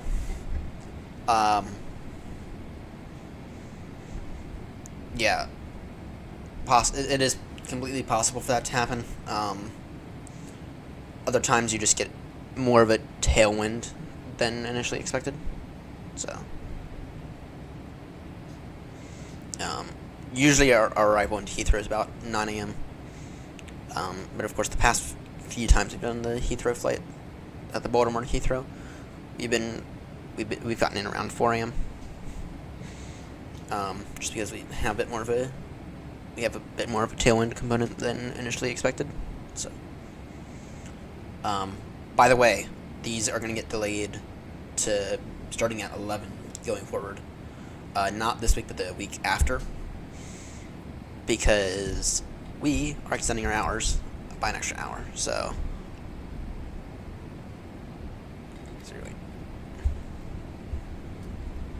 yeah, completely agreed. So, in terms of this route, though, we're on about as direct of a route as possible. It's a bit of a, and actually, this flies us all the way down to the south.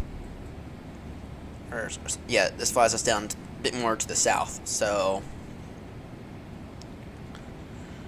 yeah. I mean, it's not like a direct circle.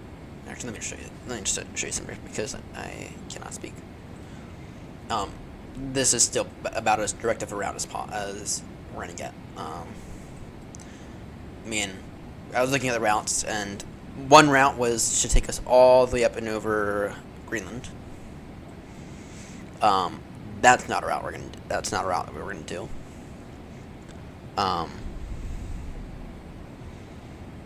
So anyway, we're still on about as direct of a route as possible. I mean, of course, we'd say like 5 miles if we were gonna do like this. If we're gonna do it go like that, but considering you still end up there and right in it's the opposite direction, the curve's the opposite curve, or whatever the weird word is. I don't know why they thought this was a good idea, but apparently our diversion point is Dulles, not Kennedy or Boston. I would think that if we had any kind of weather-related issue, yeah, off the nat track for some reason, off the nat track. I mean, I still have the clearance filed, but not on the nat track. Simbrief does this to me like 50% of the time. It's still completely valid route. It's right. It's still completely valid route, but it doesn't keep you on like a set track across the ocean. It doesn't do that to us that often anymore. I mean, it's wonderful when it does, but it doesn't really do that often. Anyway, in terms of diversion, I would say anything that would be affecting Baltimore would probably be affecting Dulles. So, probably want to divert to Kennedy if we had any kind of issue. Kennedy or Boston. Oh, that one morning arriving into Baltimore. Oh my word, that was so annoying. We had a massive line of storms all across here, and so if we had to divert, which we were actually in diversion territory, we were on our second. Our second approach attempt should have been a go around. I decided not to do that. I decided to have press on itis that day and arrive at Baltimore. Into the VATSIM remarks. Yes, I can. DCAS sim brief. Oh. GCAS sim brief. That's it in terms of the remarks. So it's still completely valid completely valid route for and actually our registration is not that. Our registration is Golf Sierra Tango Bravo Charlie, I think. And I forgot to put the cell cal. I always forget to put the cell cal. Actually, is there a way to tell SimBrief to put the cell cal? Let's not move that around yet. Is there a way to tell SimBrief to put the cell cal? Because so yeah, I can SimBrief to do it. Edit flight. Aircraft info. Last time, more options. Cell cal. Echo Romeo. Actually, what is it? No, actually, we need to we need to try to get a new cell count anyway, because I found that other people are somehow using ours. So,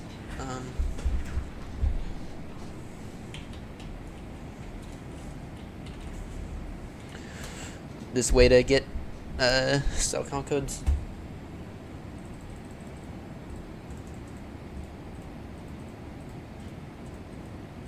There's just one I liked. I'm trying to get back to it.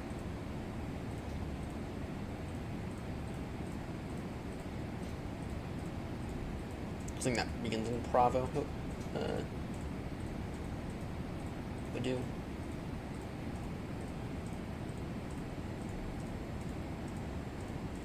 Let me wait for a good one.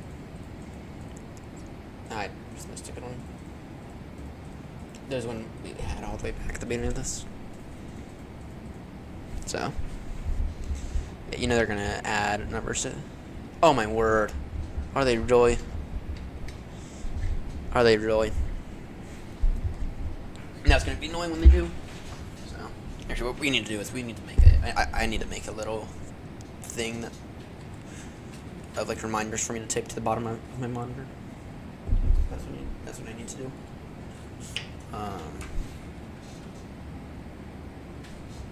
For right now, though, we'll just go ahead and get our new cell count.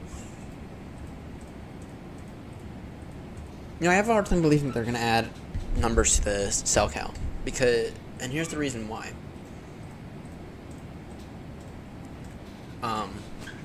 Cell count is so old now. It's so old. So, at the same time, they can understand running out of cell count codes.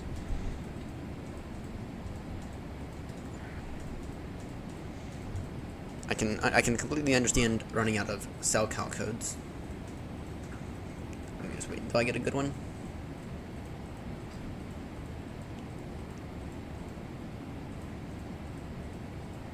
Something decent.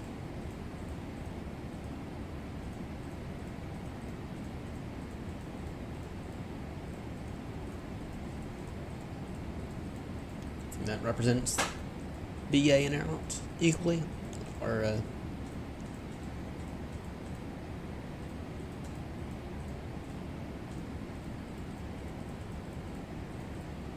right, we'll choose whatever one we get in a moment.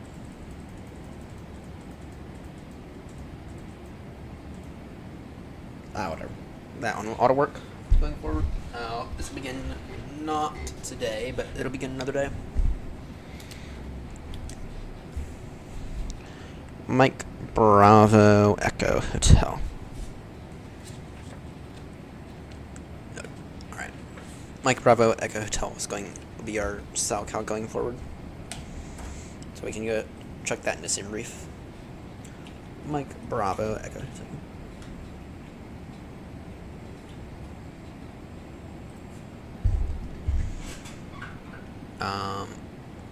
Yeah.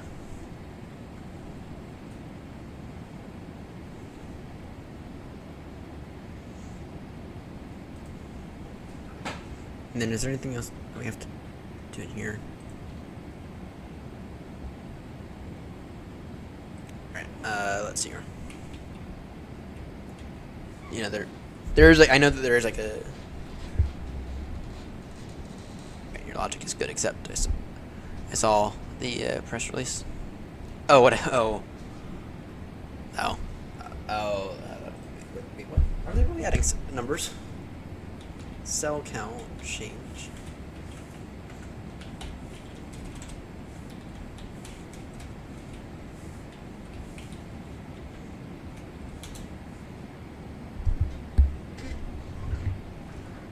Alright.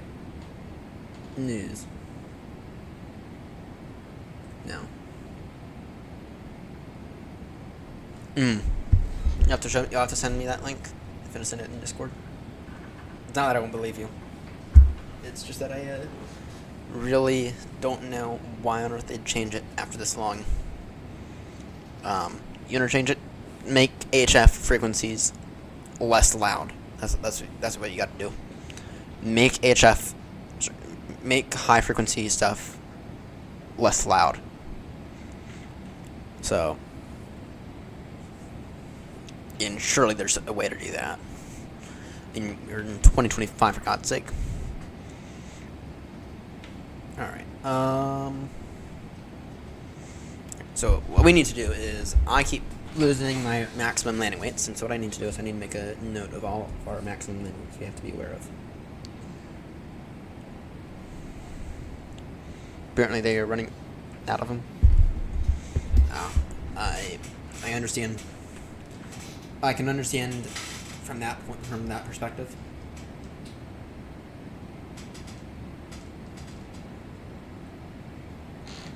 I can understand why that would happen then. So, alright, so our maximum landing weights, what we'll do is I'll make a thing here. So our maximum landing weights need to be, and what we're going to do is we're just going to do a little research on all of our maximum landing weights for all the aircrafts we fly. So, for the B772, the B77 wide body, B738, when we do begin to fly that thing again,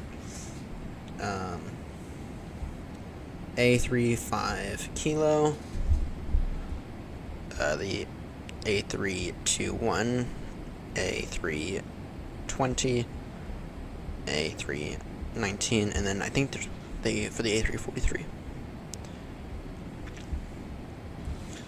Alright. If I can watch the live TV, so. Yeah, exactly. So, alright. We have a little bit of research to do because I keep losing all of our. I keep forgetting our maximum landing weights. So what we need to do is we need to find out what our maximum landing weights actually are for every aircraft we fly, and what we're gonna do is I'm gonna do this live one thing as well. Is I'll just print out a thing of reminders that we have to do, and then eventually I'll tape it to the bottom of my monitor. Kind of in a way like this panel right here. Kind of in a way like this panel right there. So, in a way though. Alright, so in terms of the 772,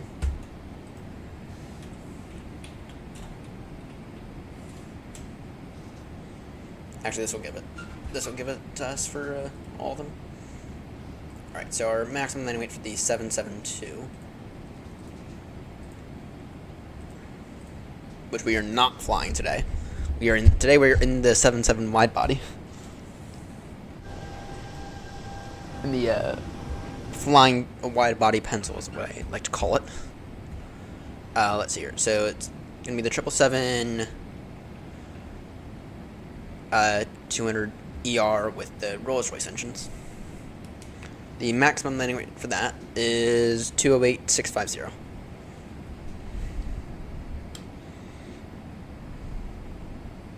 So 208 tons. And then for the 300, the maximum landing weight is 251.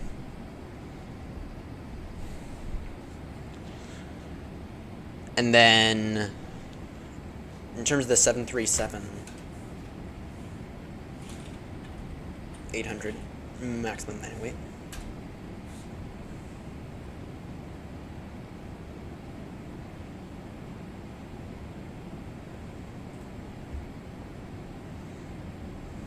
we'll just get it from here.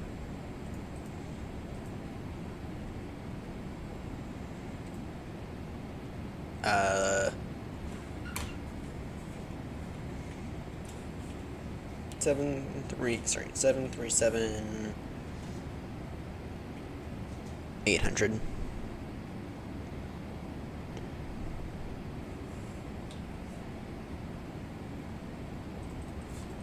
Oh dear.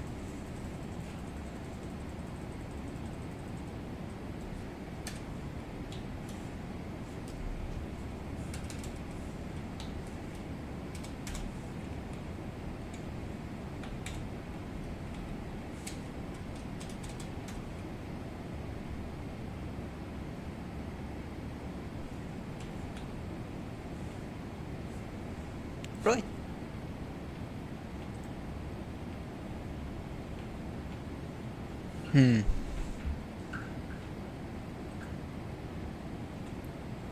Alright, maximum landing weight is for Boeing. Maximum landing weight is 663. So yeah, we'll call that 66.3, I believe. Where is it again? Maximum landing weight. Yep, so 66.36. Alright. And then it's time for the A350 1000.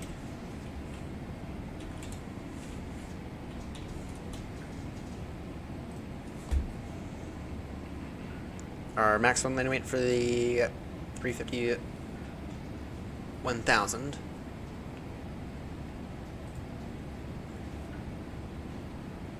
$236 is what we'll call it.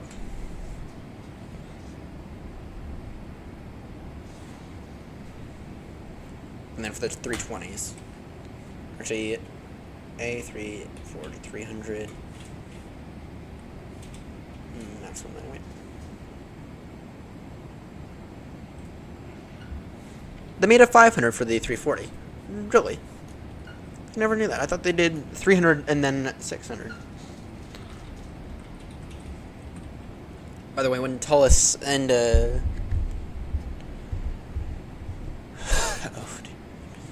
we'll file the 350. Oh, yeah, I understand. Because it's the code for it is not A350/K. It's A35K. It's you skip out the 0. As with everything else. Maximum landing weight, according to SkyTeam Virtual, is 192. In terms of 340-300.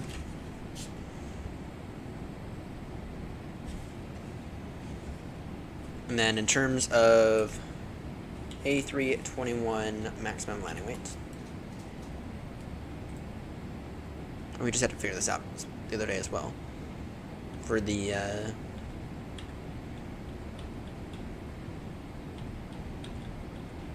it was 674, I believe it was. Yeah, so 674 in terms of the 321.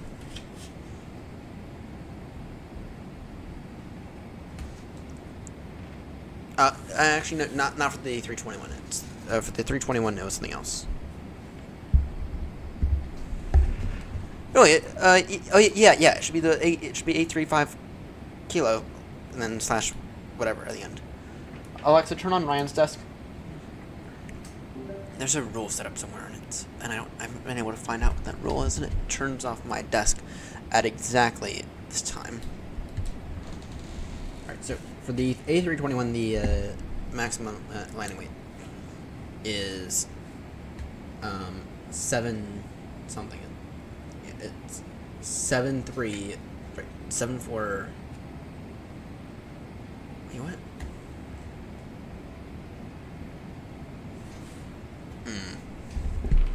You know, let me ask. Or I wonder if SimBrief has a way to tell it. Yeah. I understand. I wonder if SimBrief has a. Saved airframe. Is it saved airframes?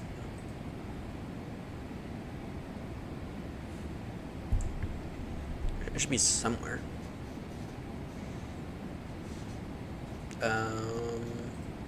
Tools.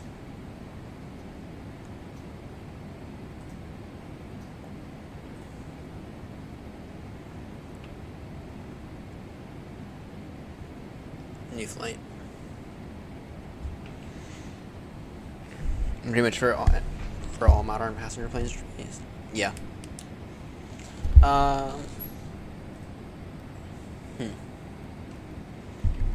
So here's a question then. Where would I put that in here? So SimBrief automatically fills this out for me, right? So the 77 wide body, or sorry, the 77-300.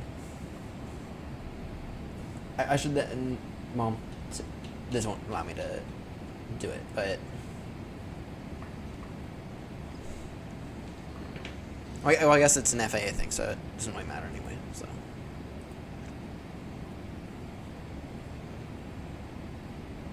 I need to tell. We need to figure out a way to tell SimBrief that our CellCal code going forward is Mike Bravo Echo Hotel.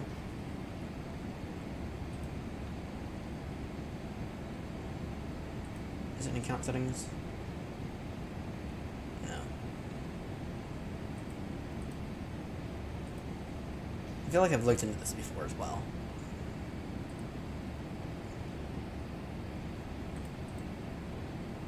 I feel like I've looked into this before as well, and I haven't been able to find it.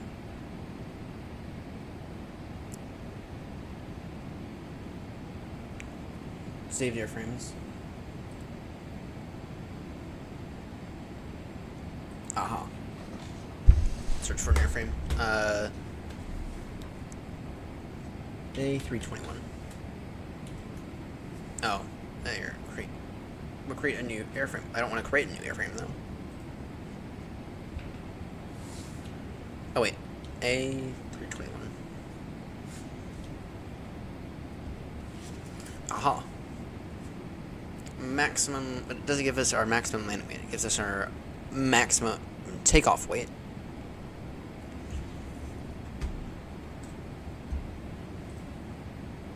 We'll take the IAE. Select airframe. Oh, there it is. There it is. So it's 778. That's what I thought it was yesterday as well. Because last night we were flying the 321 as well. In that very, very, very turbulent departure from ADAC. So, all right.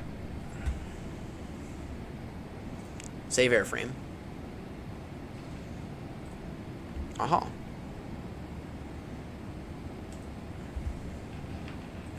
Here.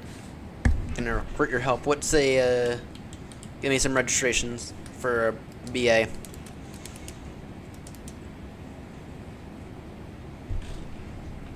Give me some registrations for BA.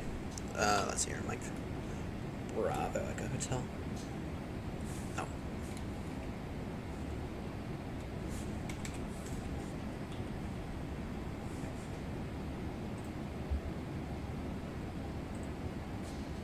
Alright,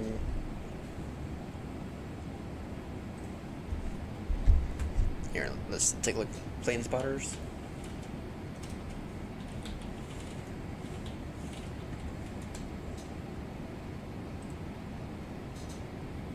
Alright. BA. British Airways, I see it, ICAO.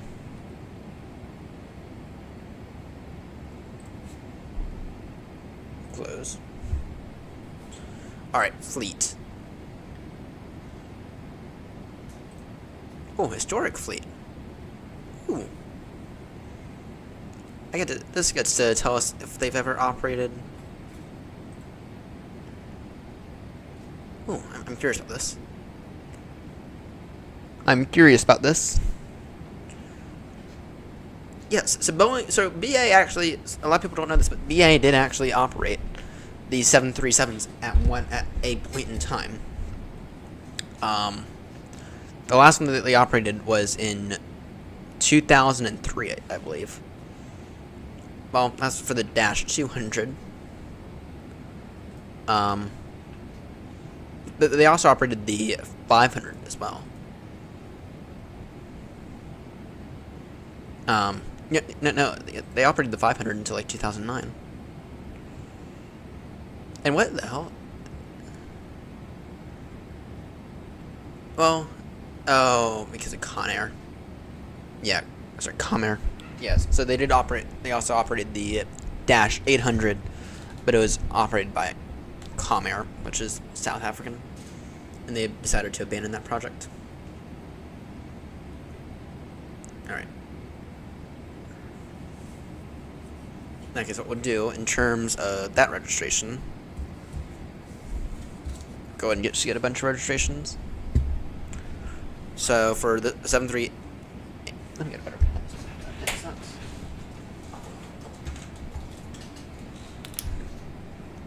This pen better? Yeah, this pen's much better. So for the 738, what we'll do is registration of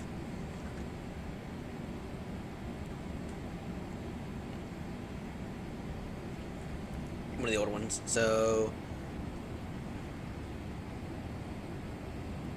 Golf Foxtrot Delta. So this is what we'll do going forward in terms of the registration for the 737-800.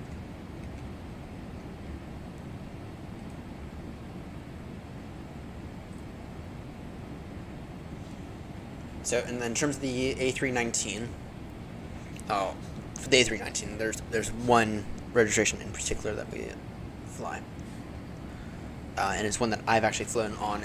The only A319, or sorry, the only A320 series aircraft that I've ever flown on was this one as well. And I got really lucky at Schiphol, and I've told this story now 1,000 times. But it's the retro BA experienced the retro British Airways livery. And then 2 days later, I then witnessed it landing at Heathrow. And that was a highlight of the whole trip. Forget Dakar, forget Paris, forget London. That was a highlight of the whole trip. Being able to watch the plane that I flew on 2 days prior to land, and have the first ever A320 series aircraft that I've ever flown on be the retro British Airways livery. So that is day 319. That is Golf Echo Uniform Papa Juliet.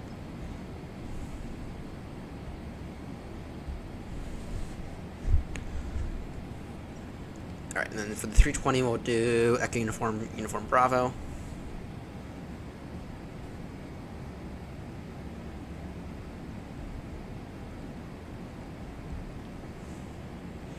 And then for the 321, BA has a lot of 320s.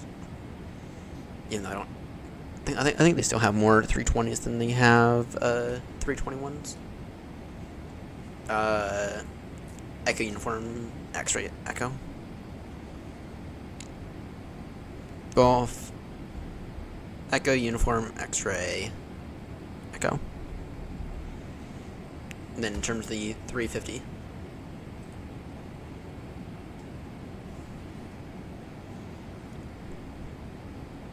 Golf X-Ray Whiskey Bravo Mike. That's fine. And then in terms of the 772, that's easy. That is Golf Yankee Mike Juliet, which I've found out, and it's very, very annoying. They no longer operate the 777s to Baltimore. It's now Dreamliners. It's back to being Dreamliners. And then for the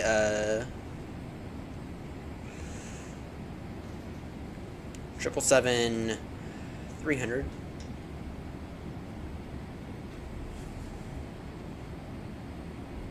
Golf dash Yankee Mike. Sorry, no. That's gonna be Golf Sierra Tango Bravo Charlie. And then they've never operated the 340. And the registration for that is gonna be Golf dash. So 34A3. Call that Alpha A3. So that's Charlie Delta Charlie for the 340-300. All right. Now what we can do is do the sim brief. So for the 321, that'll be Golf dash Echo Uniform X-Ray Uniform Echo Uniform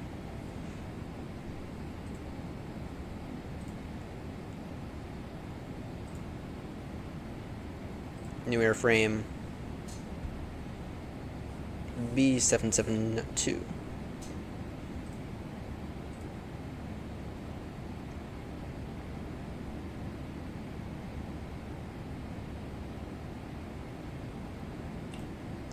Select airframe.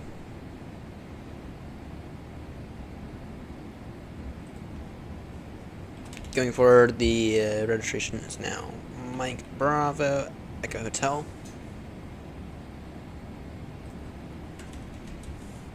Golf dash Yankee Mike.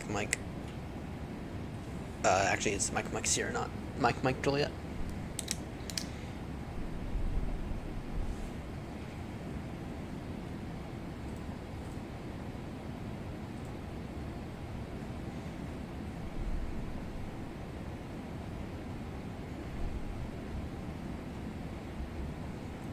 Save. Alright.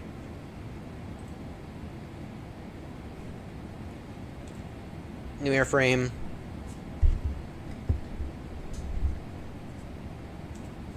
B77 wide body. Select.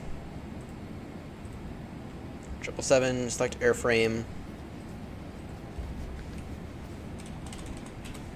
Mike Bravo, Echo Hotel. Kilos. And the registration for that is Golf Dash Sierra Tango Bravo Charlie.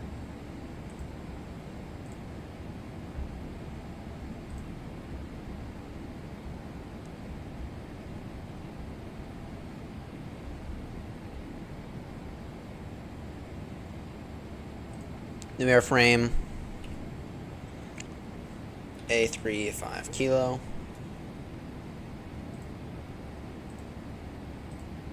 Any builds, select. Cell count is Mike Bravo Echo Hotel. And then it's Golf. The registration going forward is going to be X-Ray Whiskey Bravo Mike.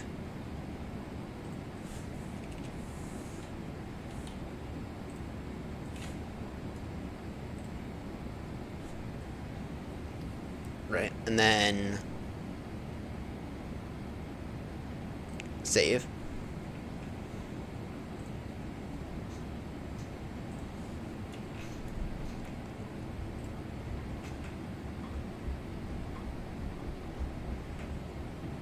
And then, so A320,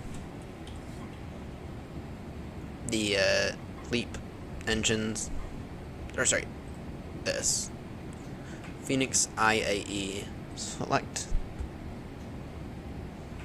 And then what's our maximum landing weight for that? Our maximum landing weight is 645 on that.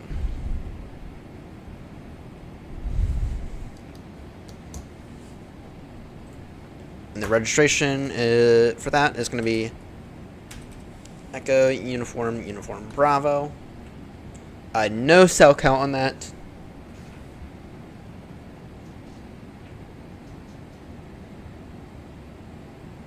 Yeah, no cell count.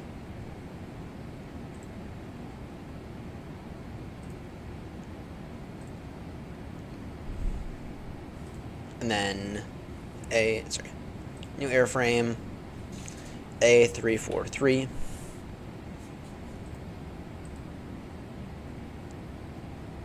Go with the any builds. Then our maximum landing weight on that is, yes, 192. Golf Alpha Charlie Delta Charlie. And that's code for the first four letters of, sorry, the first four numbers of the alphabet. So, I mean, what is Charlie? Or so it's A343 is the type code. Now, what is, so we'll keep A because that makes sense. And then Charlie is the third letter of the alphabet. Delta is the fourth. Back to Charlie. And then the number is going to be Charlie Delta Charlie. Victor Romeo, Mike Bravo Echo Hotel. Save airframe.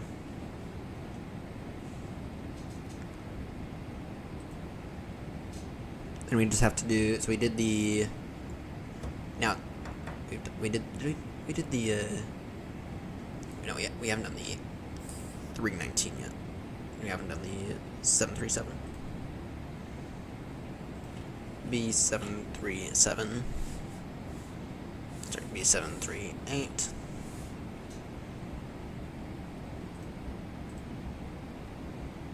PMDG, got the dual class. Actually, yeah, we'll get the dual class. Select airframe.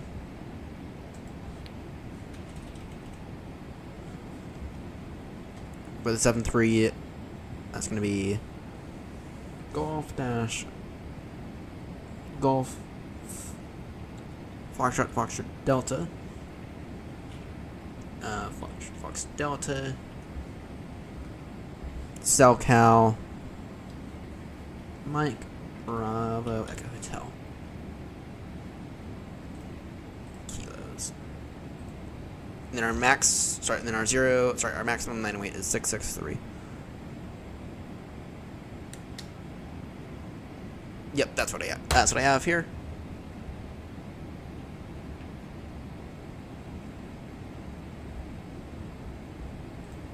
Save. Alright, and then we just need the A319. Oh, there it is right there. The Phoenix IAE.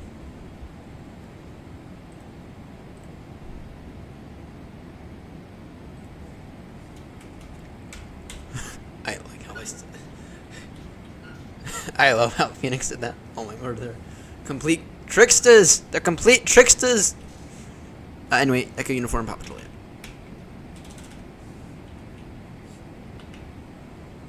Fin number. Uniform Papa Juliet. No cell count for this.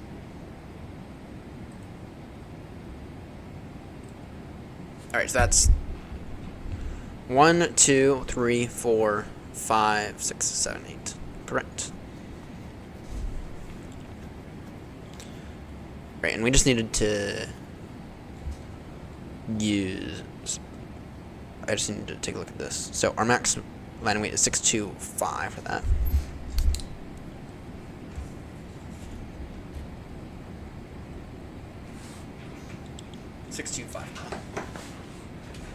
Wonderful. Wonderful. Wonderful. So 625 on that. Oh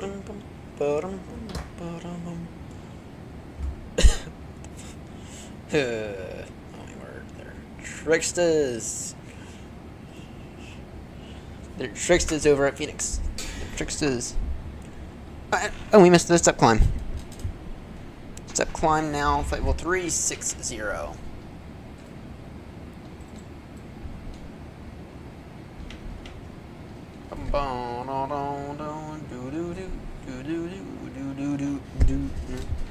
Three, 6, 0 in the box.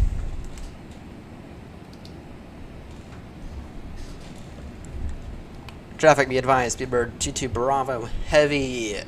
Step climb now, flight level 360 traffic.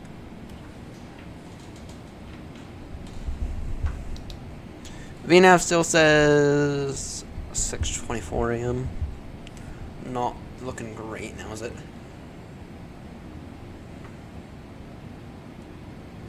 Not looking great now, is it? Snow possible this morning? My goodness! What the fuck?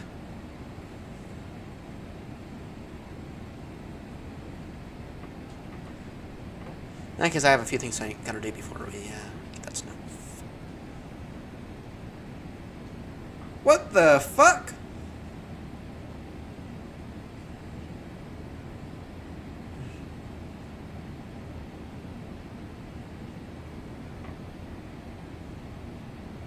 Ooh, so is this your new channel? Sorry, Zulu Alpha Papa Juliet. Sorry, Zulu Alpha Juliet. Alright, surrounded by non-radar from the virtual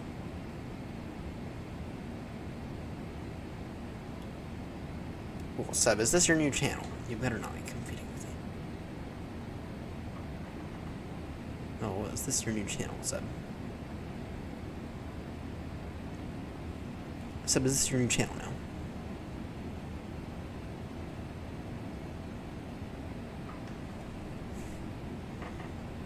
Seb, is that your new channel? You're gonna compete with me. Something on, oh, it's something on ACF. Oh, Honolulu Control Facility. Oh, nice. Nice. Don't worry. When I begin to control Eddie, I'll begin to maybe we can do a collab. Though I don't know what kind of collab we'd be able to do because VAT UK versus VAT USA. But yeah, I don't know what kind of collab we would be able to do. But no. Speaking of where. Oh, nice. Nice. Nice. So.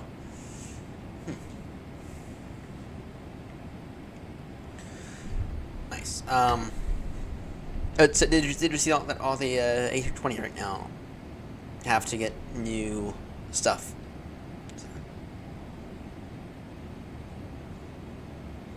Let's see the geographic.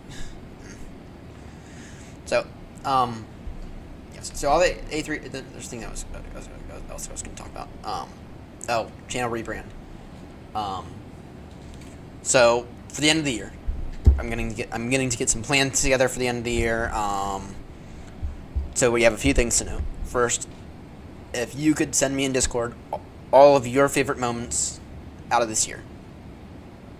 If you could send me all of your favorite moments out of this year. For the end of the year, I'm gonna do a video of like highlights of the end of the year, and then also at the end of the year we are gonna do a bit of a channel rebrand. So we were under Ryan MCFS before, but then we stopped doing Minecraft entirely. Then we stopped doing Minecraft, and I wanted to pivot more towards the tech field of things.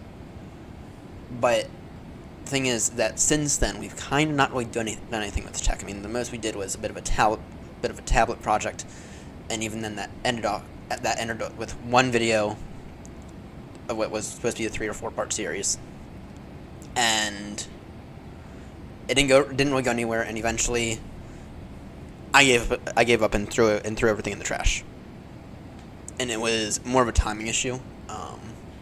And I didn't really have time to work on it, and of course, the 3D printer decided to take a dump at that time as well.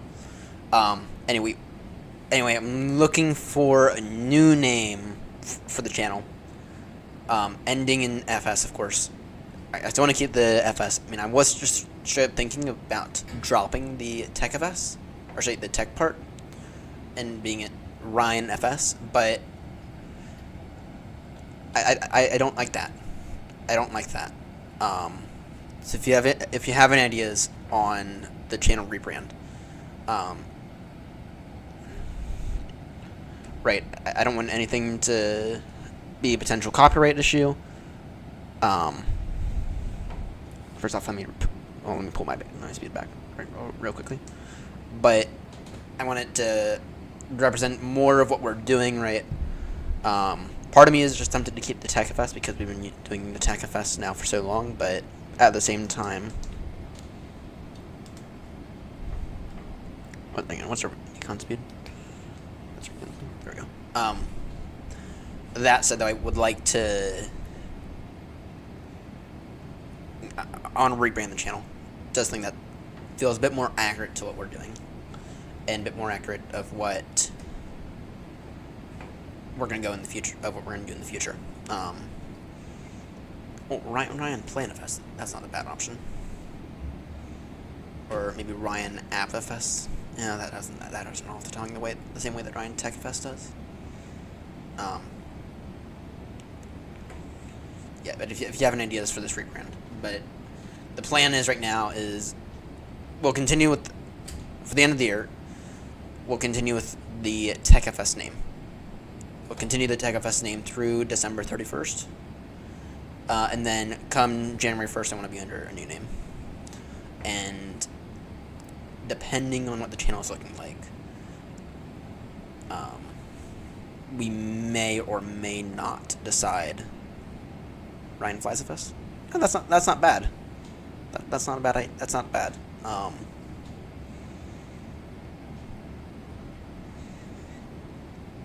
And but depending on the state of the channel, depending on if I think we're gonna continue it going after next year, I may or may not decide to put this on some documentation to fully like incorporate.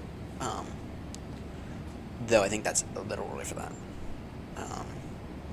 But I am considering the potential of forming this into an official corporation. Well, actually, no, I should probably scratch that idea before I get myself into trouble. Because I'm moving in a few years.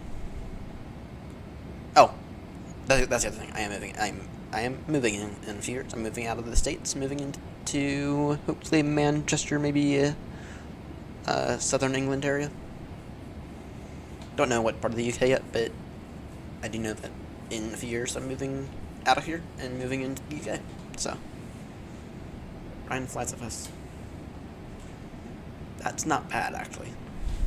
Ryan flies of us. That's not bad.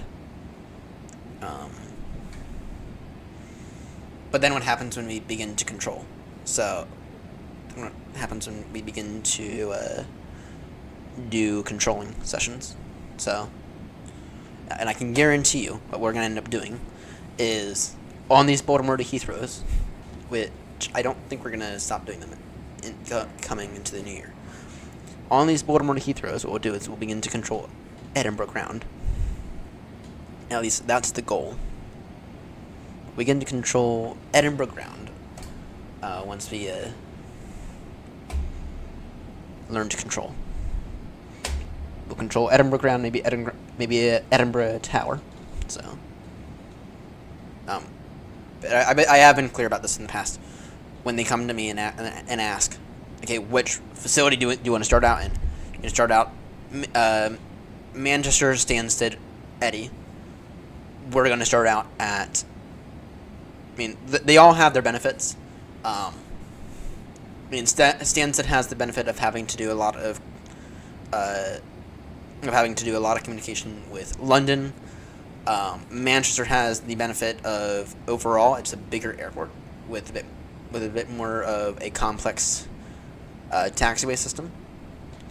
And then Edinburgh has the benefit of Edinburgh does get a good rush every once in a while. Edinburgh can get stressful to control. So I've begun to. We're still 708 in position. So once that gets down to 600 to around 600, then we'll I'll go ahead and really begin to crack down on it. We're still 708 in that.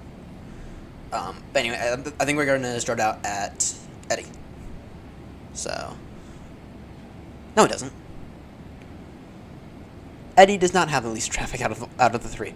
Maybe in real life, but on Vatson, oh my word, Edinburgh can get freaking busy at times. Oh my word. I mean, I've never seen a rush at Stansted. I've never, ever seen a rush at Stansted. Not on Vatsim. And I've been on Vatsim over a year now, so flying in and out of the UK. I've also never seen a rush, or I've seen a few rushes at Manchester. Manchester can get busy at times. That said, though, Eddy gets by far the most rushes out of all of them. When David hops online, you should see how busy Eddy gets. Oh, that's fun. When David gets online, you should see how busy Eddy gets. Oh my word, that is some fun right there. Actually, do I have a clip of that? I don't know if I have a clip of that. I should. We were going from Eddy to Copenhagen, so.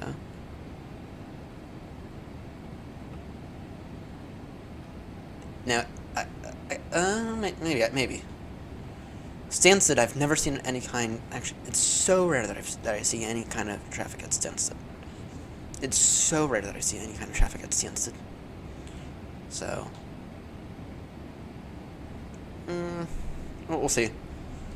The other thing about Manchester is I don't know Manchester at all. I don't know Manchester at all.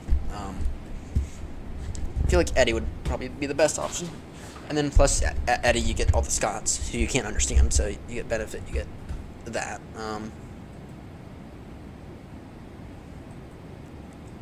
Let's see here.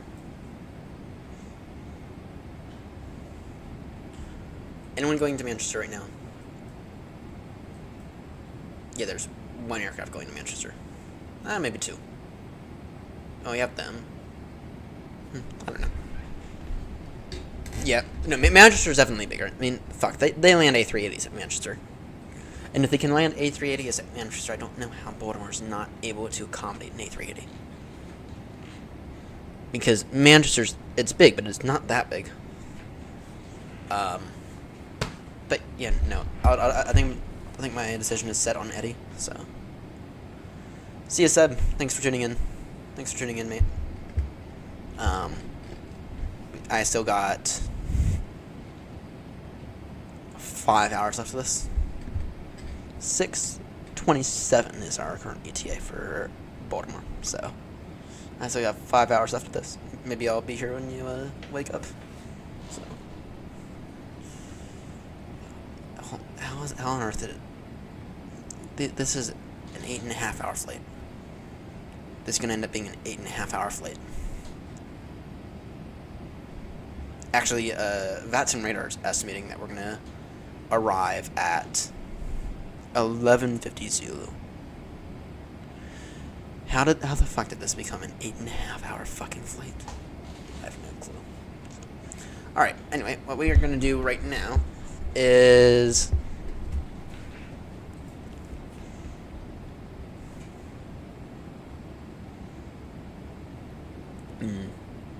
Brussels is online. Brussels ground.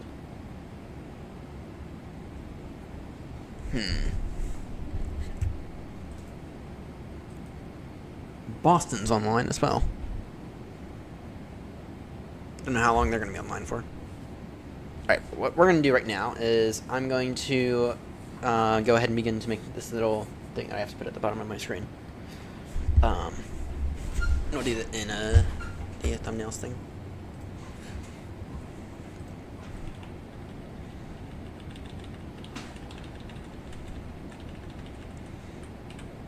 Alright, let me think here.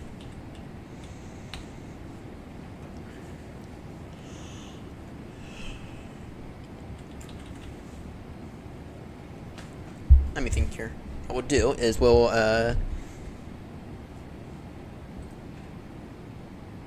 go ahead and make, like, a little panel. Here. Let's see here. Background. I'm gonna go a bit of a lighter gray. Okay.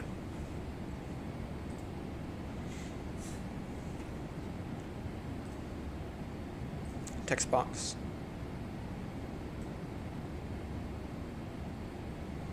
Alright, insert table. 2 by... How many aircrafts do we fly again? 1, 2, 3, 4, 5, 6, 7, 8. 1, 2, 3. Oh, and you also need the A380. When we do begin to fly that thing again.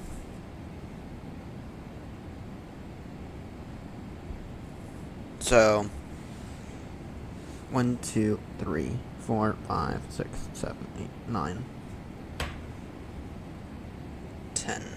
So it's here.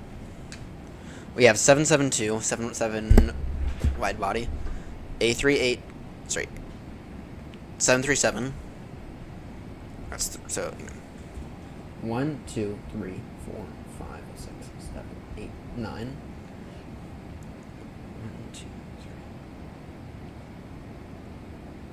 3. 1, 2, 3, 4, 5, 6, 9. Plus the 74, so it's 9. Let me just make it 12. Let me just make it 15.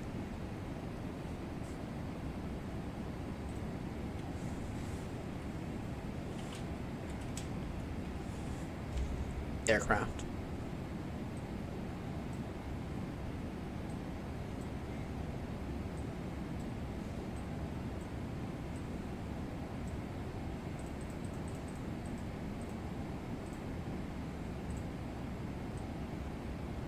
I guess what we can do here is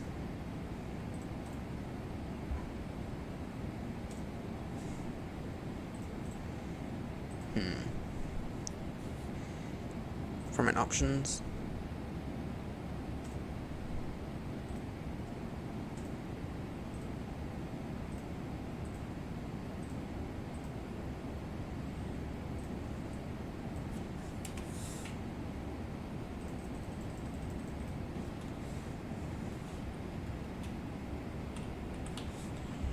What we'll do here is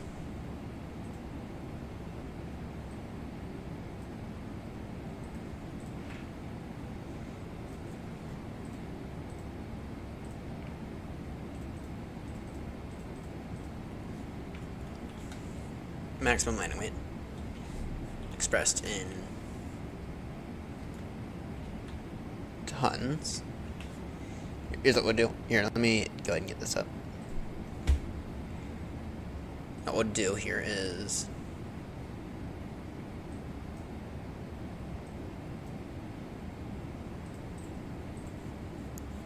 insert column right. Insert column right. And what we'll do here is do that.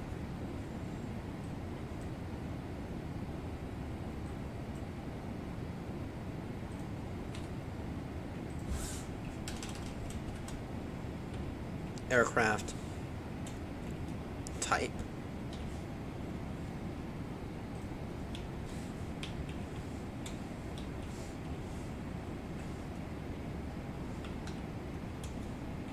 And we'll do this in terms of tons, because I don't want to have the expandability option in the future.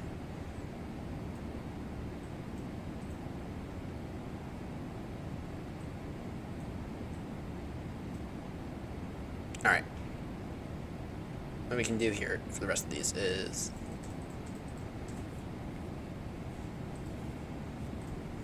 this. So for the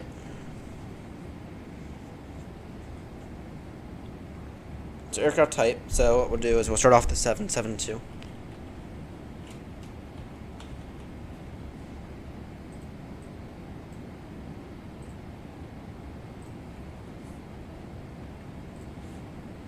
So B772, that's going to be 208.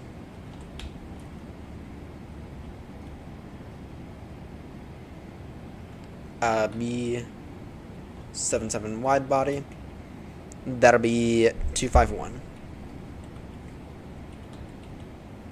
B738, that'll be 6636. A35 kilo.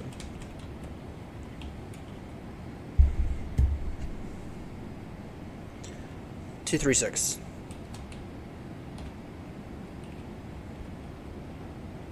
Not helpful when that happens.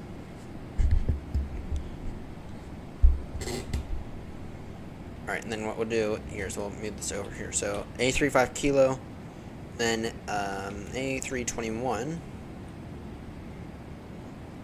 What the maximum landing weight is for that is 77.8. The A320, the maximum landing weight for that is 64.5.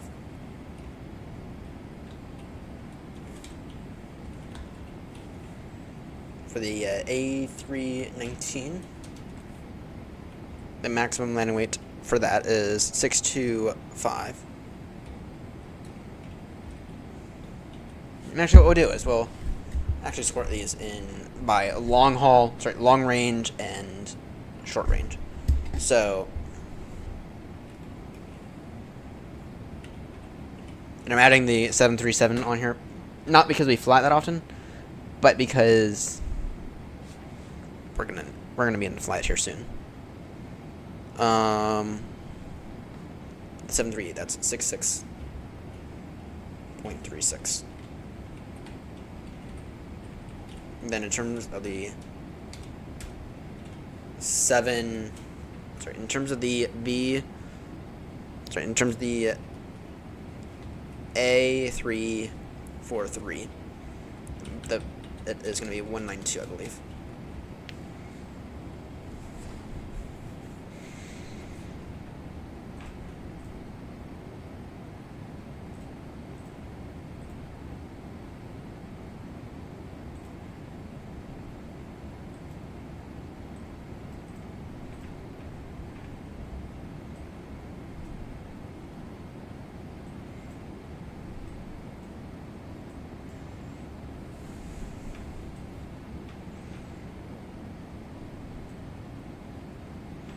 And now we can,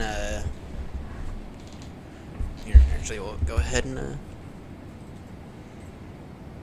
insert row above. Merge cells. Merge cells.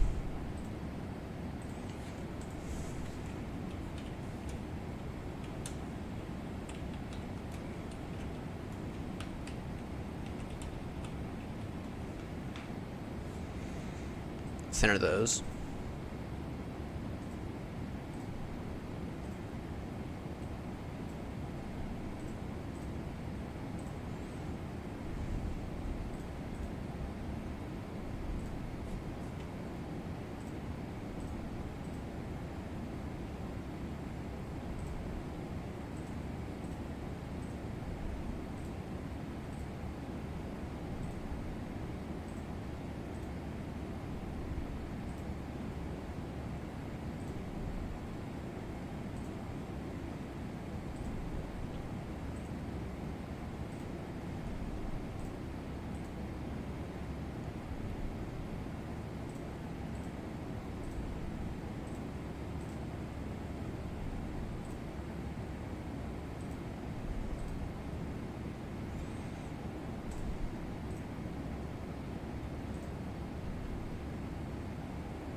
Alright, let me just go ahead and try to get this working.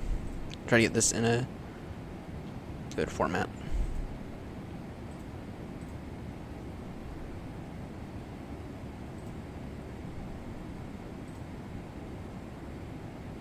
Let me try to get this in a good format.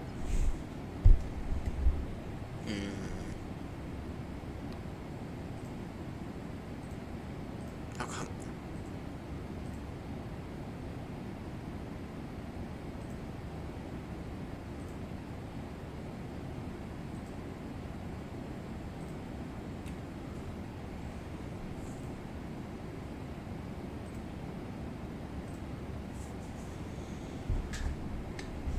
Alright.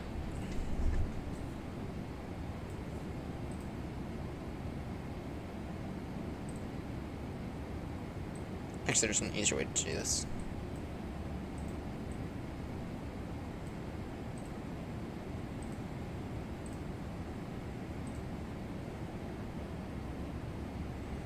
There's an easier way to do this. So,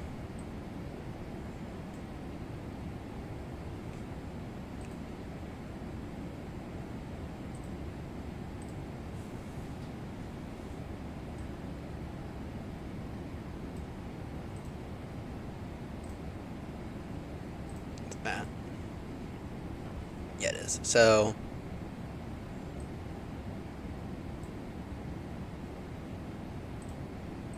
what am I doing? So, alright. What are we? 4. Set all of them to 4. Alright.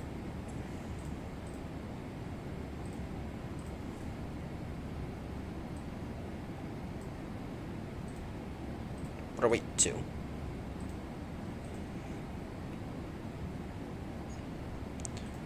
So those guys back at 4.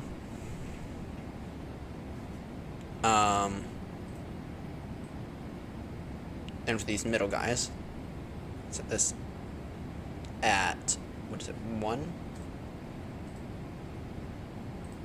Sorry, 2 at the 2 for those. 3.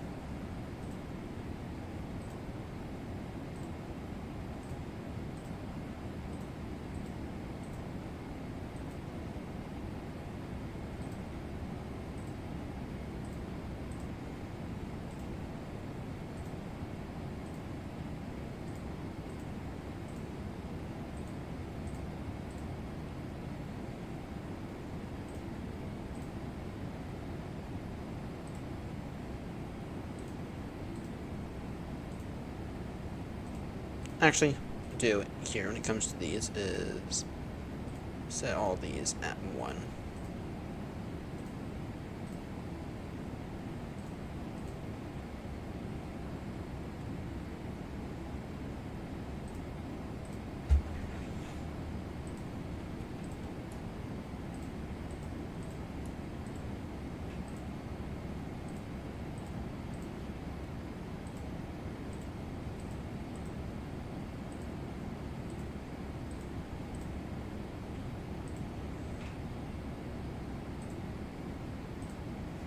One.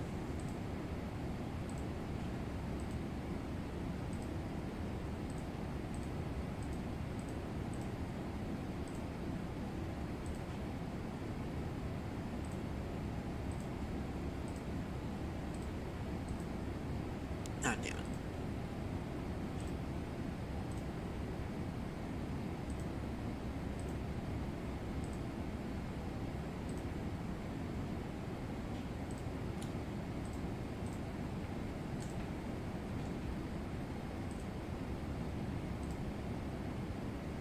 Yeah, I'll set all these at 1.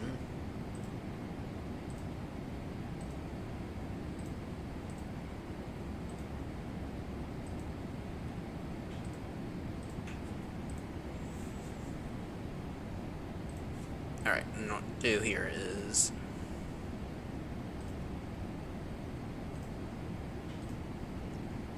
for those, we'll set those at 3.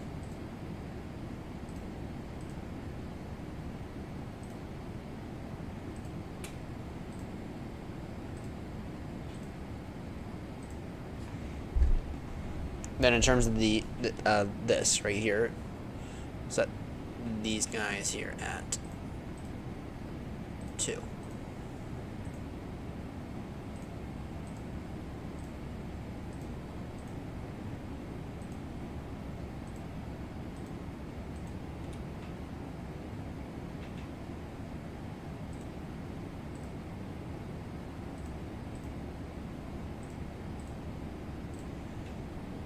All right.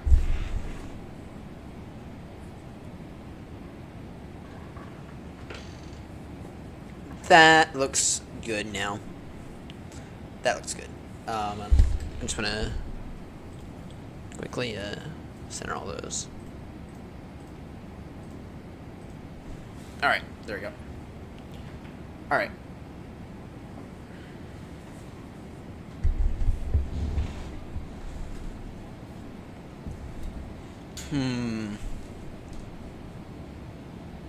Ryan flies a fest. That's Ryan flies a fest here. That's not that bad, actually. Ryan, I was thinking maybe Ryan playing a fest, maybe. Ryan playing a fest, but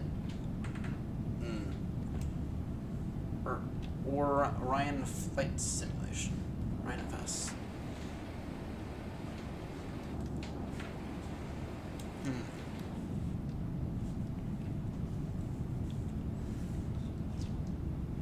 Yeah, Ryan FS. Ryan FS. Instead of Tech FS.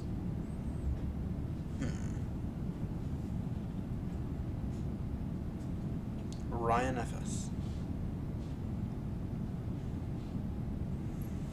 I'm curious about that.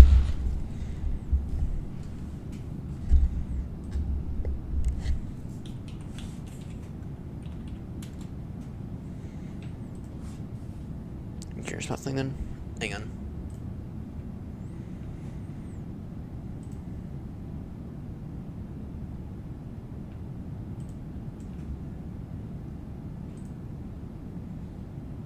Ryan FS.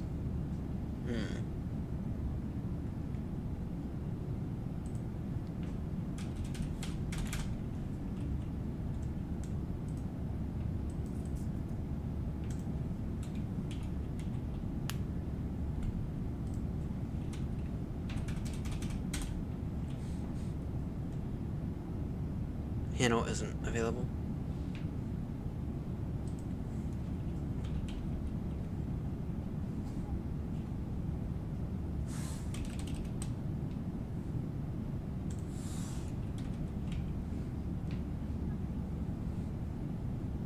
Who has it? Who has it?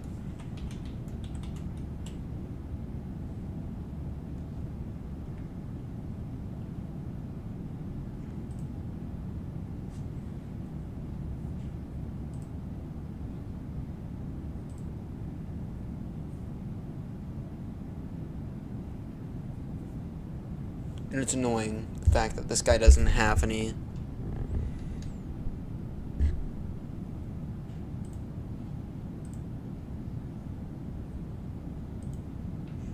And then anything in 2 years, it's no name. It's a good name. I kind of am digging the idea of dropping the tech and just see Ryan FS, Ryan Flight FS, Flight S, Flightson, or Ryan.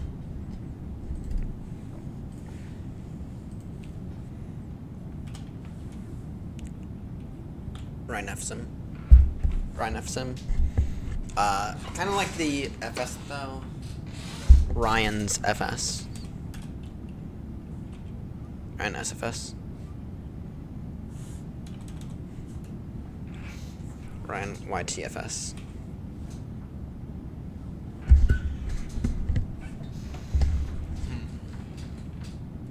You know what I want to do? I would like to.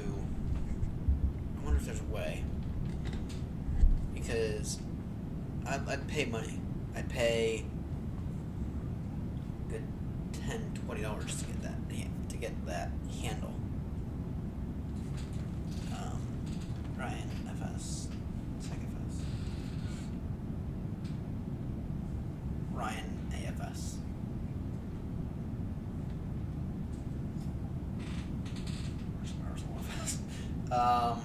I'd pay money to get that FS.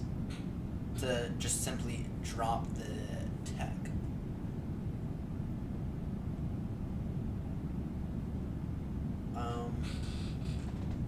I mean, I know that, and just to be crystal clear, the other guy whose channel handle is Ryan FS, he has every right to his channel. If he says no, then that's it. But the thing is that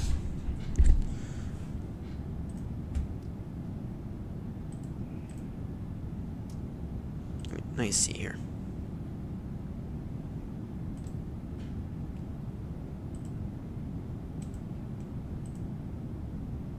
It's Rocket League from over 2 years ago.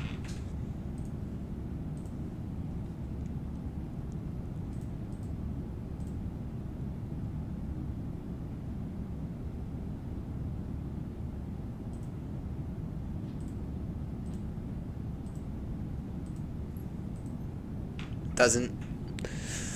I feel like this is more annoying than anything because TechFS. What did David do recently?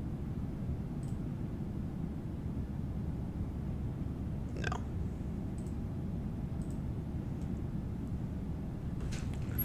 Kind of annoyed now because it's like this is like a good channel name for us going forward.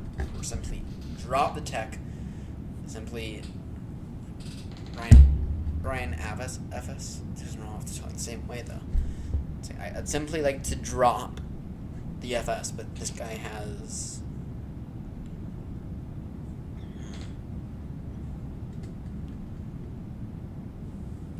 Let me try something. So swap channel names. Swap the handles. So what I'd do temporarily is I'd Ryan Tech FS. Ryan Gaming FS, that doesn't work.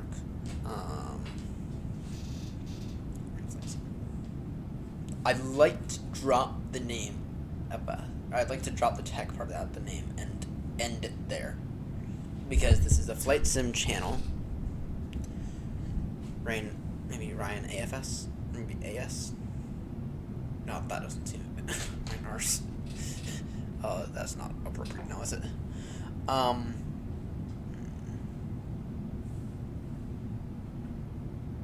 don't know. I really don't know, Ryan flies FS. But it's like then when I begin controlling, then we're not really flying, are we? I'd like to aviation sim. Ryan F sim. Ryan F sim. Ryan Flight S. Ryan Flights. Ryan Flies FS. Flies FS is the next good option.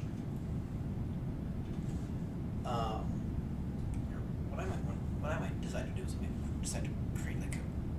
Well, I have the old use. What I could do is.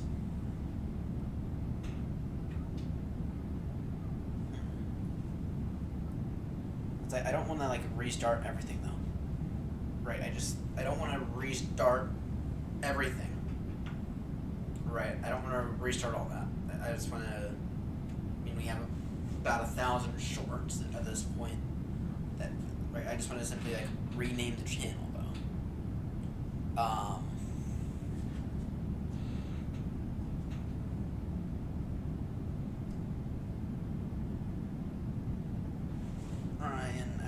Ryan FS would be the best option. This douchebag is taking it.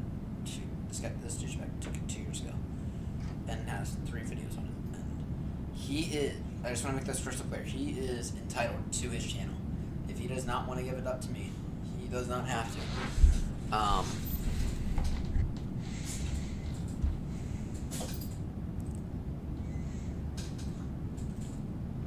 Ryan YCFS. Ryan FS. FSS. Nope.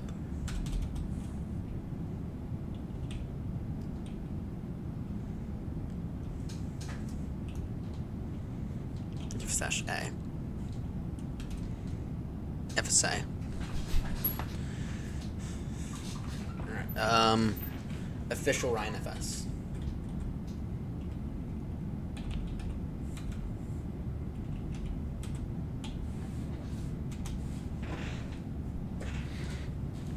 Official Ryan FS.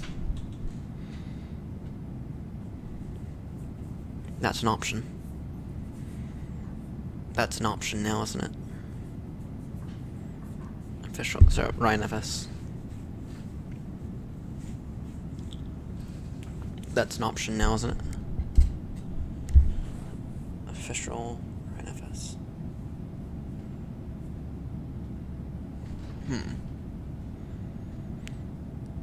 Official Ryan FS.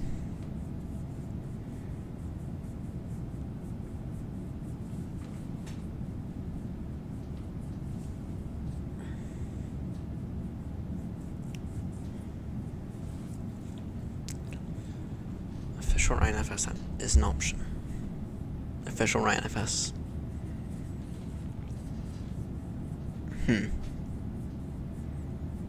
Okay. Choose your unique handle. You can change. Handle's gonna be changed twice every 14 days.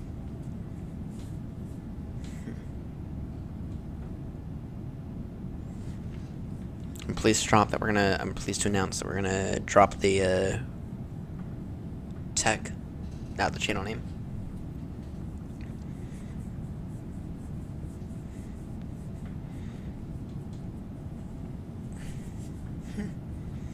By the way, this is going to be one spectacular end of year video. That's the goal, anyway. That's the goal.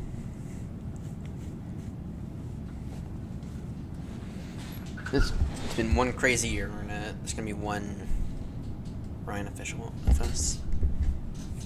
Ryan FS.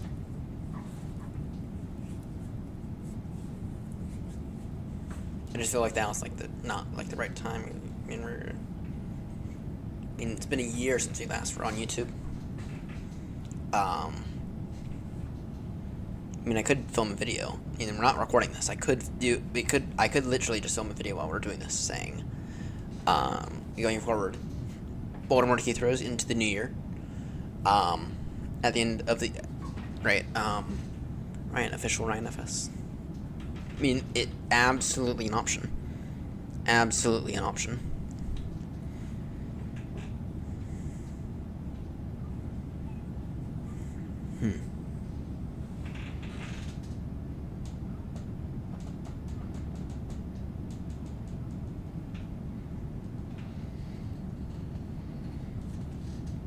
I don't know. I'm thinking, though I kind of feel like, though, if I were to change this now, I kind of feel like I'd have to announce it now because everyone's gonna notice. Right? It's not like a company, right? It's not like Apple dropping the computer from their name, where they can announce it one day and then do it in filings, or obtain the right to Apple to just the name Apple very quietly in advance, right? And then announce at the end of their keynote they're dropping that Apple, they're dropping computer from the name, right?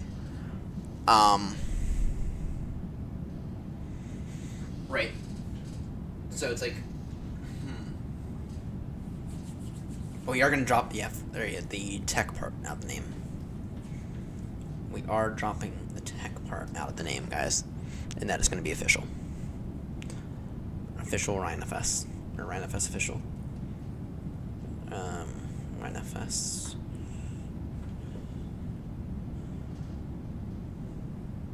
Ryan GFS. Oh, fuck no. GOFS. Oh, fuck no, we're not. Ryan MSFS. No. MFS. Ryan motherfuckers. Oh, Ryan MFS. Let me see here. Ryan MFS. Oh, that's not even available. Ryan FS official. Official Ryan. Yeah. I just kind of feel like, so we've been on YouTube over a year now. I mean, the first thing. I mean, we've been on YouTube now over a year, and it's been a year of stream, and it's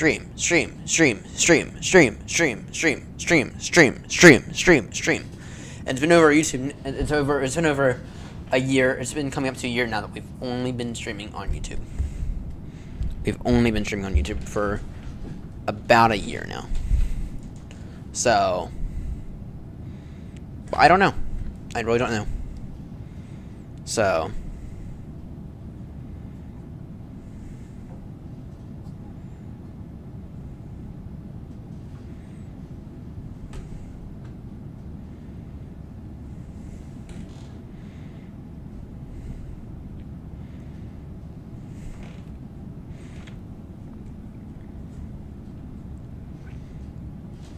Ryan official Ryan FS for the handle, and then just simply drop the name official Ryan FS.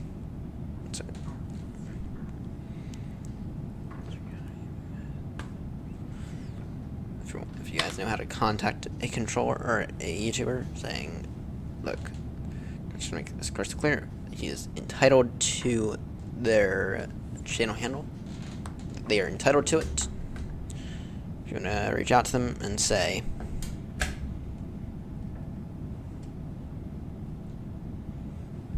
let me actually see about leaving a comment somewhere.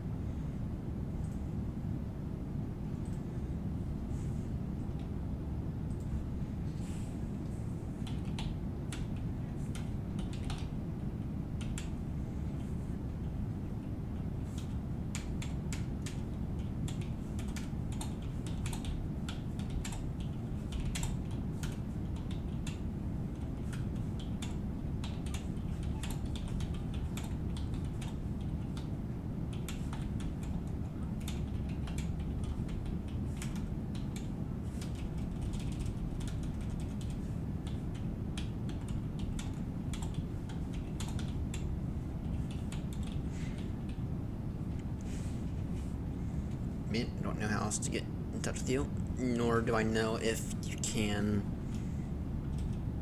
if this will work, but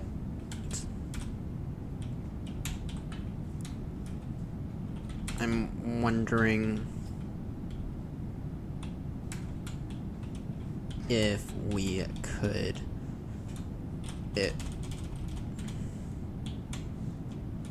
I'm wondering if I could take over the channel handle of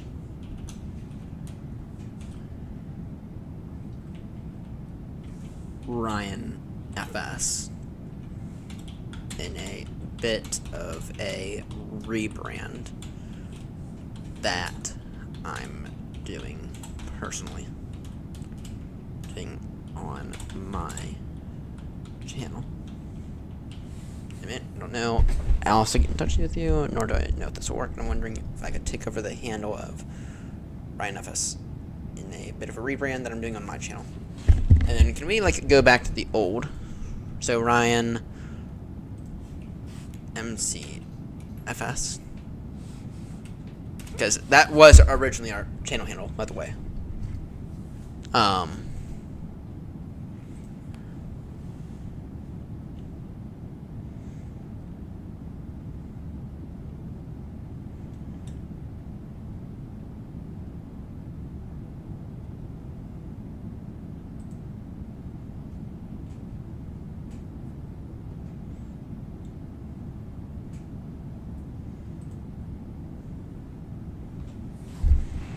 We'll find out. We will find out if we can.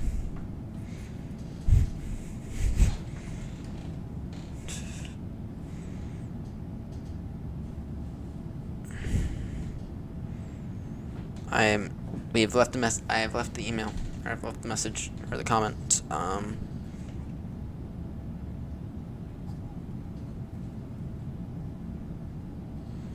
I'd be more than willing to give you the really old one. So, but I'd like to,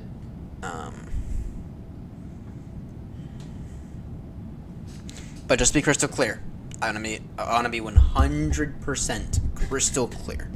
This guy is entitled to the handle, right? No one is debating that. This guy is 100% entitled to his handle of Ryan FS. Okay. However, I would like to take over this handle and to rename the channel Ryan FS. Okay, I would like to do that.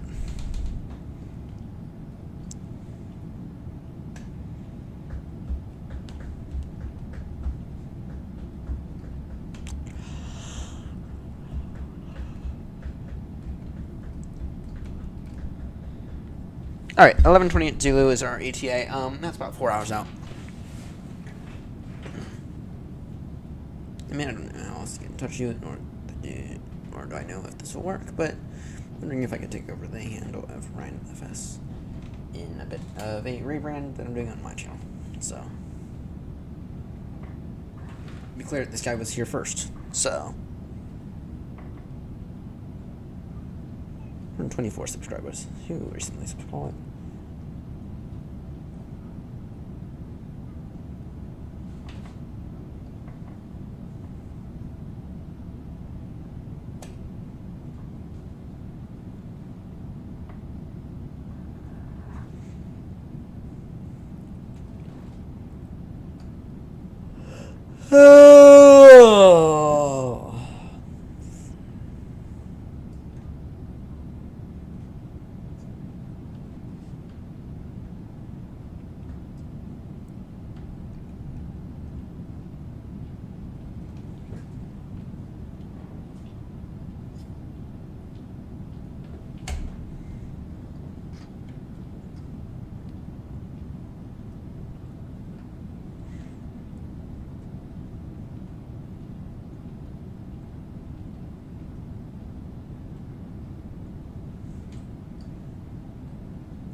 Official Ryan FS. Ryan FS. Or Air Ryanair. Oh shit, that won't go well. That won't go right. That won't go well. Ryanair. Air not. Ryanair. Ryan Airways. Yeah, that. Yeah. Venom Air. Venom. VNO. That. Vernon Air. Venom Air. So for those who don't know my last name, it's out there somewhere at this rate. Air Vernon. Airnon. No, Ryan FS.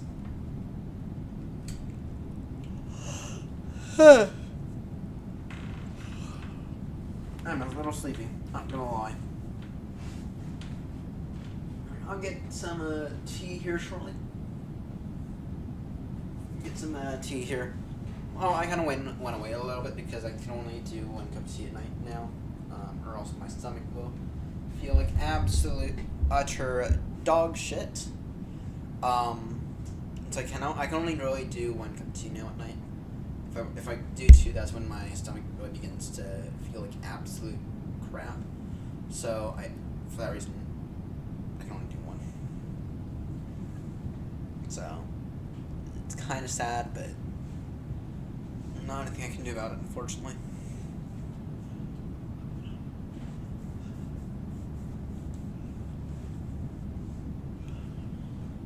Speedbird 22, I'm a caution wind shear. 60. We do have a set climb at 1009 at Zulu. So in 1,000 nautical miles. Yeah, let's do a bit of a mid-flight check-in.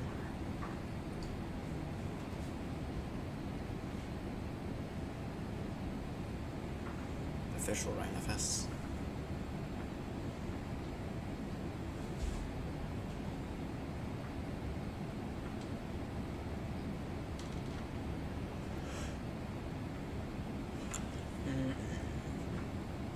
MSFS, maybe Ryan FS.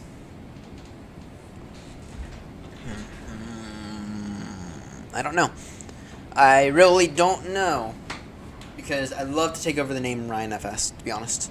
I'd 100 that'd be the most ideal solution. So Ryan Aviation FS, or maybe Ryan that doesn't roll off the tongue the same way. Ryan FS. Right.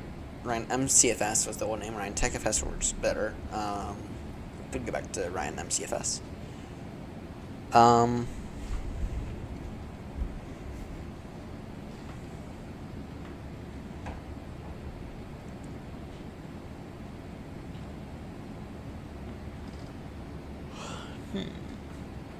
don't know. I don't know. Legs direct Jerome.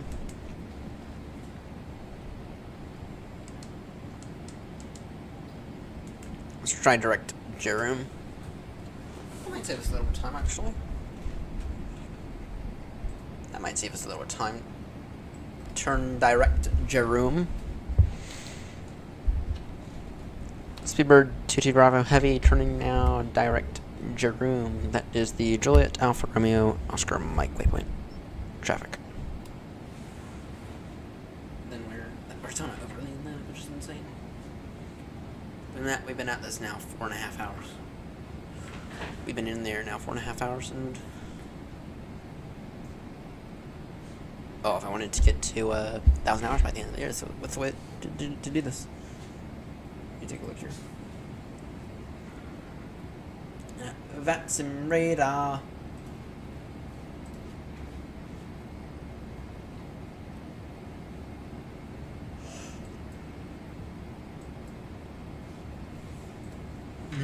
I don't know.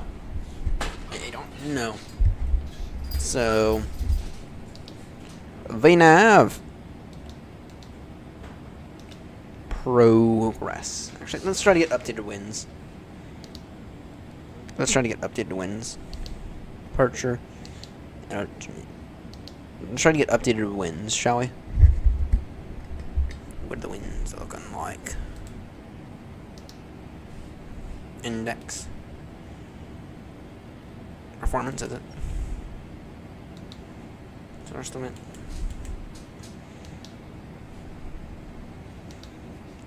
Progress. Wind. Here, where is it? Where is it?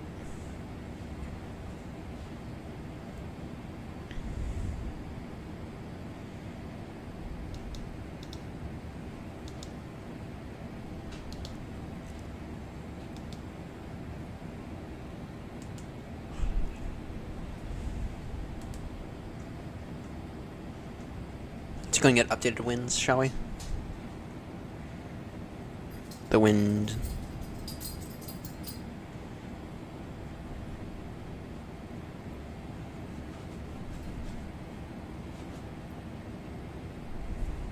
Oh, that's descent. Fuck. That's descent. So. Yeah. Alright. I'll tell you what. I need to go upstairs for a moment. I need to do a few things. I'll be right back in a few moments. Right now, I'm going to come watch T-Desmo 8.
Alright, I have returned. So I just realized something. This arrival's gonna be a bit interesting.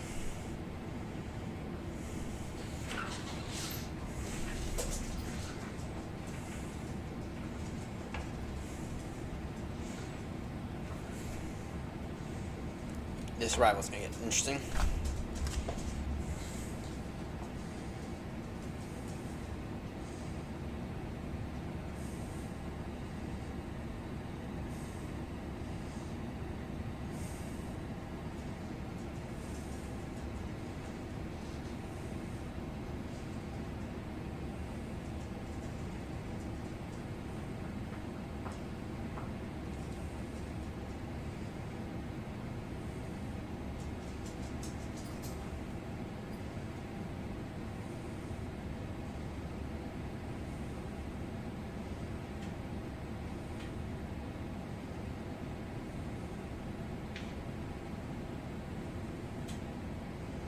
This arrival's gonna be a little interesting.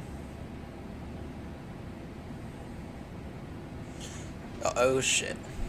So, yeah, no, this arrival's gonna get interesting actually because of the storm that's about to pass through us.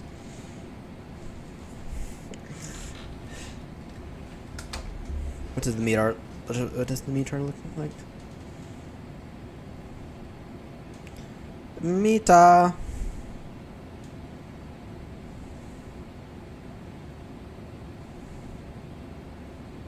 Most recent.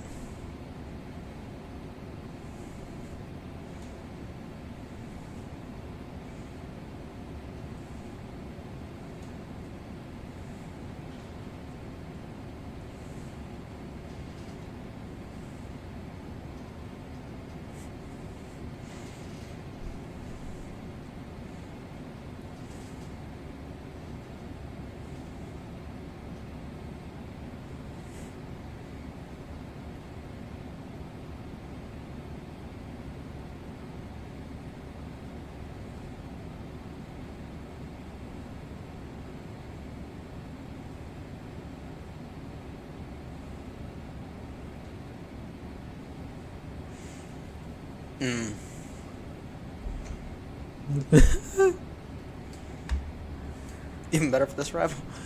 Aircraft it.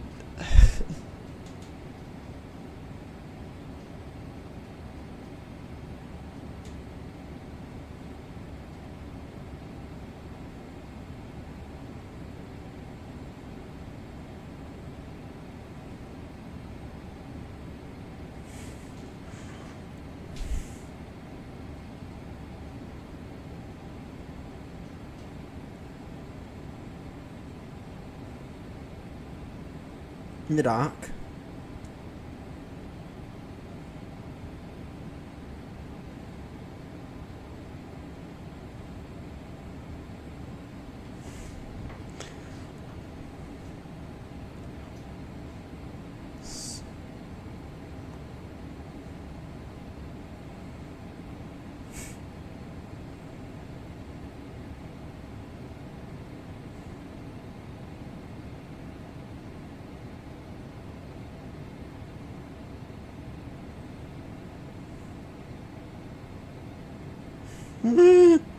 People ought to laugh out of this.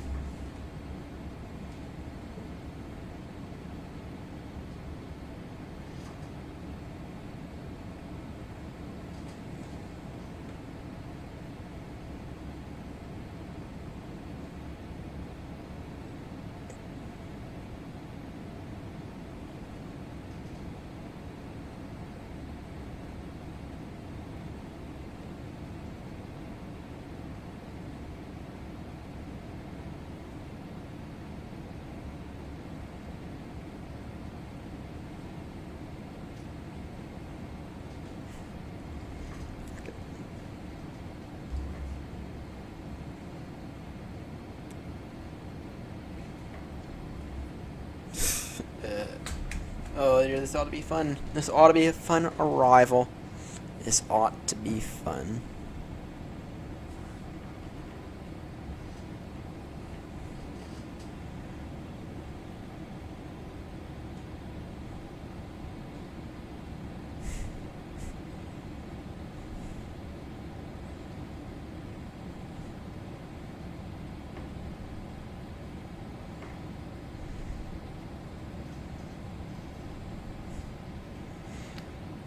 Alright, let me go ahead and finish up this chart then, shall we? I'll go ahead and finish it up in a moment. I'm feeling really itchy right now. And I just took the medicine for it, so hopefully that'll be. Hopefully I'll get a little less itchy here soon.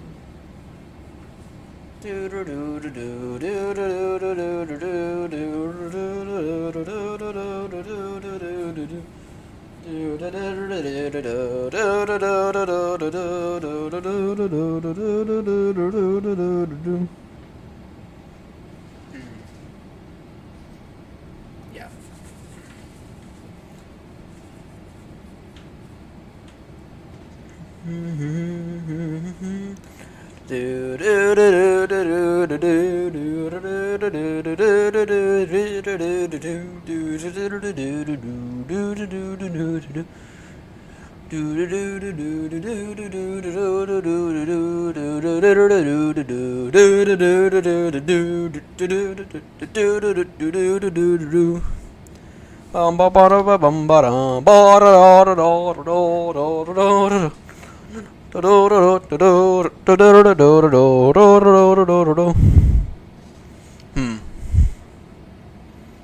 This ought to be fun. This ought to be a fun arrival.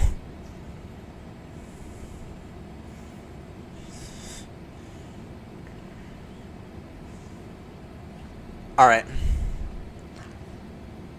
Yeah.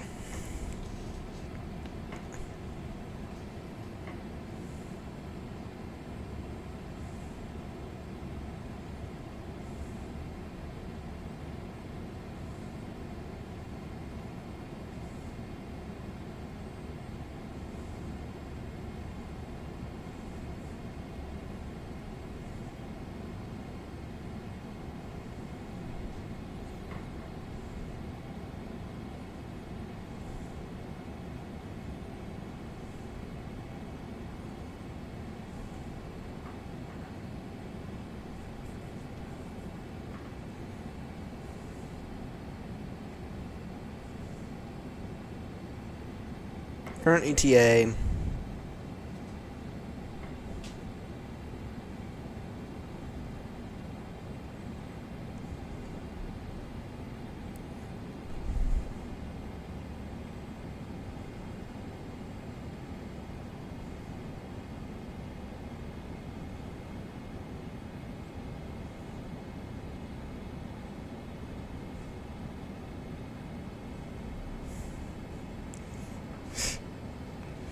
Oh dear.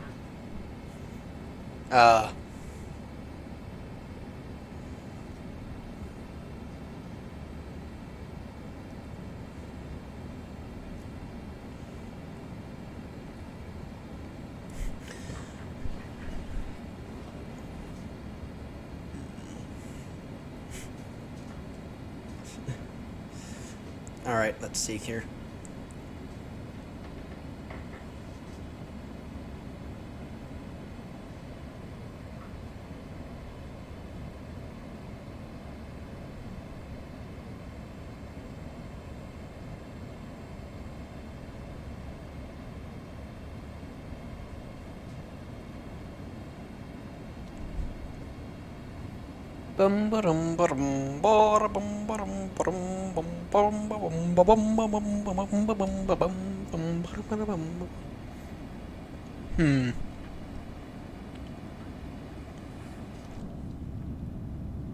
All right.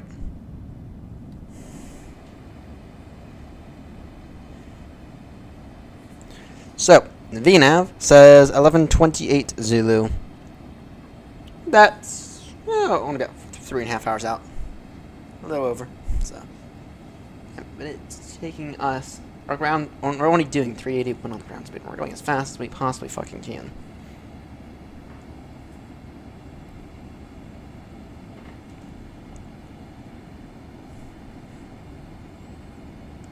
Only doing 381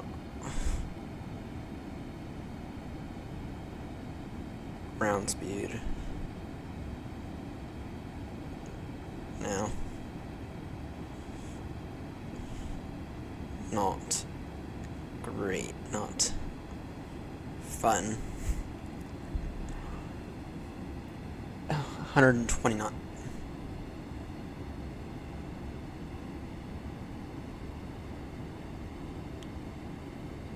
headwind. Yeah, right now we're only doing. We're not even doing 380 on the ground speed. We're not even doing 380 on the ground speed. This is. Yeah, no, we're not even doing 380 on the ground speed right now. We are. We're not even doing. When you look at why we're not doing. On why we're only doing 380 on the ground speed. No, 125 knot headwind.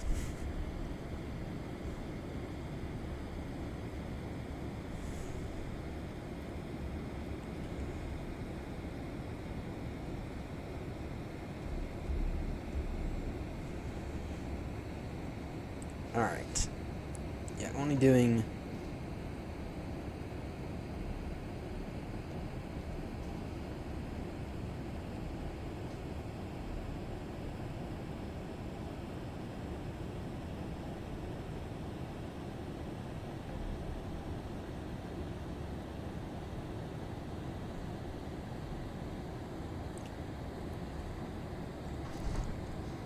You ask yourself, you ask why you're doing.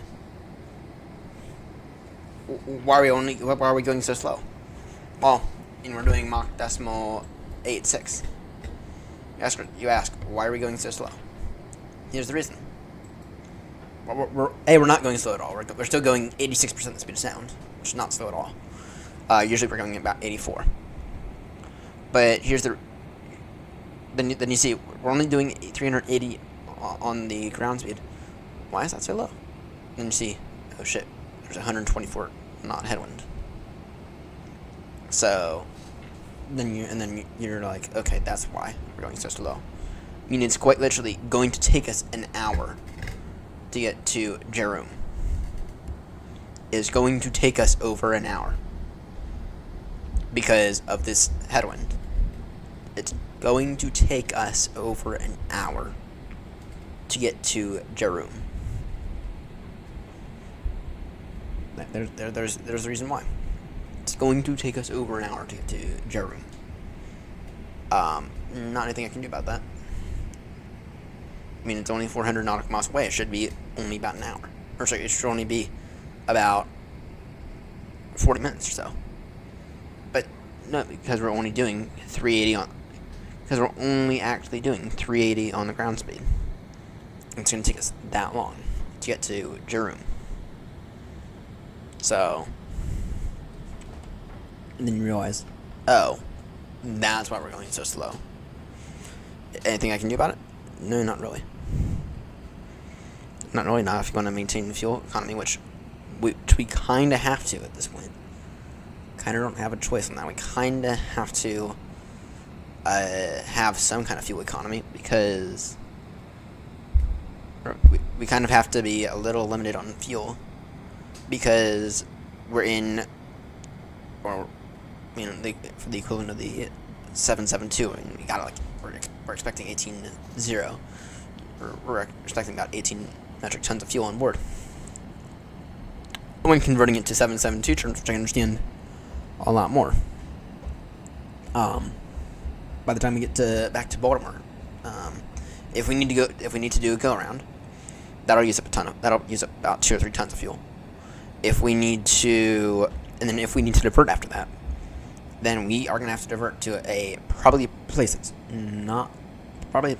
quite far down. I mean, I'm looking at the map here. We might have to divert to Charlotte. It might be a really long diversion. So, I'm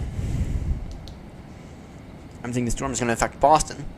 We might have to divert quite far south. We might have to divert to Charlotte or even Atlanta. Now, I don't want to divert to Atlanta, but it's a possibility. It's a possibility that we might have to divert to Atlanta. So, I mean, we could try to divert to Charlotte, but I think that maybe Atlanta would be a bit of a better option. if we need to divert to Atlanta. But I mean, we can't divert. I mean, Dulles is not a diversion airport. We can take. We can't. In Charlotte would be maybe, but by the looks of it, this great. I mean, we might end up having to divert to Halifax maybe, but to get out of this weather. So.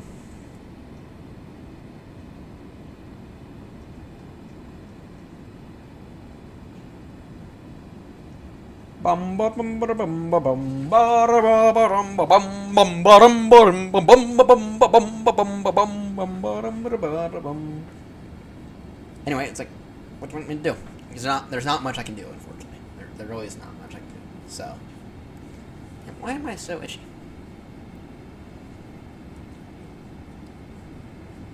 Alright, the headwind is now down to about 122 knots. So, going so fucking slow right now. So fucking slow. It's kind of annoying. Kind of annoying. Going so fucking slow.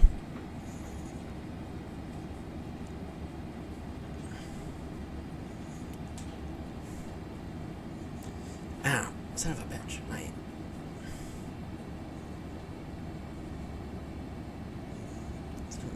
I'm a little itchy. I'm a little itchy. I'm not gonna lie. I'm quite itchy, actually. Now, why am I so itchy?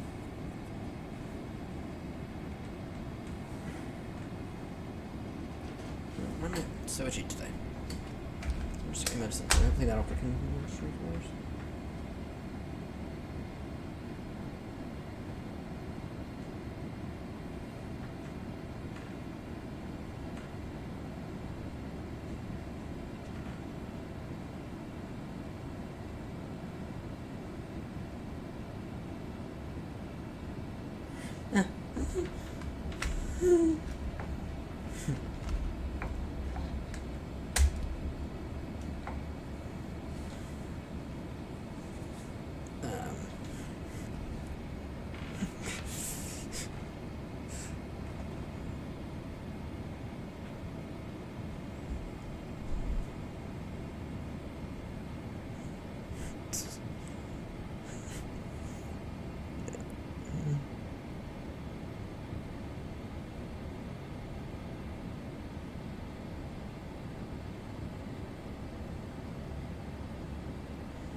And second throttles.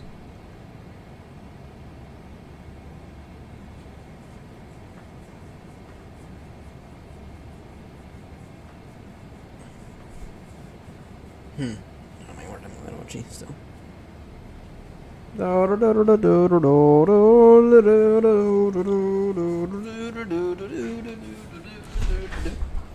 Yeah, I'm looking forward to having the win-win throttles, by the way, guys.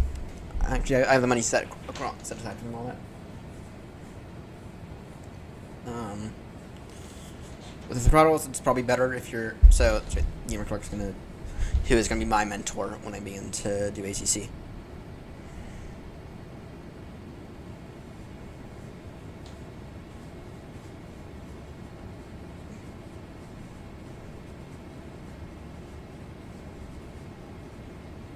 Velocity 1 flight stack.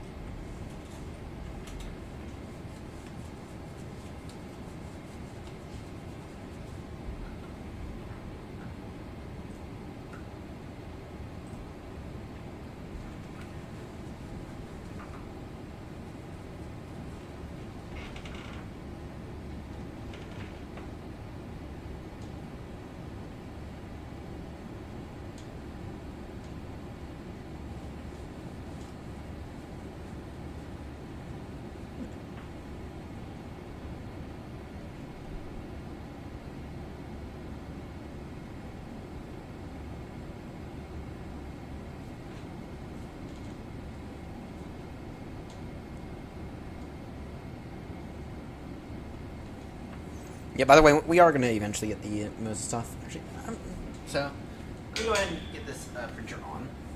Yeah, we're still stuck with the Moses stuff. Right, let me go ahead and get this printer on, and then I'll be right back. Then we can actually go ahead and turn this printer. Just need the keyboard for it. Which I have no clue where that key was.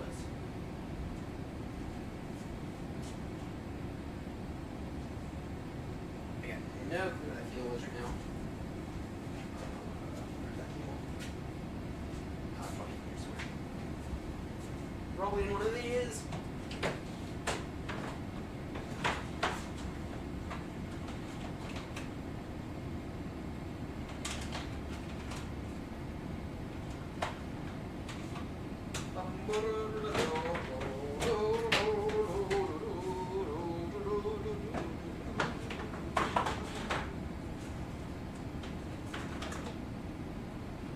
What about the same cable that I used for the other thing?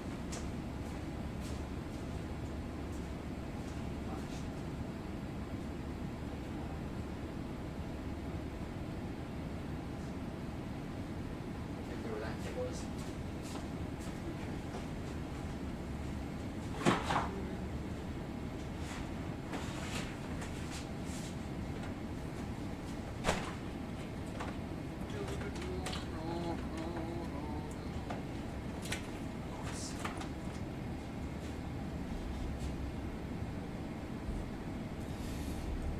You'll be begging for it, Lindsay?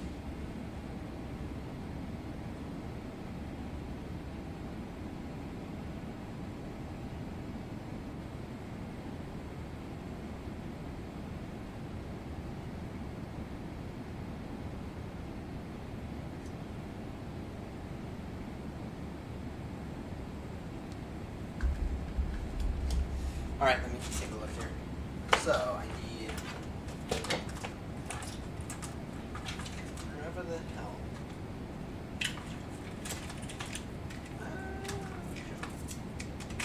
Found one.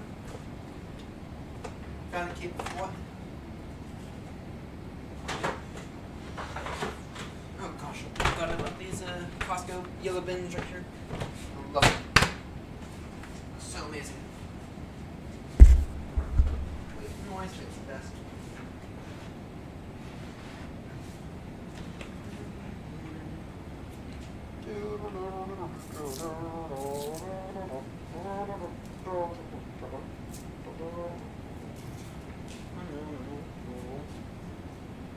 Alright. Plug this guy in.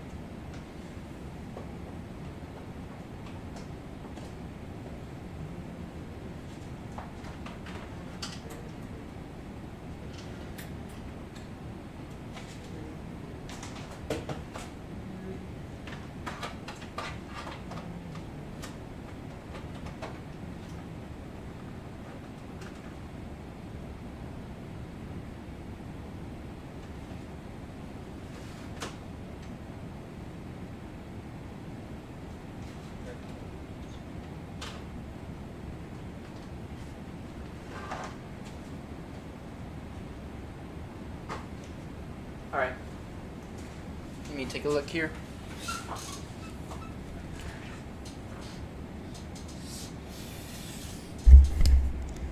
Spy out.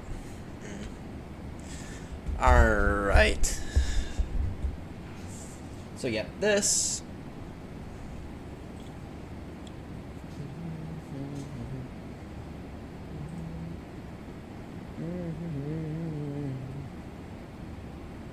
File. Print.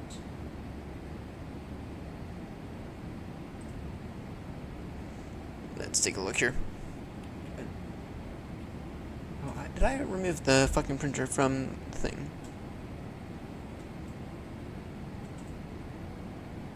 I did. What an idiot. What a fucking idiot I am. What a complete fucking idiot I am.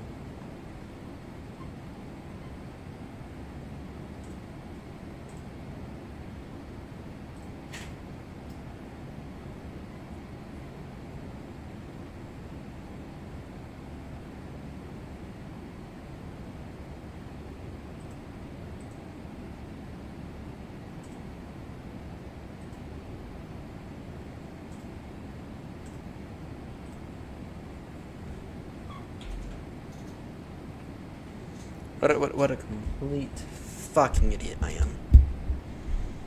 I mean that seriously. What a complete fucking idiot I am. What if we make the background brown instead?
Alright.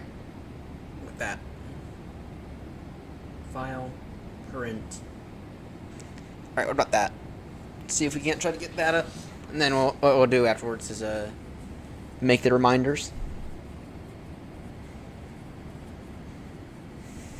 Make the reminder list.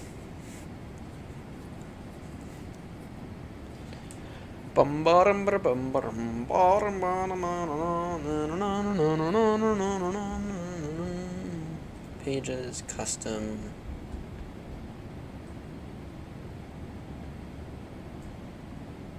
$30.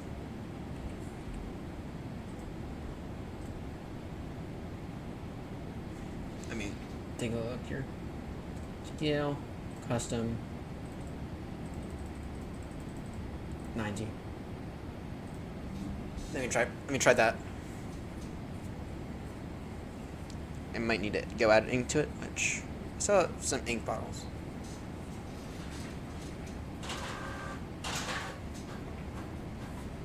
I do still have some ink bottles, but they run low.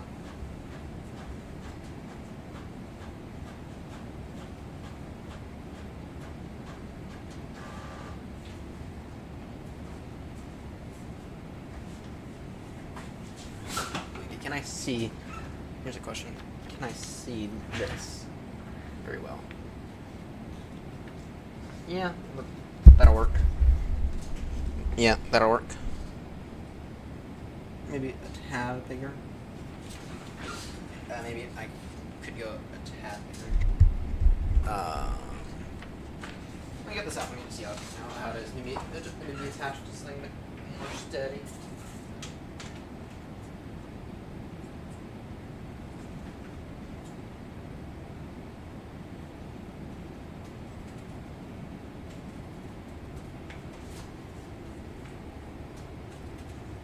I'm really not digging the color.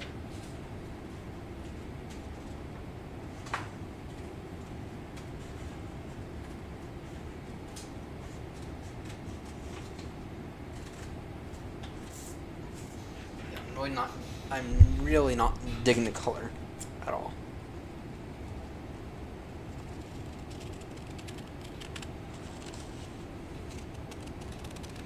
Needs to be a bit more of like a military brown, I think.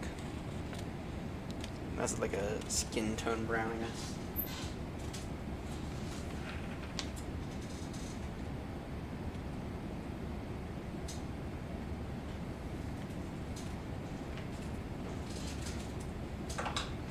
Yeah, it needs to be a bit more like needs to be a bit less of like that brown, more like a skin tone brown. Like, in terms of size, that's better, but, I mean... Like, actually, in terms of size, that's not bad. It's not bad in terms of size. What about, like, a lighter gray brown? Background. What about a bit more like...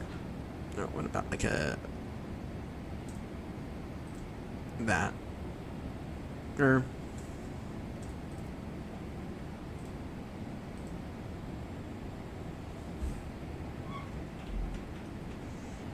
About that. What about a gray instead? What about a gray instead? I gotta make sure I leave a little bit up at the top so I can. Oh, change it up. Hmm.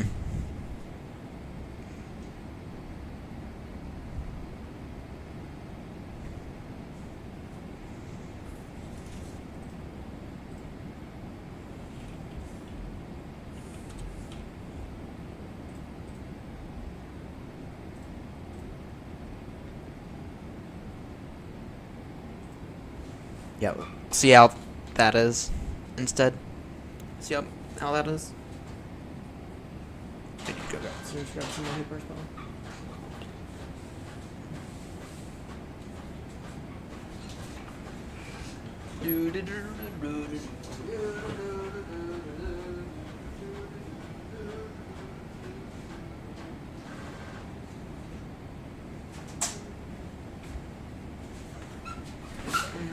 Yeah, I feel like this gray is a lot better.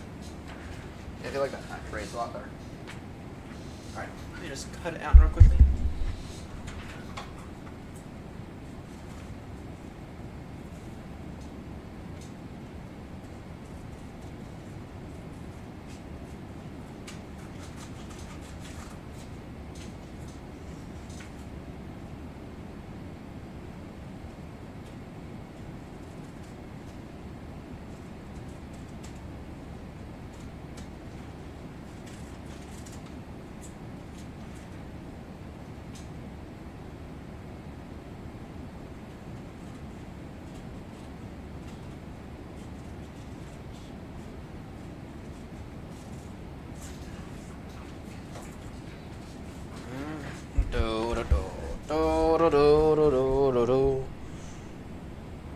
Yeah. Yeah, I feel like that works a bit better. A little bit bigger.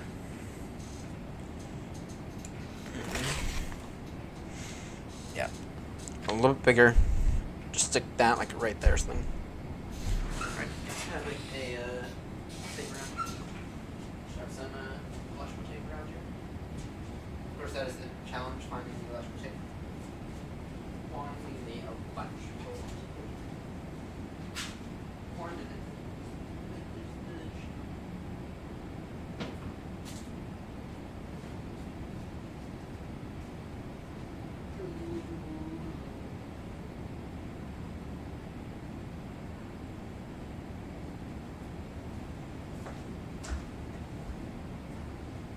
Where is it?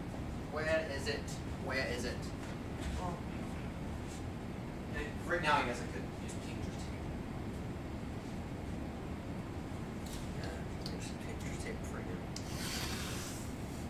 For everything else.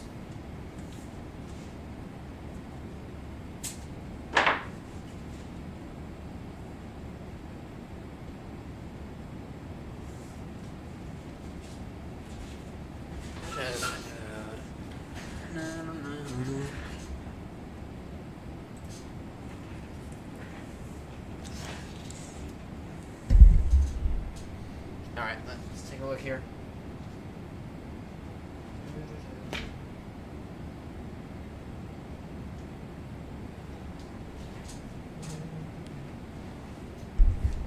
That works in terms of the landing weights. So that works. That works. All right. Then now it's time for all the reminders of check fuel.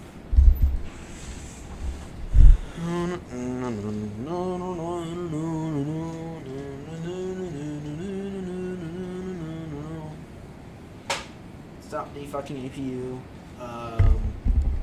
Start the fucking APU upon landing.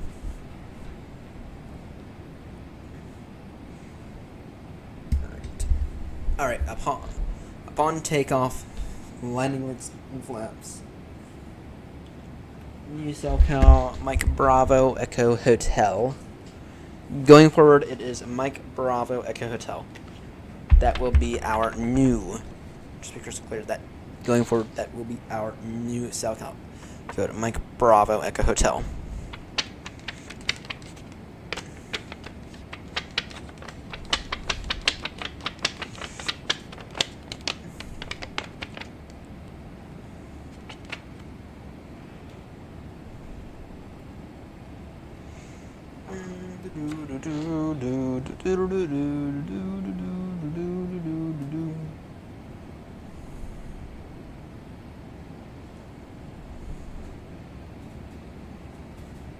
Wing.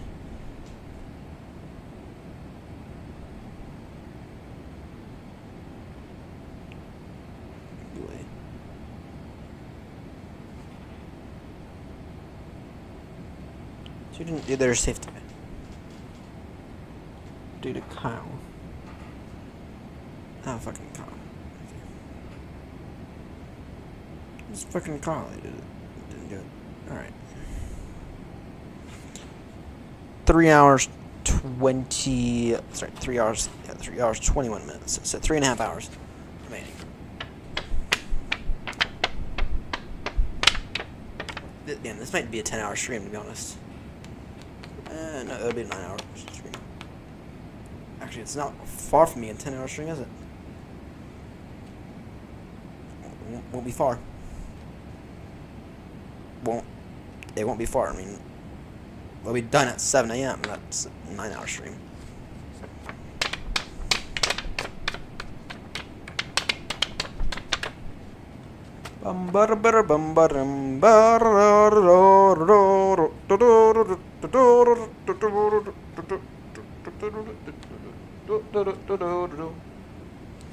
Alright. Let me think here. I need to think of what we can do. We need to finish up that. I'm not eating my stomach. It's beginning to not feel great, so.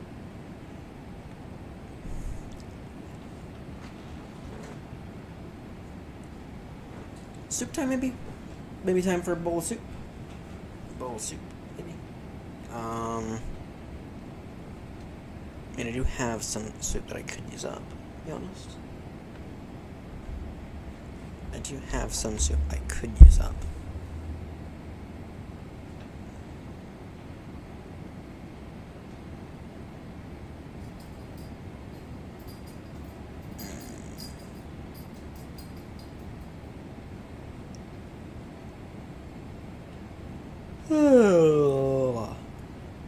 I'm a little bit sleepy right now.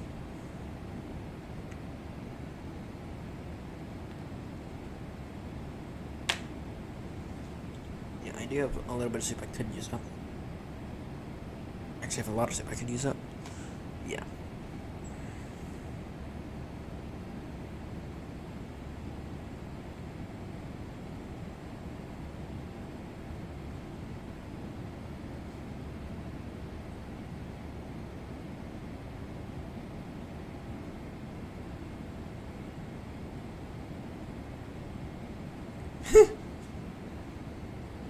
Yeah.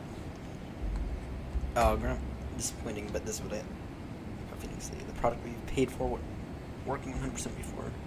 It's a new product, and asking us to pay again when it will not. be right.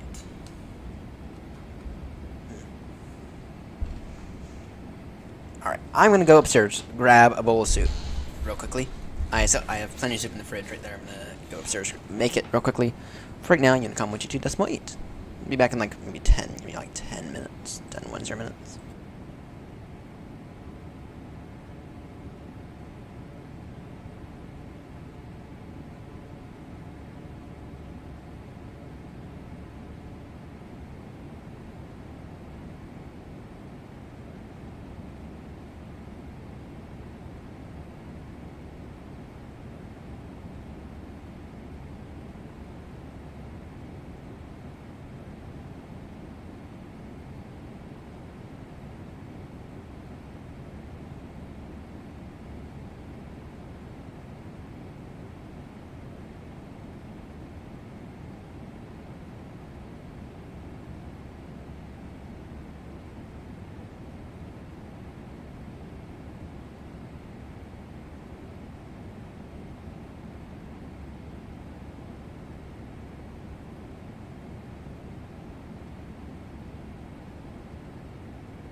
And I have it at 10.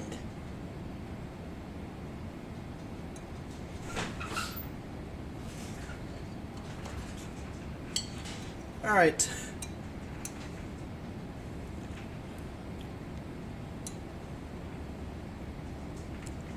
This might need some more time in the microwave.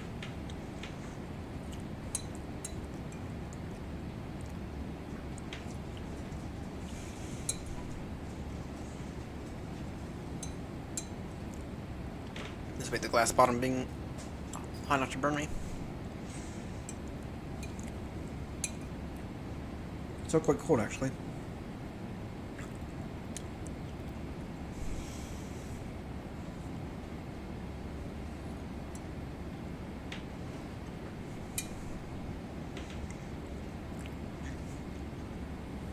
Yeah, let me go microwave this a bit more. Be back in a moment.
Alright, I have returned now.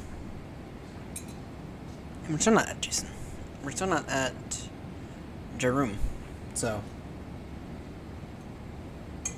Alright.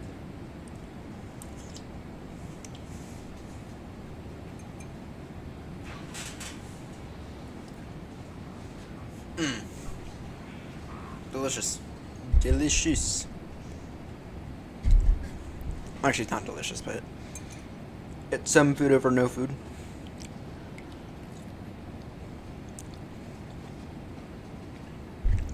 Ought to keep me going until 7 a.m.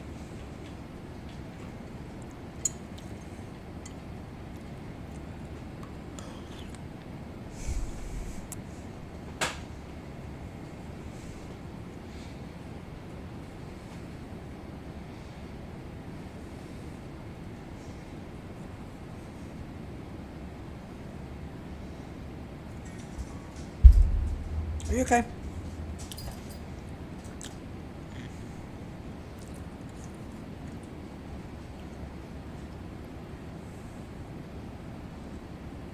You just want nuts. I quietly know what you want, but I quietly know what you want. You cannot have any. Silly boy. Alright.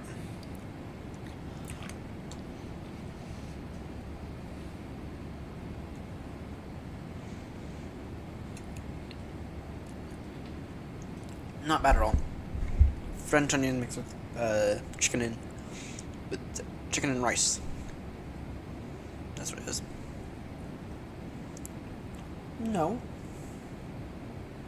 No. Silly boy.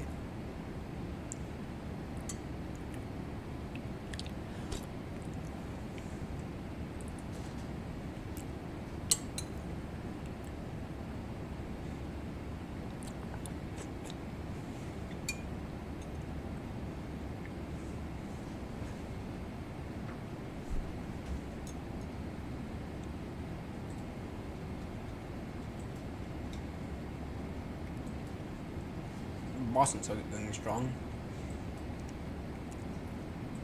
Boston is still going strong. Clear direct. Lumpy.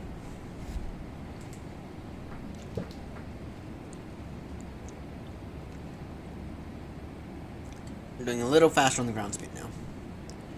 Yeah, we're doing a little faster on the ground speed.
They are beginning to move with some speed now.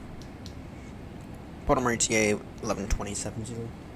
I kind of doubt that Boston will be online by the time we get there, but that said, though, possibility.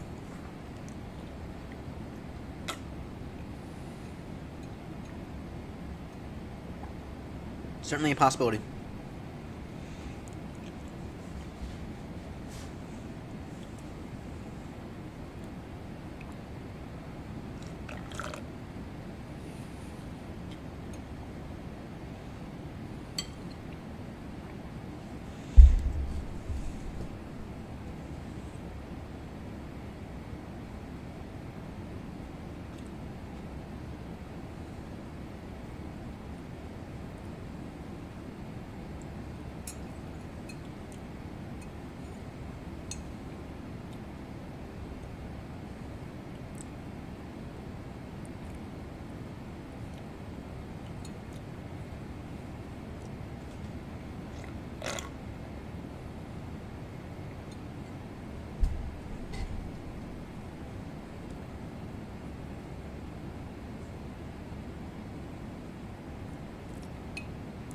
One by 0.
Lumpy in 20 minutes. 20 minutes at Lumpy.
finish this up, and then we're gonna do something else.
Just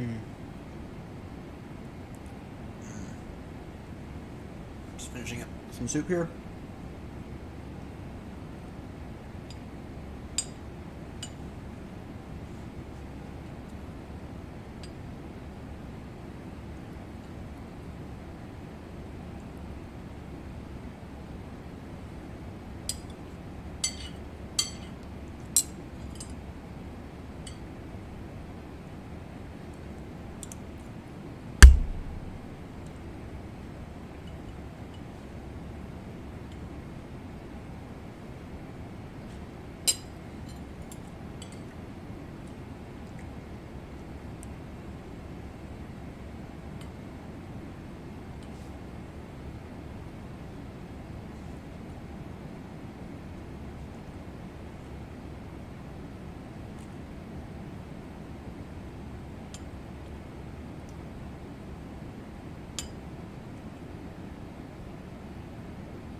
Start just talking to Joanna.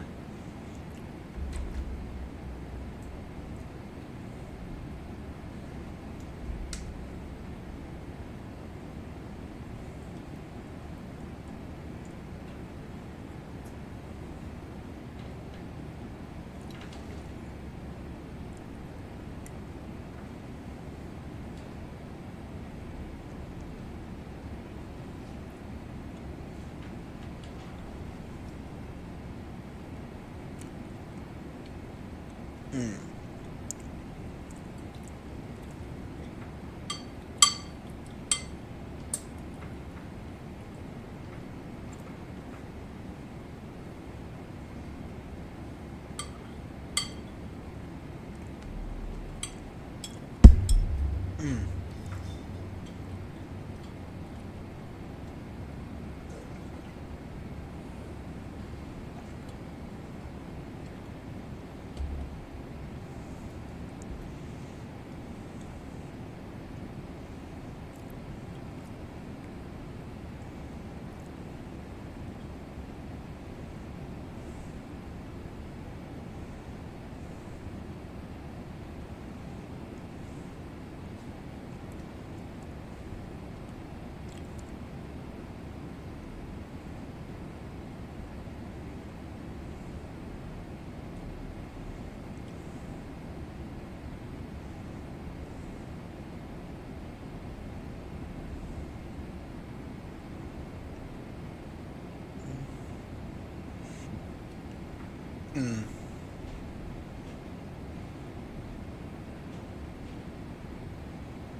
Delicious.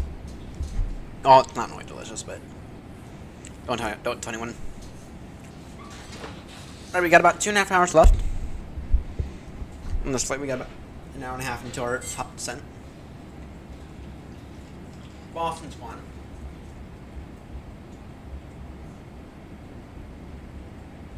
JFK is not busy today.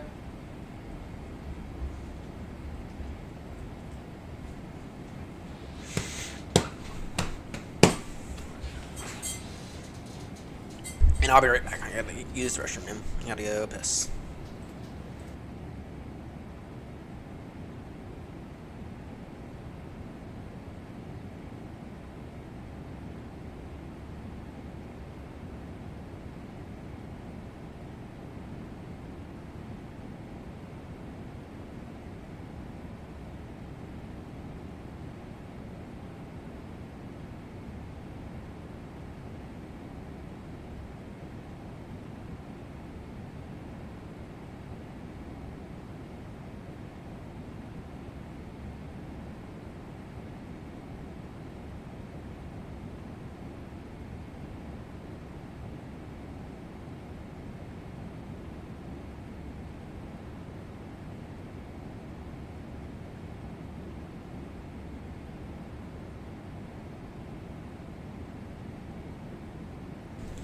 Alright, alright, alright.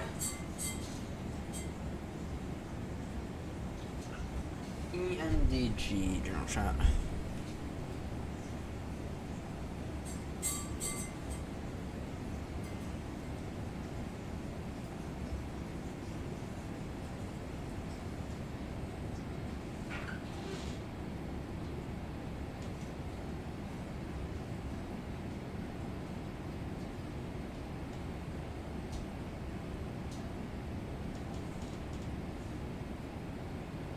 Yep.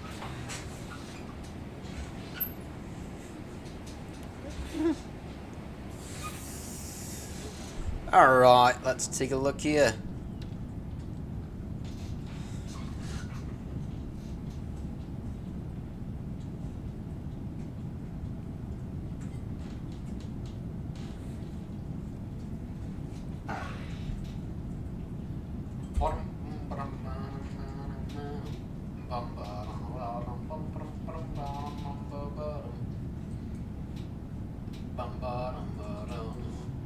Oh dear. Oh dear. Oh dear. Oh dear. Oh dear. If in case of diversion, It'll be a fast fucking diversion. Oh dear. Columbia, North Carolina, maybe? Charlotte might be a good option. Oh. Fucking hell. Fucking hell. Fucking hell.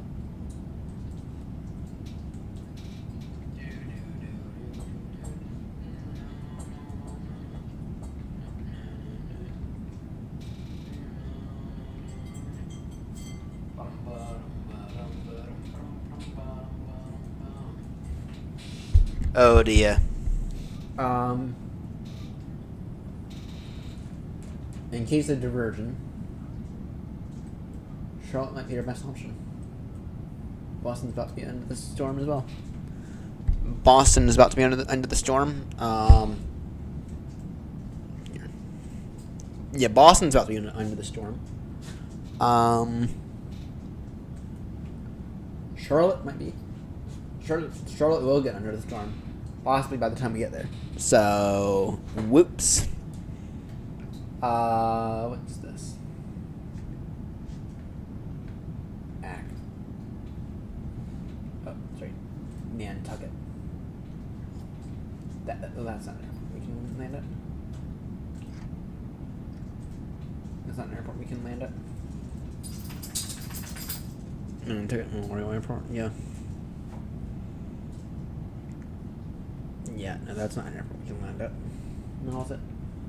Rhode Island. What about Providence?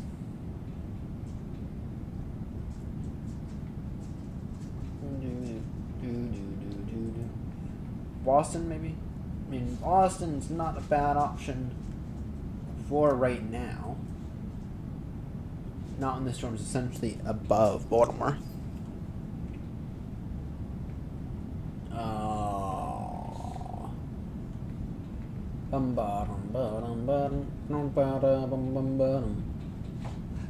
Philadelphia, maybe?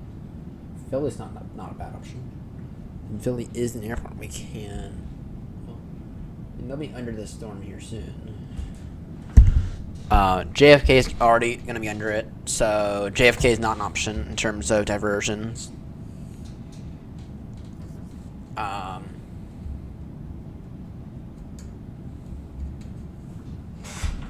I actually don't know. I actually genuinely do not know.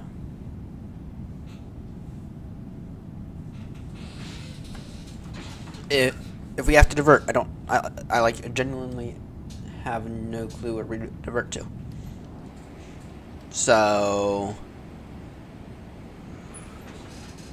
do do do do do do do do do do do.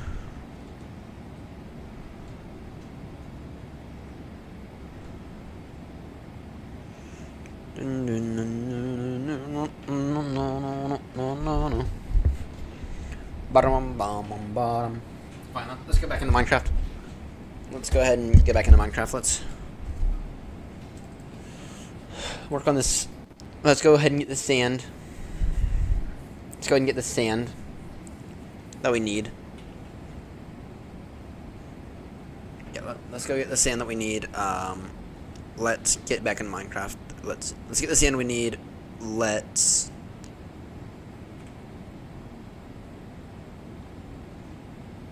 get the sand we need. Let's get the other stuff we need.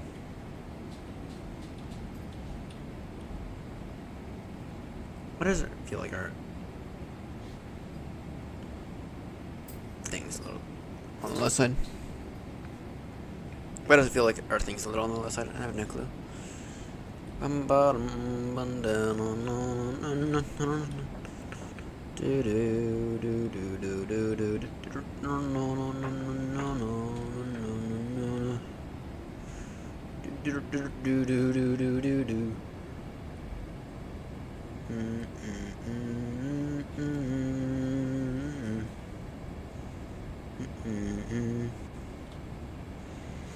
Yeah, let's go ahead and get as much sand as we can get. Oh, you know what? This will use a bit of a trick.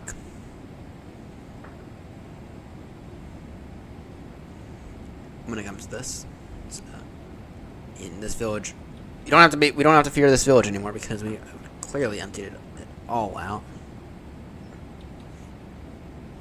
We have clearly emptied out this village, so there goes the end village. Mining village now.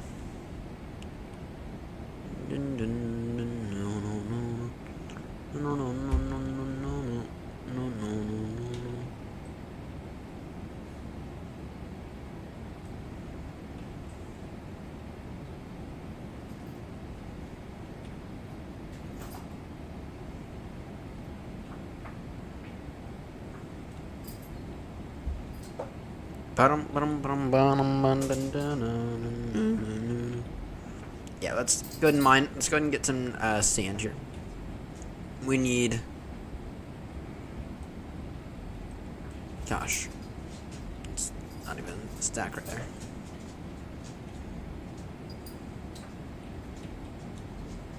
Yeah. In terms of sand, what we need is we need a good amount.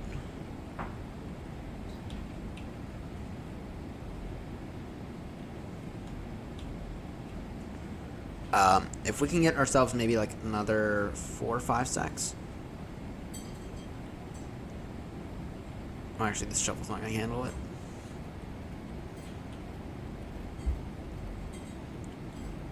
It might. The shovel might handle it. I mean, once we build the farm, then it should be easy going.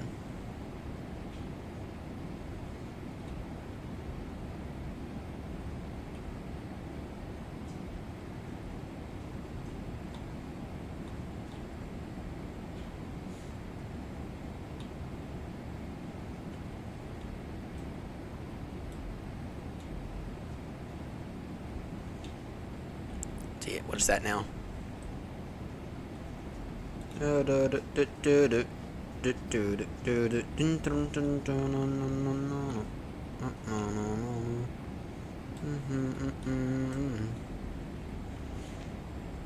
We just gotta be really conservative with our sand going forward.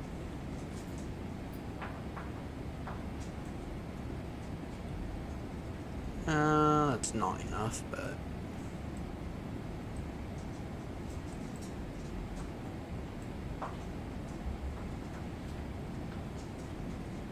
On 14.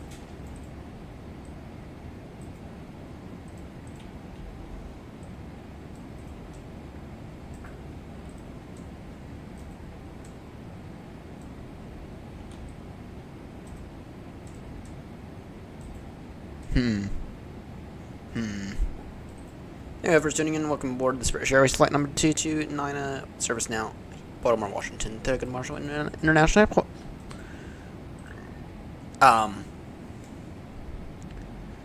Yeah, right now we're just chilling with some Minecraft because we have nothing to do for like the next hour and a half. So, that's the plan anyway. That is the plan. We're just gonna do a little bit of Minecraft for like the next few hours.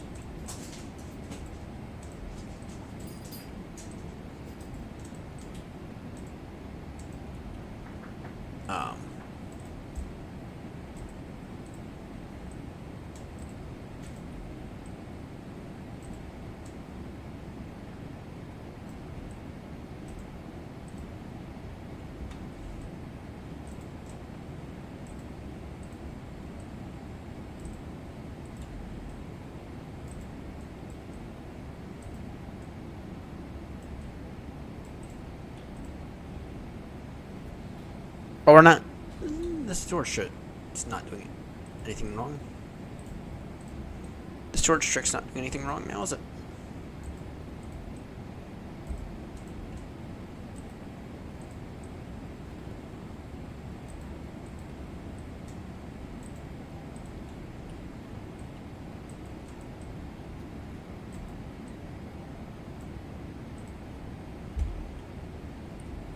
You know, this good old-fashioned torch trick isn't working too badly, is it now?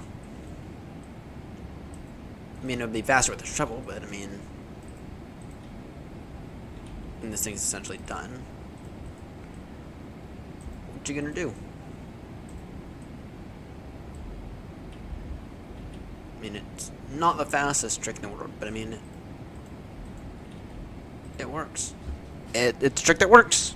That's all I care about.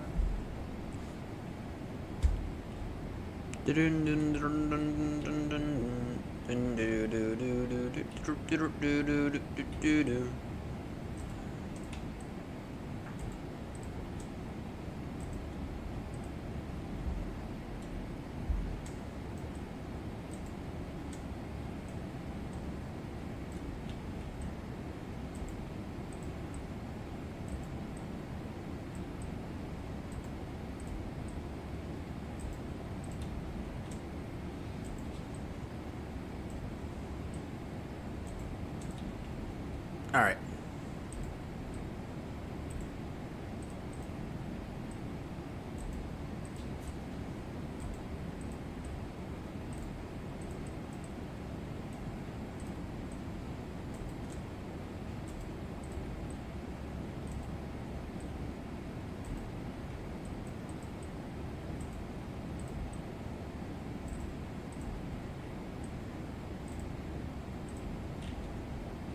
Alright, let's see here. What is that now? 5. That is very nearly 6 stacks right there. And that door trick actually works really well. Really well. I guess what we can do though is begin to mark out where we need to stop over here.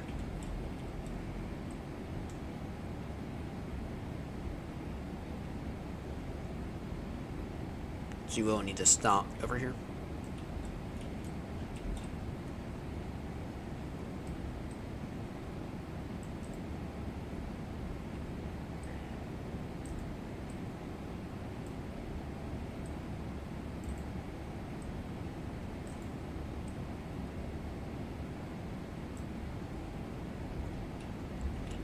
Yep, eventually what we're going to end up doing is completely emptying this thing with sand. So, all the way down there we'll empty out sand. But in the meantime, 6 stacks of sand.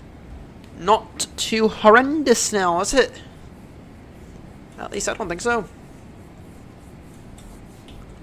I don't think that's too horrendous right now.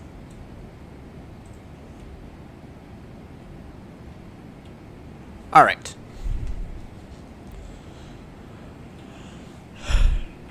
Then we'll consider tonight's stream. Tonight I'm thinking it'll be a Baltimore to Heathrow, Heathrow to Baltimore. Sorry, Baltimore to Heathrow. Oh, then we'd have 3 aircrafts on it. But I mean, it would be a better night though for a Heathrow to Baltimore. It would be a better night. We'll take a look at what aircrafts we have on the ground at Heathrow.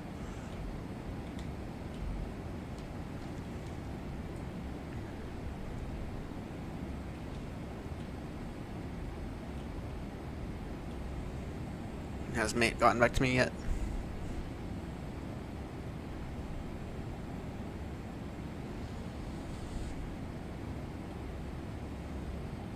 Not yet. I'll give it a few days.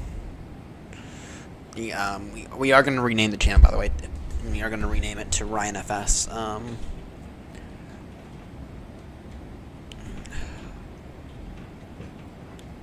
Dropping the tech portion of the name. At least that's the plan. So, drop the the plan is to drop the tech portion of the name, as we should. The issue is that the channel handle is currently not there. The issue is that the handle for the channel just won't allow us to. So, whoops.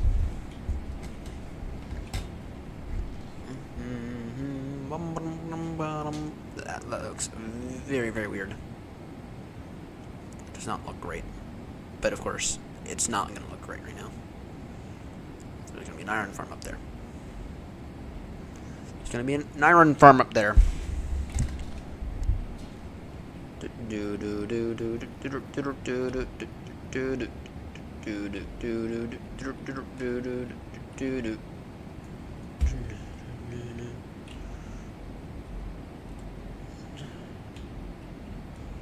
again, just to say that actually works out really, really well as a dock. I'm gonna continue that forward. Going forward. Let's go ahead and smelt all the sand. Yeah, let's go ahead and smelt all the sand. Got in here. How much?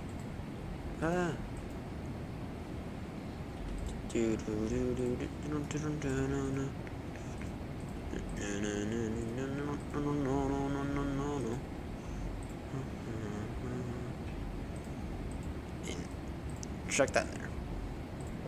Alright. Get this all even.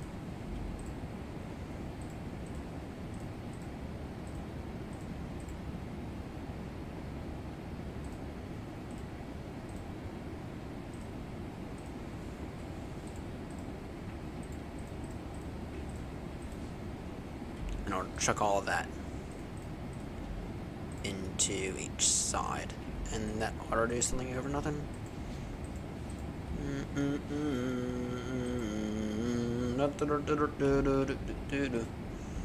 then in terms of wood, really didn't.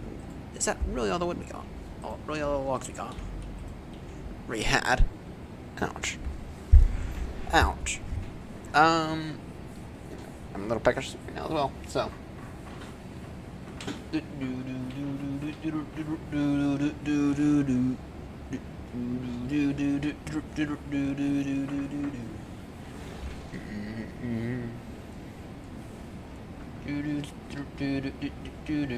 Dum bottom bottom.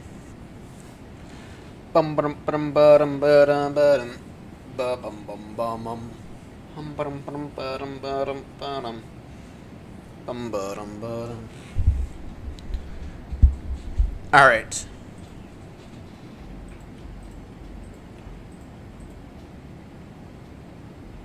Yeah. So we'll finish to let that smelt. In the meantime, get all that.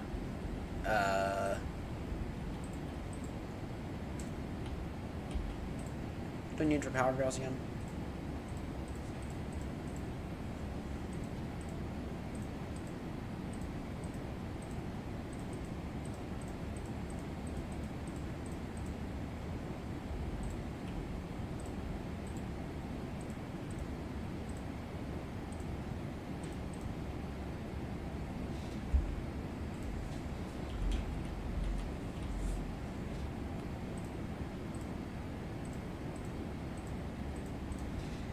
Damn, it's been so long since we last did this.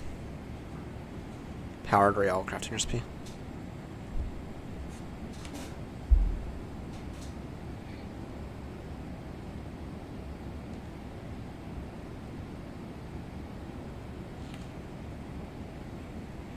What I thought. What I thought, unless they changed the recipe recently.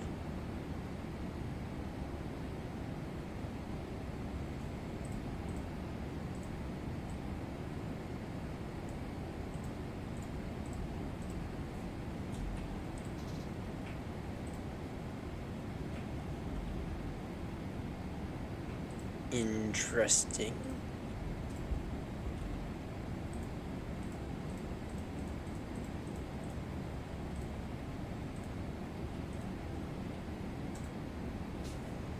One. Okay.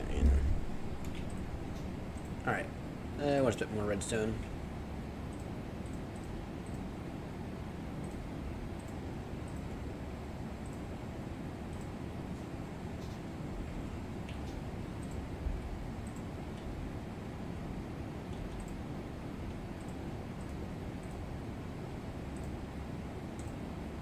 Oh, I need a bit. Need a few more torches than that.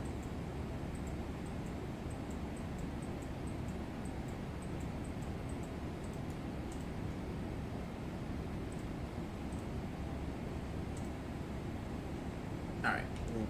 That for right now. Alright, and then in terms of iron, try to keep the iron quantity, or the rail quantity down. That's the goal, anyway. Keep the real quantity down. Give me 2 minecarts. Alright. What we can begin to do now is this.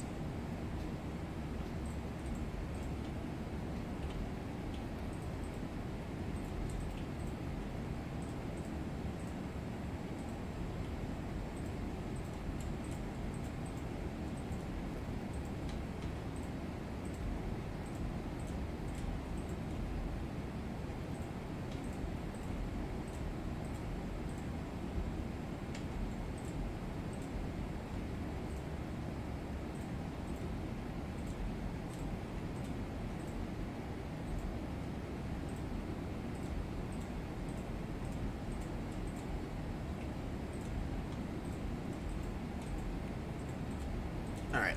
This would be a miracle if we make it all the way up here without any issue.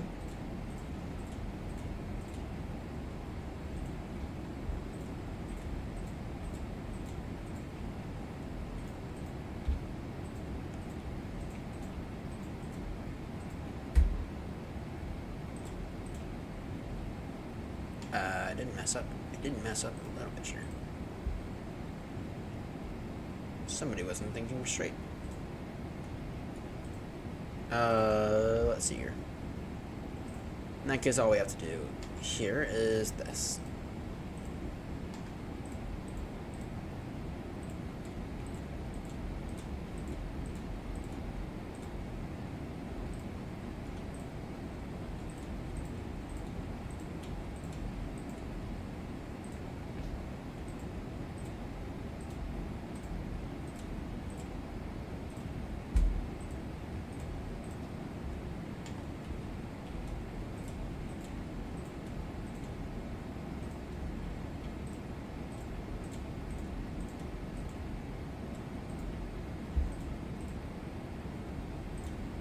No, I don't think it's going to be enough, unfortunately.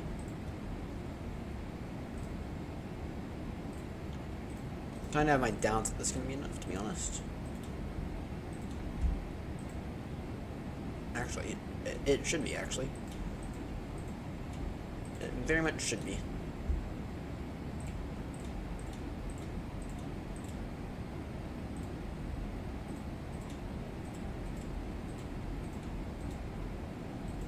Oh, yeah. Enough. Enough, and not even by like a small amount, right? And it's a marginal amount.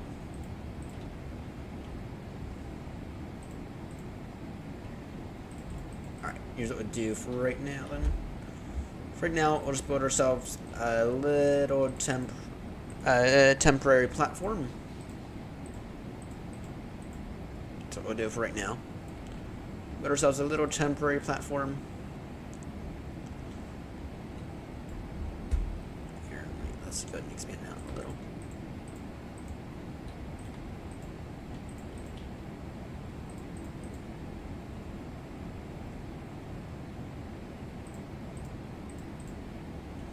Let's go ahead and expand it out a little.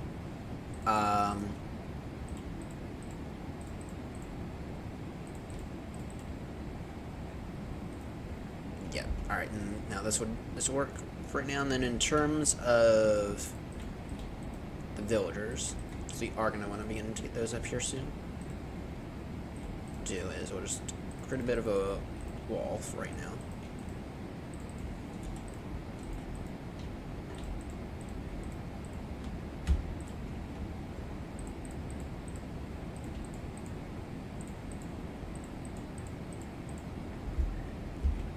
Alright, let's go ahead and begin to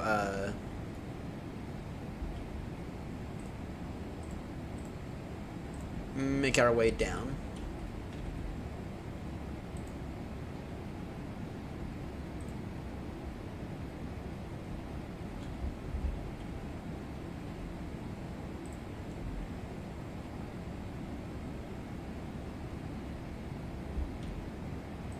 And begin to make our way down.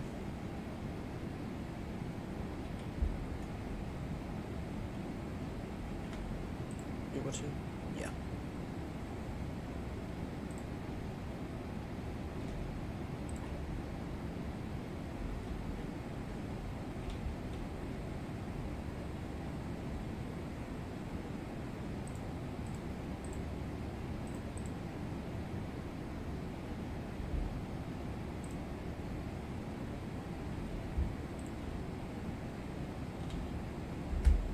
all this temporary scaffolding? A lot. I mean, I've heard that this is a lot of this is temporary.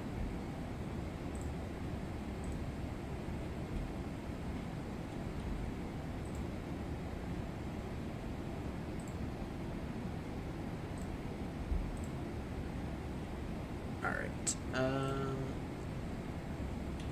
Only a few more bits to go. There we go. Only a few minutes. Only a few more minutes. Only a few more bits to go.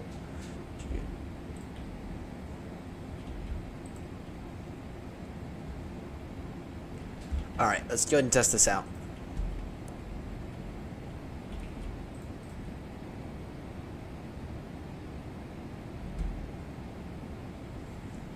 Now, does this work? Damn, this works well. Damn, this works well. Works extraordinary, actually.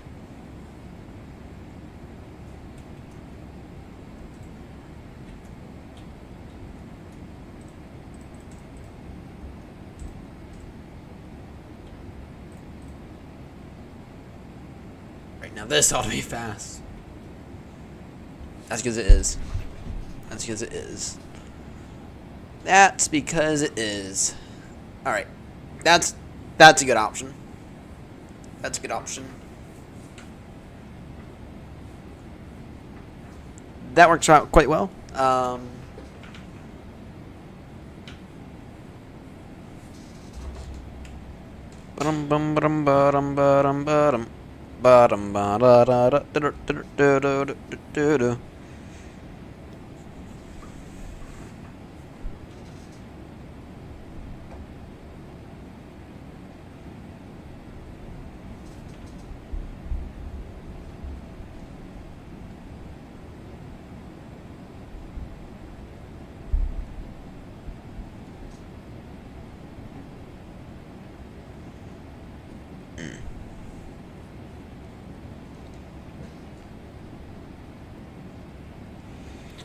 Alright, Baltimore ETA is in just over 2 hours.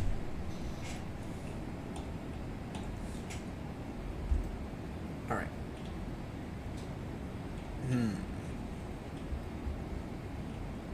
What's the status of this stuff being smelted? Not too shabby, actually. If you want to try to... Here, let's go ahead and try to finish this up, actually.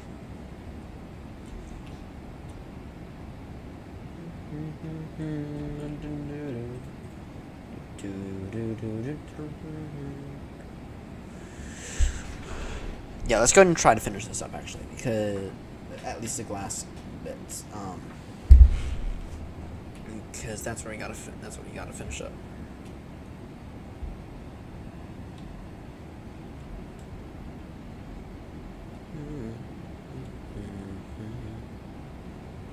Yeah, that's the area that we need to finish up.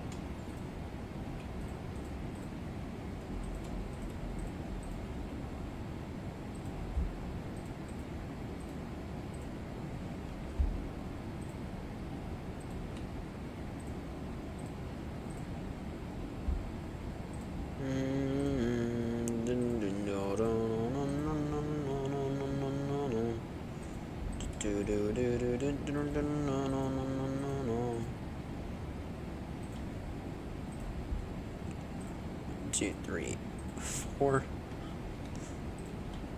1, 2, 3.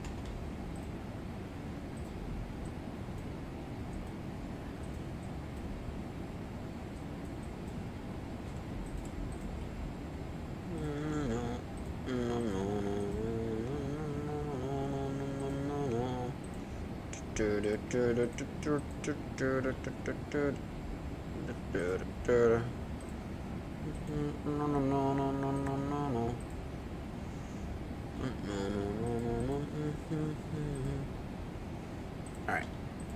2. Yep. And then what we'll do after this, assuming that we have time, what we'll do is we'll begin to knock down all this scaffolding. If we need to. Yeah, we'll begin to knock down all of this nasty scaffolding. That will do.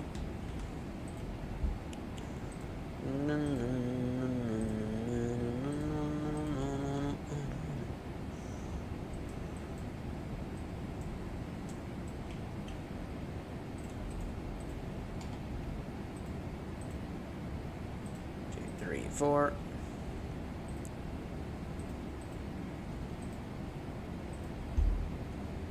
Yeah, it's a lot of scaffolding we gotta knock down. Oh, and a lot of, like, unnecessary scaffolding as well. Oh, it was all necessary at some point, but it's not very necessary now, is it?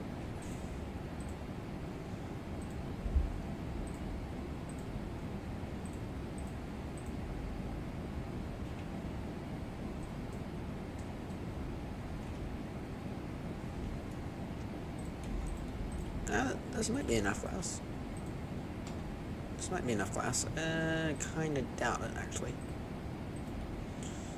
Kind of doubting it, but I mean, it might be.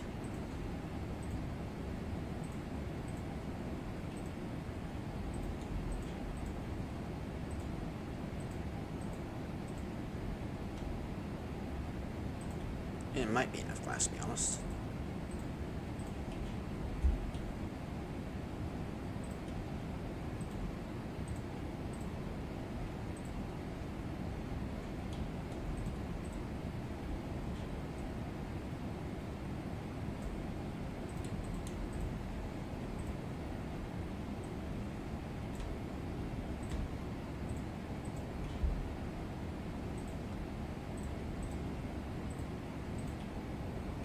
All right.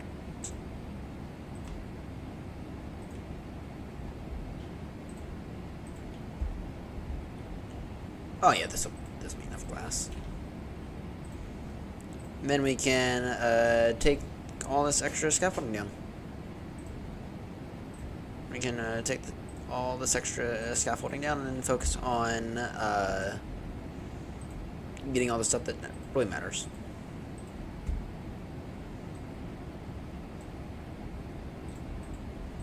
That being all the other resources.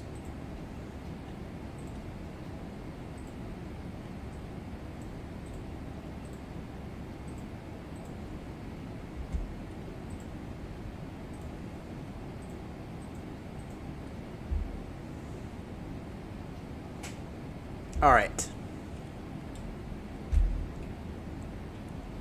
Great then. Oh, that works out. Oh, fuck, we don't have any. I don't have enough. Yeah, whatever. Let me take a look here. What's the best way to get down? This is. Oh, don't die. Alright. Perfect. Now all we need is a new shovel, if I even have one. Damn it. No. Fuck. We have only 5 emeralds. Ouch. Oh yeah, I do. Alright, now we just gotta go back up there, and then what we'll do is we'll make our way down each and every time. We can really clean up this iron farm. Alright. And then we do have a step climb here soon, in about 20 minutes or so. Sorry, in about 25 minutes we have a bit of a step climb, and then in about an hour or so we'll begin our descent.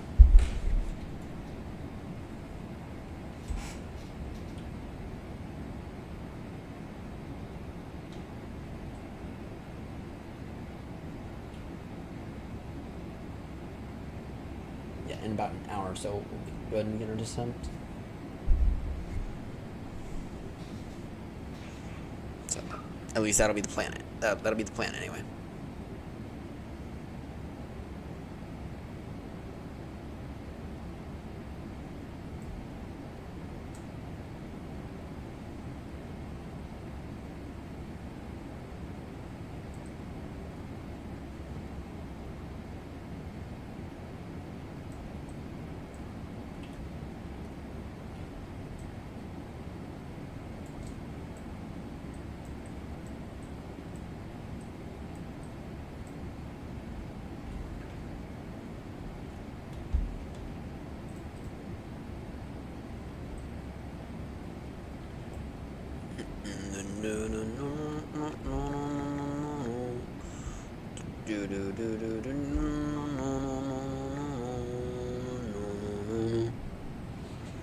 Yeah, got a bit of a step climb in the moment. Not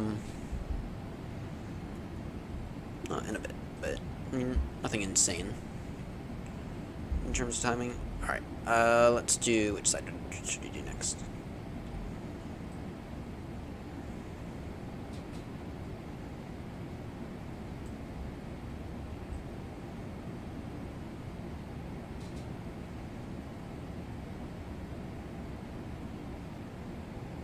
All right.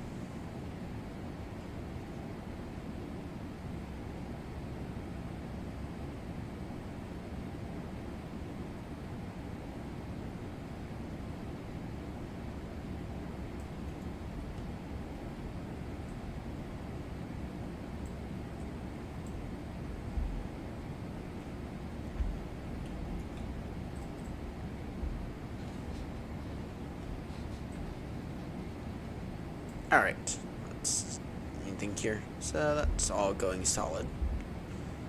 Get to just finish getting all that scaffolding out of there, and then what we'll do is we'll put in the lava last. But we'll begin to actually build out the thing. That could have been a very, very poor mistake right there.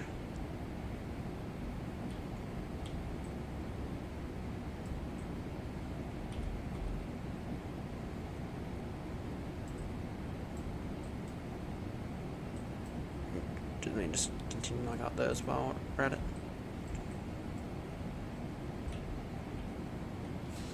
Make sure we knock out those.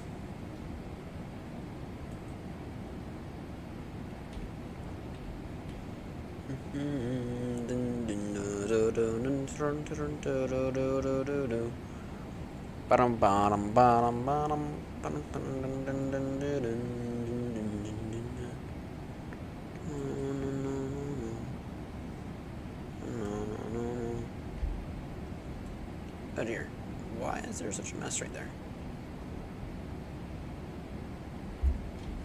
No clue. Actually, in that case, we'll go ahead and climb back up so we can clean up some of this extra shit right there. Well, okay, that's that, but I mean, okay.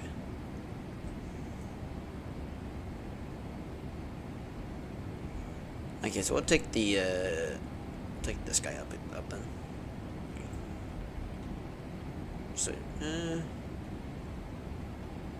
actually, there's no real need to.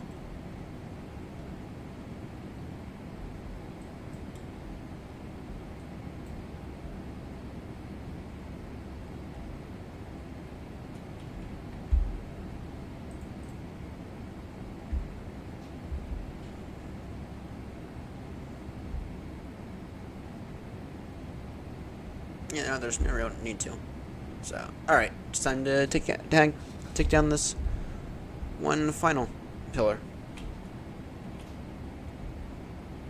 Wait, what? How the hell do we have two minecart?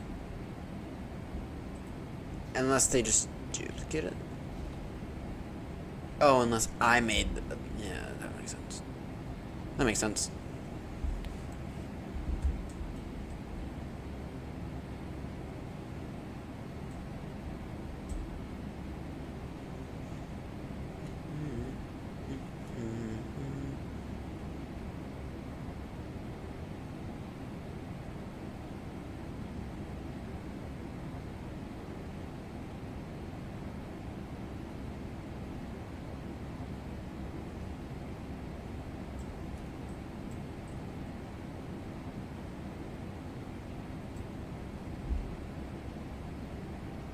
Alright.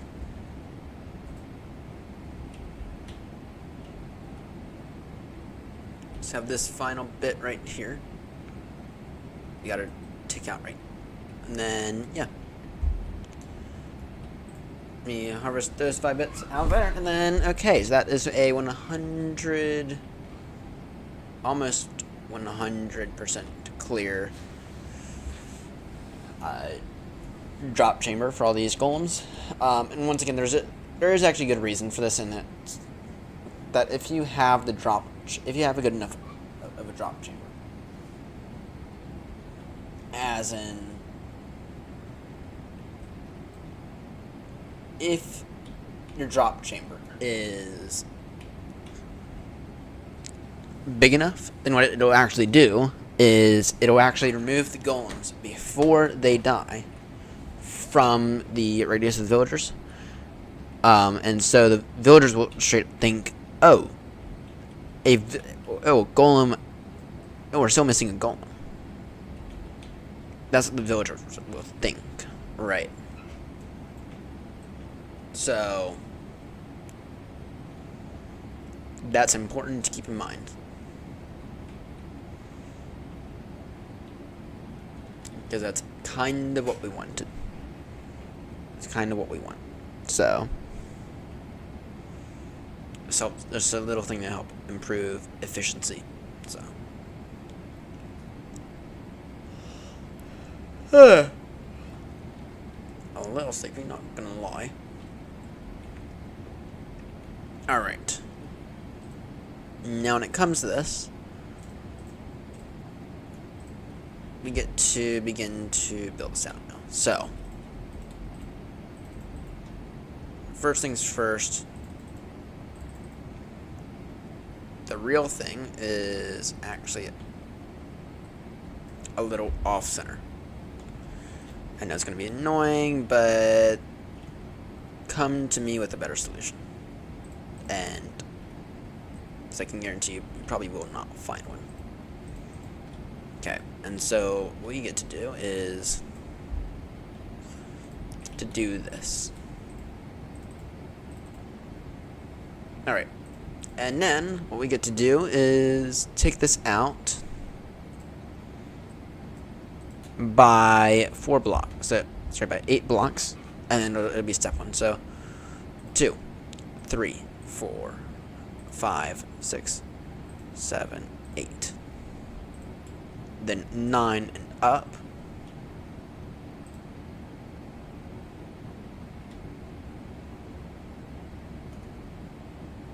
Not helping. It's being annoying. That's 1, 2, 3, 4, 5, 6, 7, 8. Actually, this should be 7. Actually, hang on. No. So 1, 2, 3, 4, 5, 6, 7, 8. Yes, perfect. 1,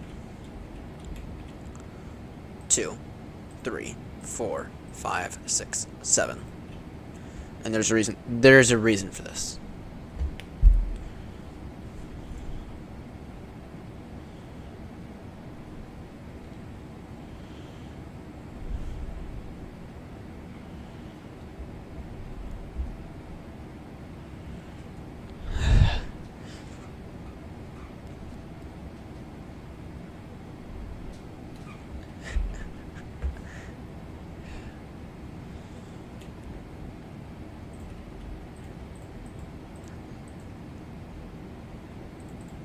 Alright.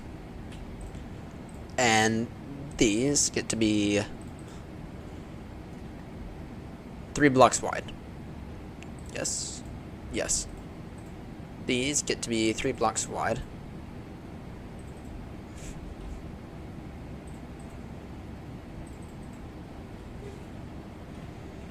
Alright.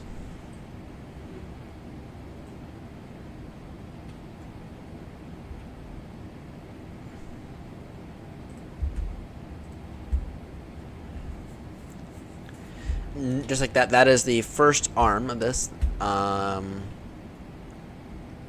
this is going to be 2, 3, 4, 5, 6, 7, 8, 9, and up. So that's 1, 2, 3, 4, 5, 6, 7.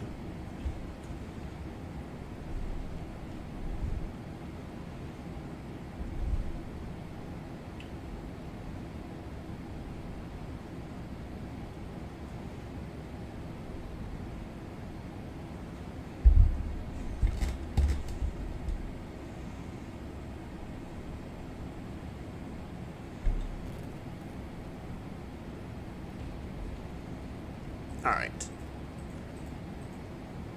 And this is one of the things that makes this farm so efficient. So, we don't actually have that many blocks that the golems can spawn on, but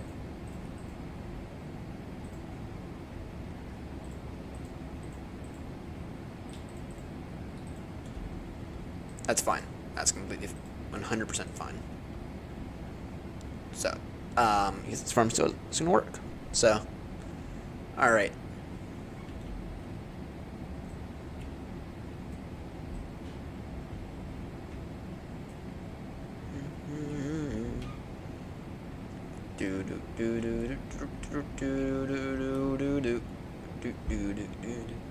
So that's 1, 2, 3, 4, 5, 6, 7, 8, 9. Okay, 1, 2, 3, 4, 5, 6, 7. Alright, and then this gets to be like this.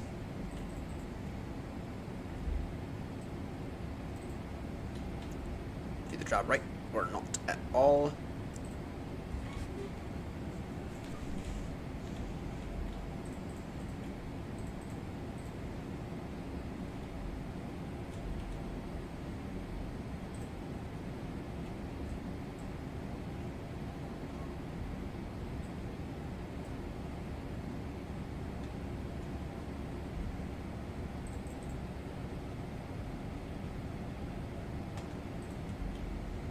Actually, I have a genius way of getting these villagers in.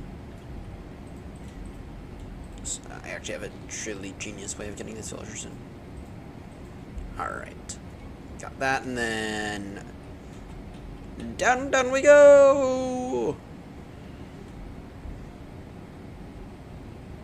Holy shit. What the fuck?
Oh.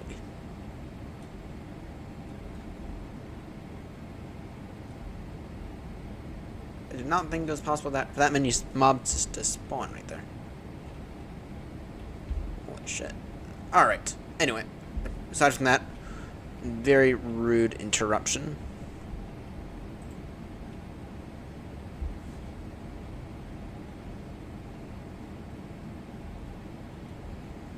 Alright. Let's take a look here. So what we need now is we need a lot more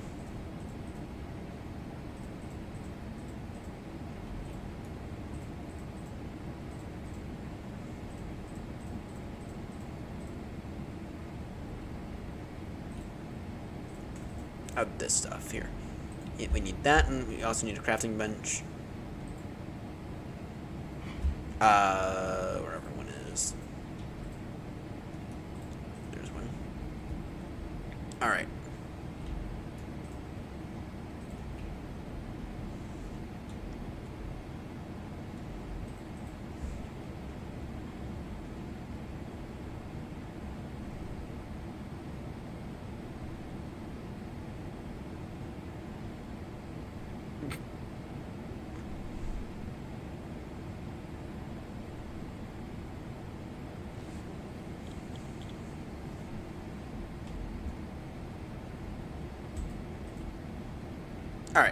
Fuck. Whatever. Alright, now I just gotta... There we go. So, that's 2, 3, 4, 5, 6, 7, 8. 1, 2, 3, 4, 5, 6, 7. Let's verify. 2, 3, 4, 5, 6, 7, 8. 1, 2, 3, 4, 5, 6, 7.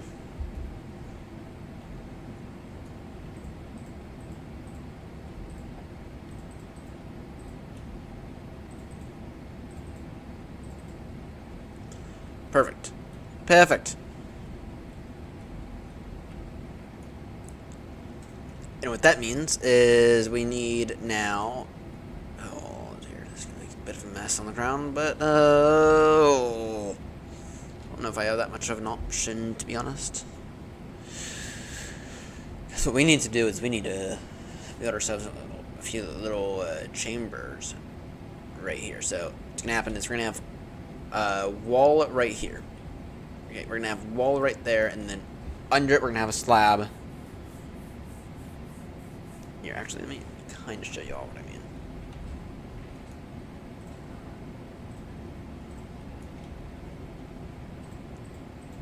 So,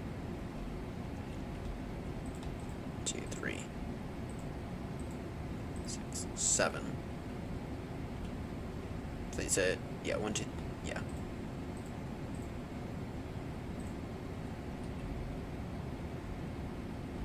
Yeah.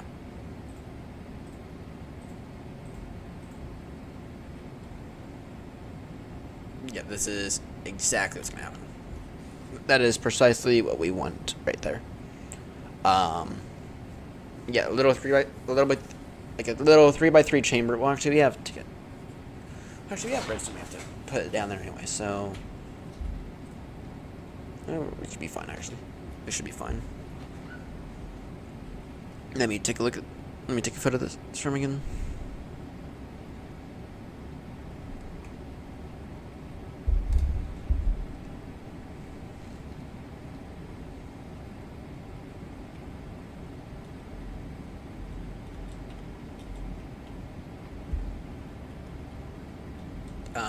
Yeah, no, I think that this might have to go be below 1. This might have to go down 1 more block. Actually, I think it does, if I'm not mistaken. Okay, iron from.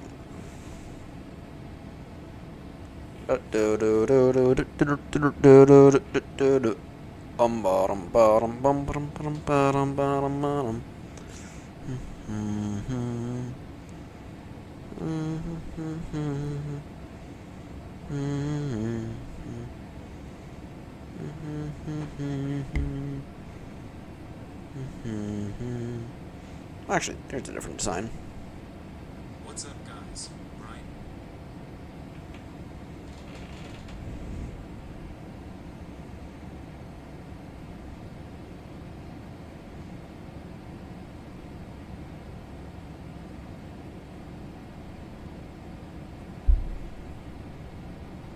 Well, actually, hang on. What's this design look like? Because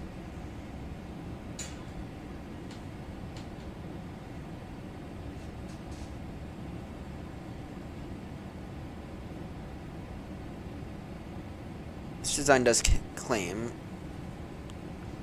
to have a lot more iron per hour. 400 iron per hour. No. No, I'll just continue with the design we've already built. So, alright. Well, we're gonna take a pause on that. So we have a step climb in literally only about a few minutes. Actually, our optimum, yeah, we have a step climb in literally only a few minutes. So we're gonna take a pause from Minecraft. Alright. Step climb now. 3. I'm approaching the time where I need a little bit of tea, so. Oh, holy. It's 4, 5. Oh, that makes sense. I mean, we are literally. Yeah, I'm gonna need some tea here soon.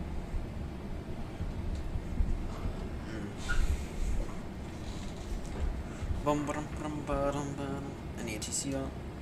Any expected ATC online here soon? No, not really. Not really. We can take 380 now. Can we take 380? Is that a confirm? Our optimum right now is 374. So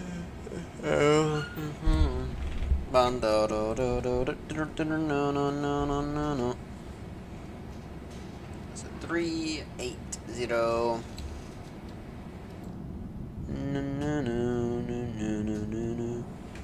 So yeah, it's a 380. How long? How long until the step climb? Step climb 380. Sorry. Yeah, 380 here soon.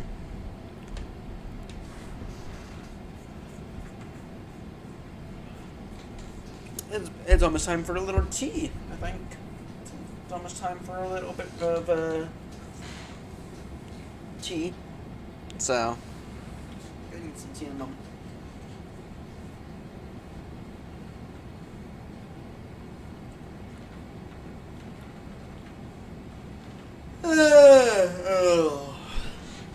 Yeah, it's okay. Have that tea. And I will fill this out. Then we'll stop calling once I get back. For a second.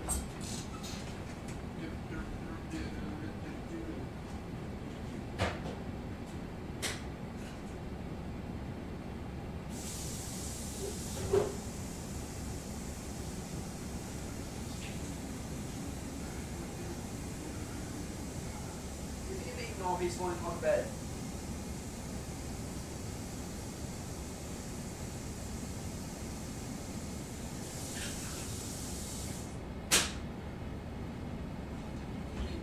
Just sitting there peacefully on the bed. Just sitting peacefully on the bed, bed.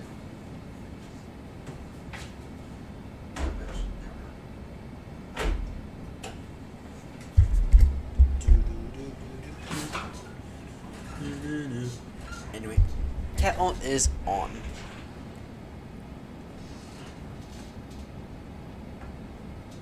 Ugh.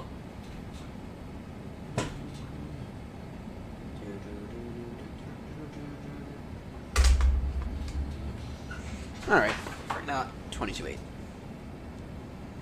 Actually, no, we can step climb now. Not yet. 22.8 for right now.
Alright, we have a step climb in a moment. 380 is in. Execute that. Now.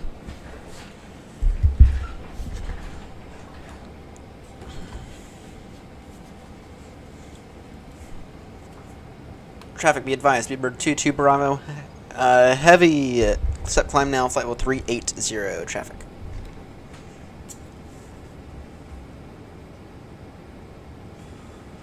We have a Lufthansa below us. Way below us. So we're fine for right now. 150, 40, 30, 20. Alright. Now we have a few things we have to do in terms of controls before we land. Let's see here. Let me in here.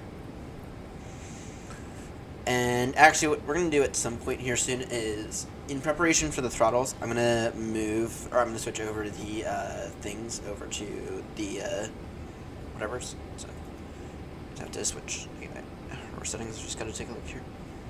It's this. Sensitivity.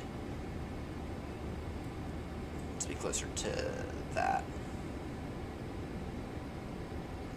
0.8 is what I think I prefer at. And that's just the way you. Usually you don't need like that much, right? But if you need an extreme amount, then you kind of need an extreme amount, right? If you need an extreme amount of rudder, it makes it easier to get that extreme amount of rudder.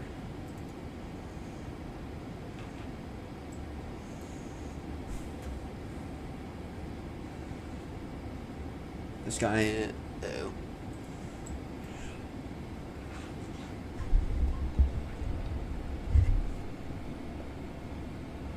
Lufthansa 425, Speedbird 22 Bravo.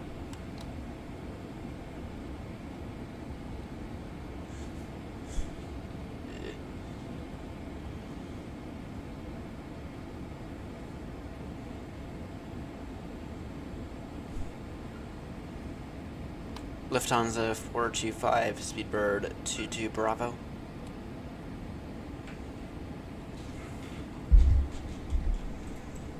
Alright, they'll be off to the side of us, I think. They're going to the waypoint we just passed.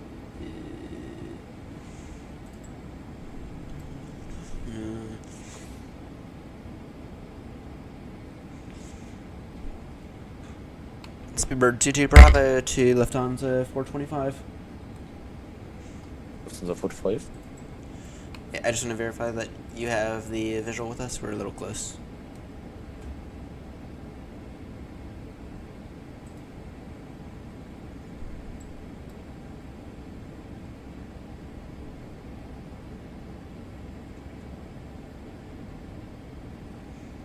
Alright. Yeah. Alright. Perfect. Gotcha.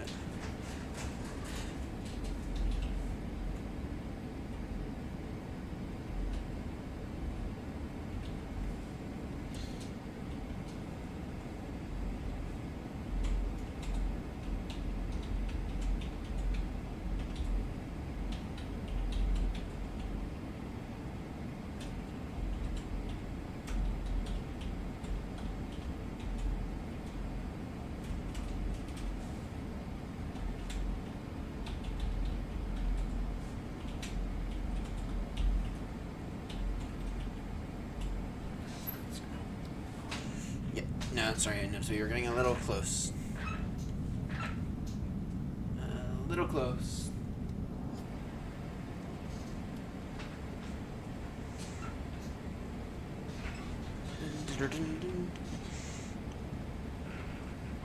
All right. Let's go and what's the current METAR for Baltimore?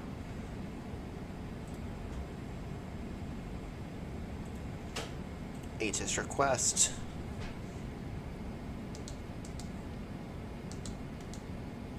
Baltimore Just so we can get the numbers in. Just so we can get the numbers in. Bum ba bum bum bum. Yeah, we just got to get the numbers in.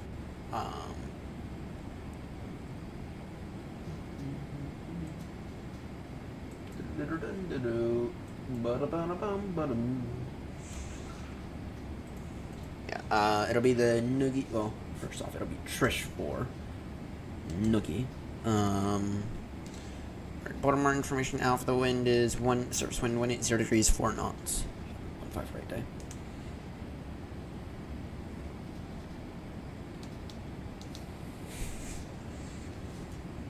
It's 15 right day then.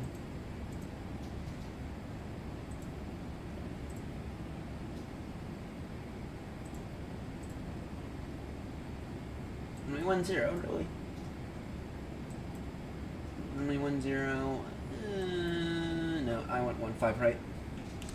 180 degrees 4 knots. I went 15 right.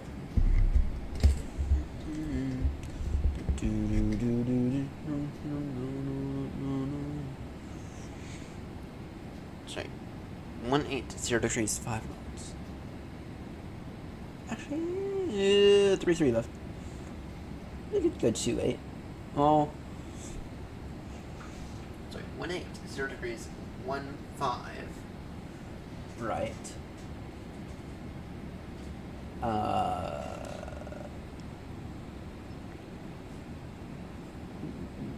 When is this VTAR? Saying variable 4 knots. Alright, what is the actual VTAR then? Because I got 2 answers right now. I'm getting 2 answers.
Meter.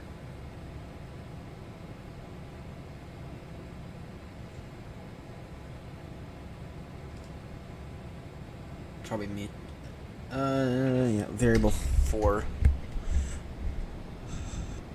This is as of how long ago? We'll be getting an updated METAR report in a few moments.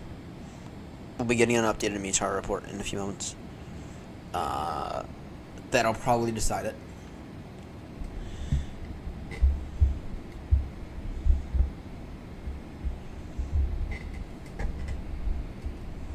Alright. Yeah, I wanted to sorry. Yeah,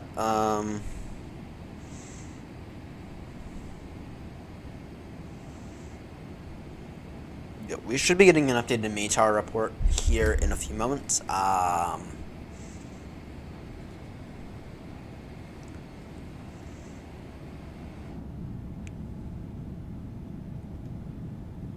We should be getting an updated METAR report here in a few moments. So,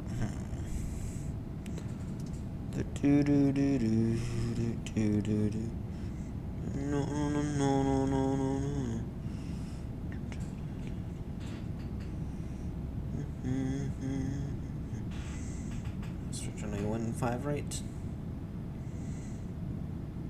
This might be this will be a Cat 3, just to be clear. This will be an ILS approach.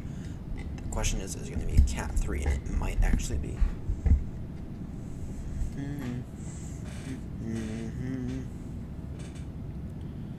Baltimore. Yeah, should be getting the updated METAR report here soonish. It's updated. Oh, actually, 1017.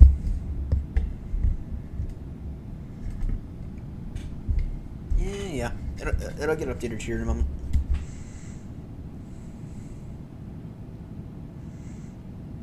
That's 1017.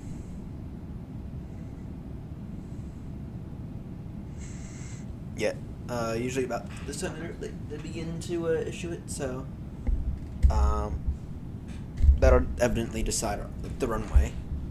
You got.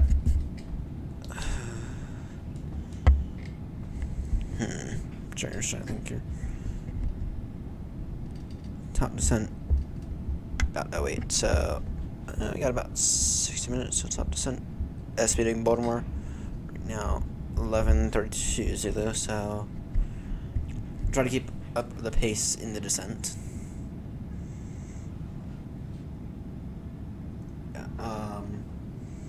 Variable 4 knots. That's not helpful. That's not helpful.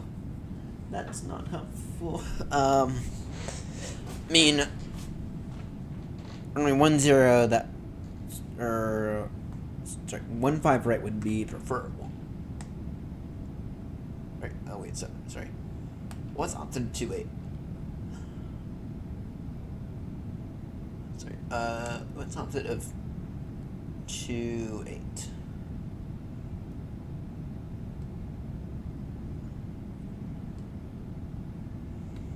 Yeah, I mean 10 would be preferable.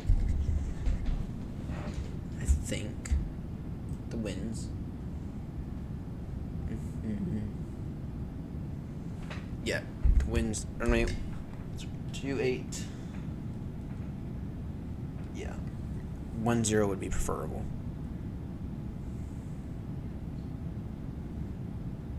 Though it depends on this. It depends on the next METAR. Other way, anti-ice, definitely a thing we'll need.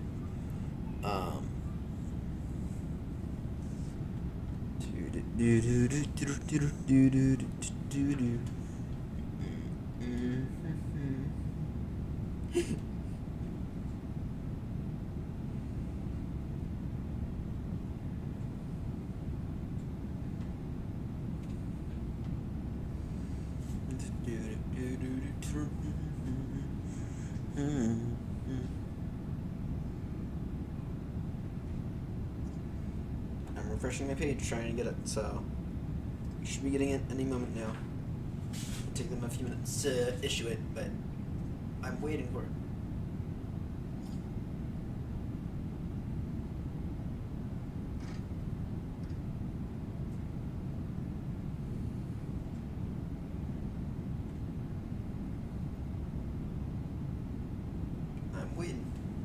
I am waiting.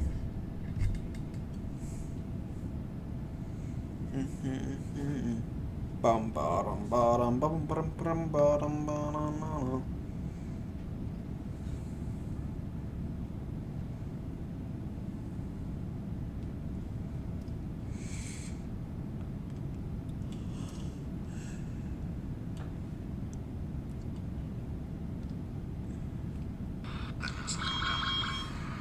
Shut up.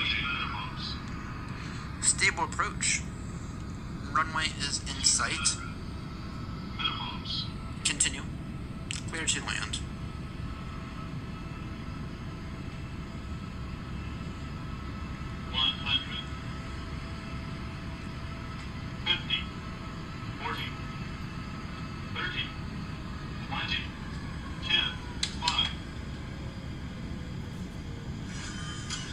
You can't teach that now, can you? 96 feet per minute.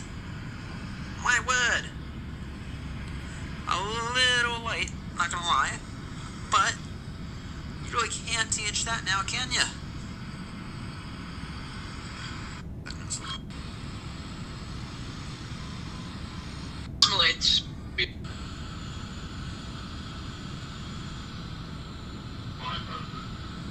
Can we are really good at going around up here.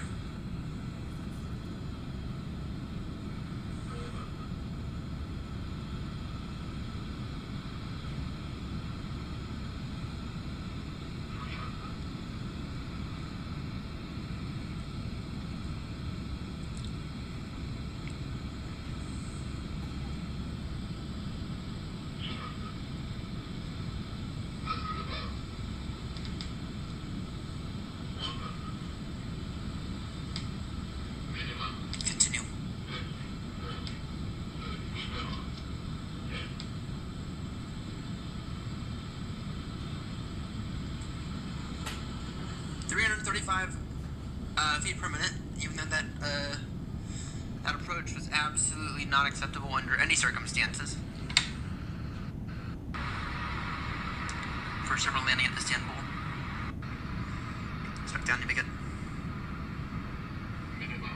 Continue approach, stable approach, runways in sight, clear to land. Cabin is ready.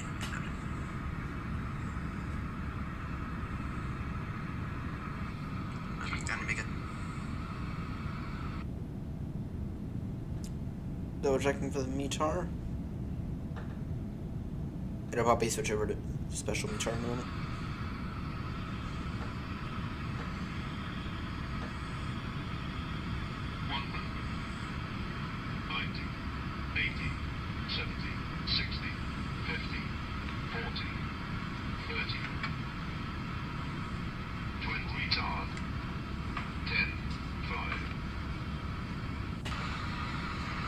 Speedbird 22 Bravo, heavy landing runway 28. Last call, Baltimore traffic.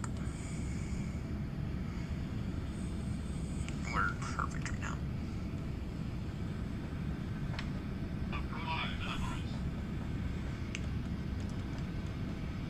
Continue approach, stable approach, runways in sight. Continue.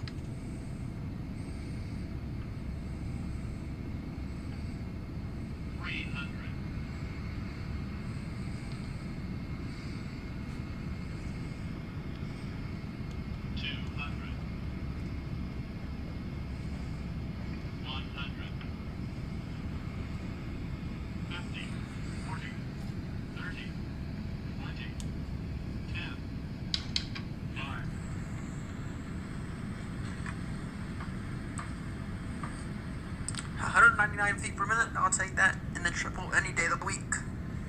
Speedbird 22 Bravo, heavy landing runway. Alright. Have we gotten it yet? No. Still not yet. Speeding in here soon. I mean, there's a fucking storm outside. I mean, there's a bit of a wintry mixed storm.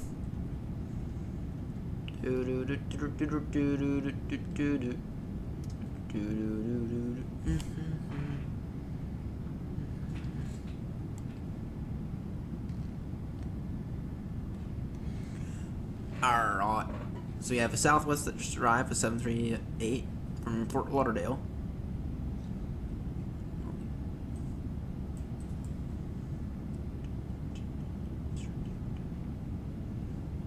Yeah,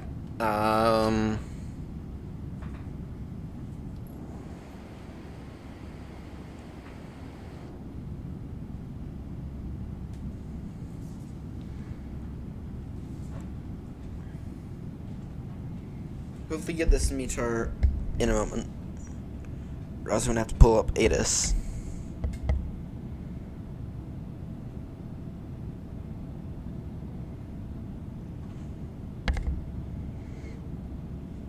Also, I'm gonna have to pull up ATIS, Baltimore ATIS information. Yeah, this will be great for us.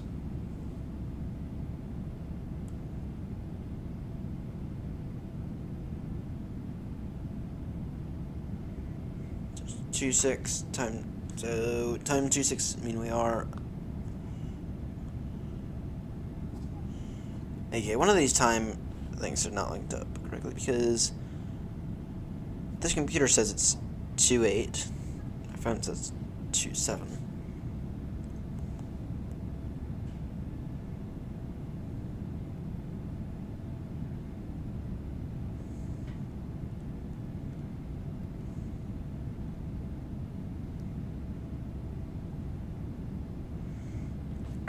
Give it another 2-3 minutes, see if I can't try to get the ATIS. See if I can't get the updated METAR. They should be moving over to special METAR, to be honest. I might have to switch over to real world. 10:27. Okay, this clock is out of balance. One of these clocks is out of balance. I don't know which one, but it's nearly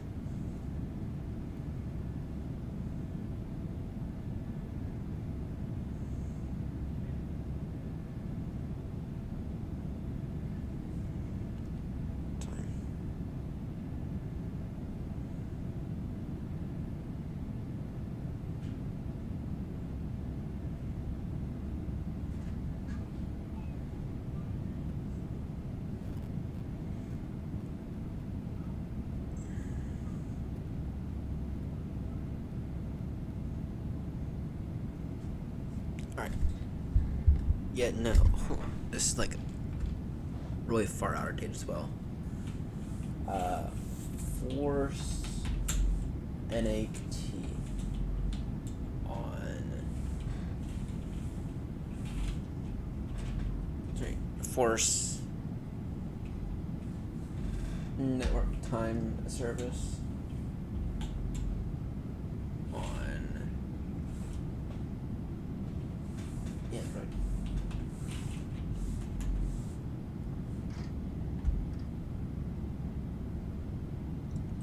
Force Android time sync.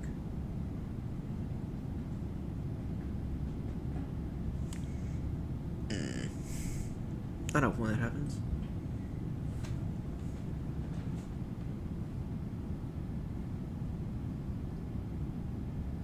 I still don't have this updated METAR. We should absolutely be getting it. I still don't have this updated METAR.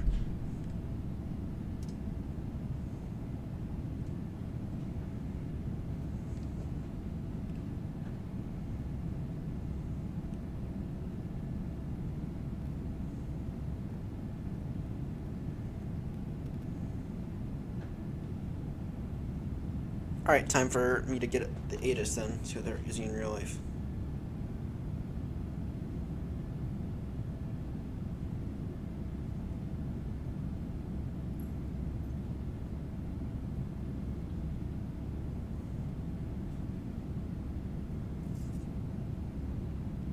Alright. Information Alpha current.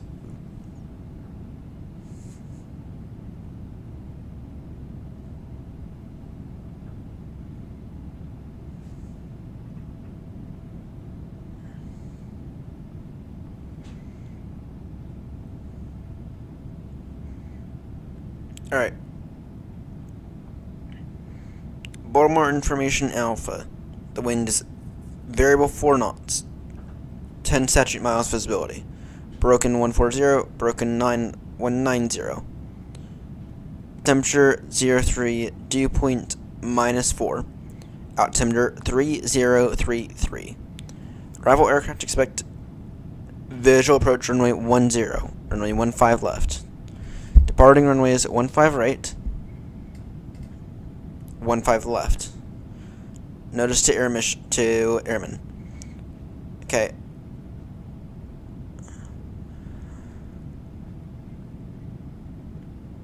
Simultaneous approaches are being conducted to. Okay. Advise you have Alpha. Okay. In that case, this will be a. 10 has a thing, right?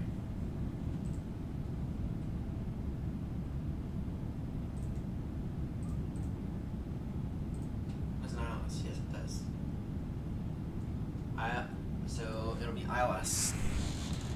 Alright, it'll be an ILS approach, runway 10. Oh, first off, ILS approach, runway 10. Take column transition.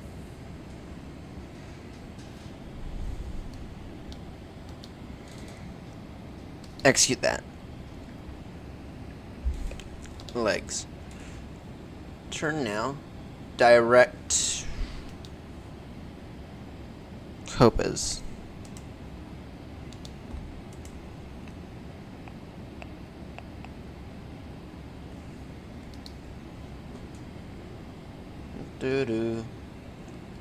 Traffic Speedbird 2 Bravo heavy. Turning now direct Copas. That is the Charlie Oscar Papa Echo Sierra waypoint. Traffic. On the Nookie. So. Just gotta clear this a single discontinuity then.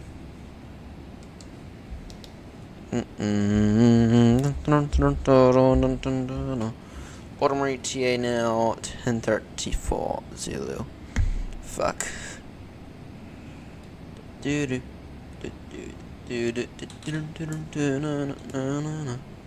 Top descent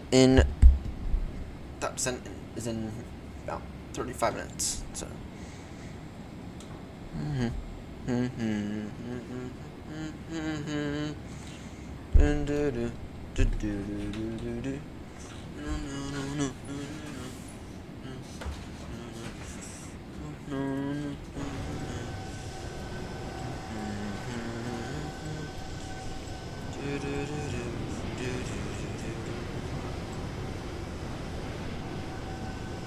There's Boston.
Alright. See here.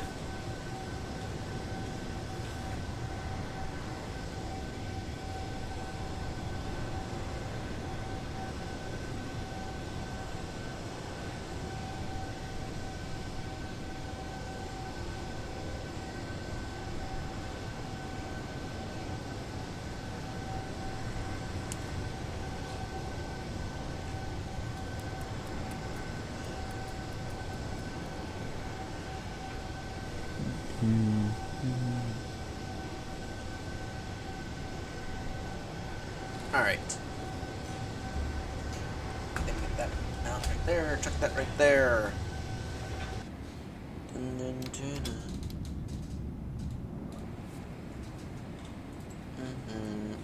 Dun, dun, dun, dun, dun, dun, dun, dun.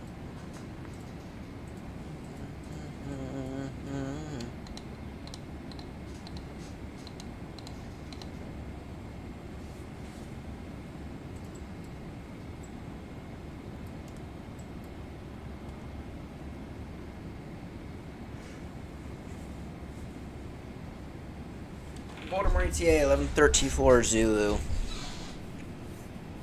So that's final hour left of this flight. Final hour. Direct to Copez. Actually, you can go now. Direct. Noogie. Turn now direct. Noogie.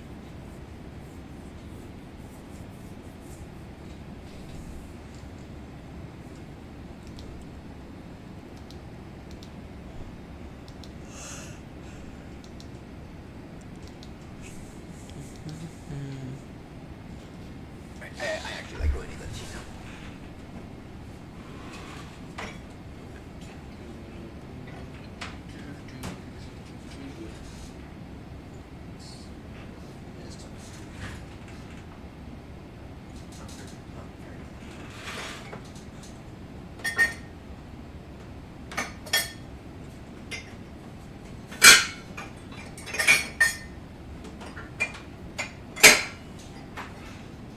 God save the king.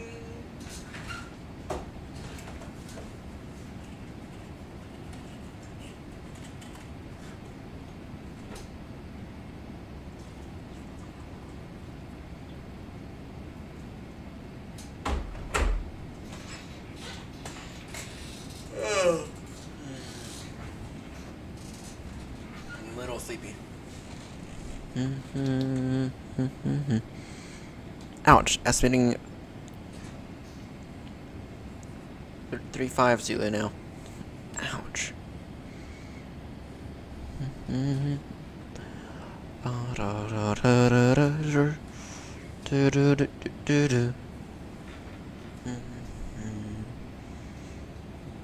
Speeding 35 Zulu now. So. Accepted it's gonna be a bit of an annoying rival. Something I have accepted now.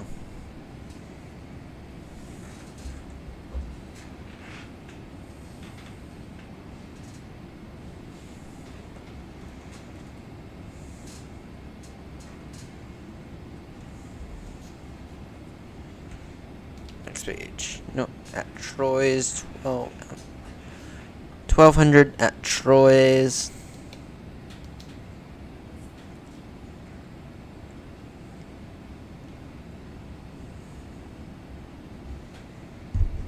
Yeah.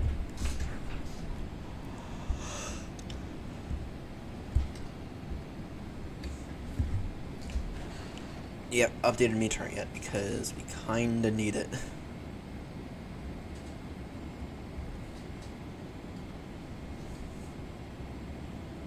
And they're only doing it by the hour right now, which does not make any sense why they would, but they might be.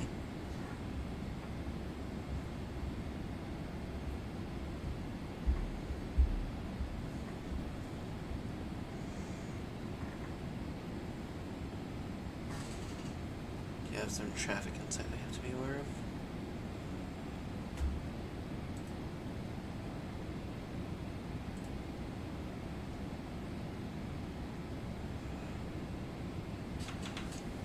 KLM going from JFK from Kennedy to Schiphol and climbing.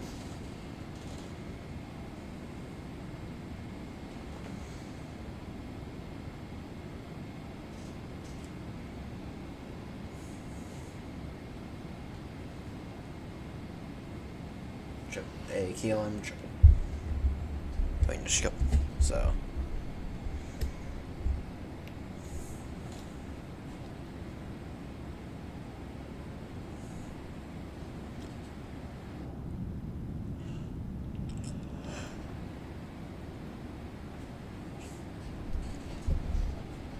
That's it. They're 777. They're a 777-300. So they should be fine.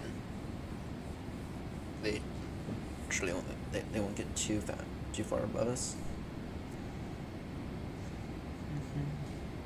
Bottom, bottom, bottom, bum, bottom, bottom, bottom.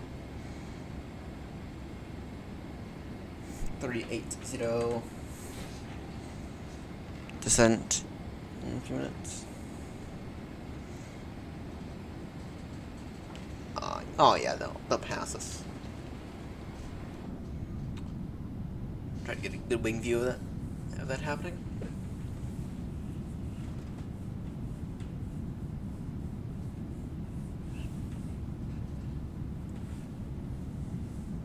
Oh.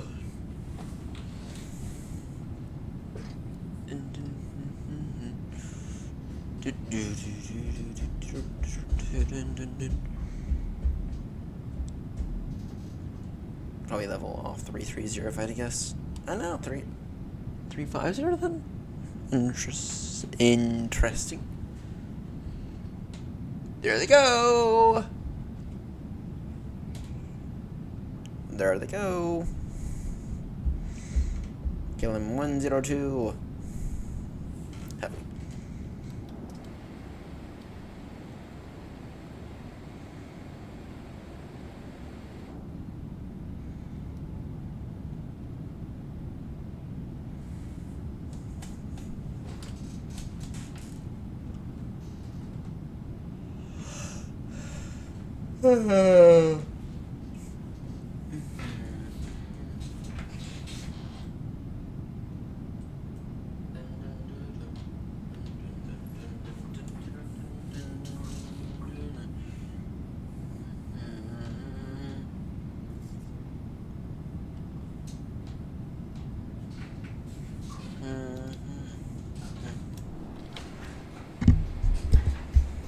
Go ahead and do our wanting to get the updated meter. Go ahead and do our descent briefing.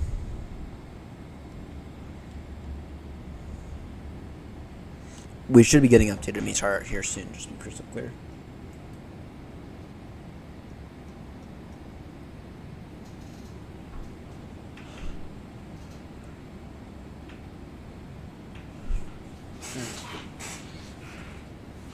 Yeah, we should be getting updated METAR here soon.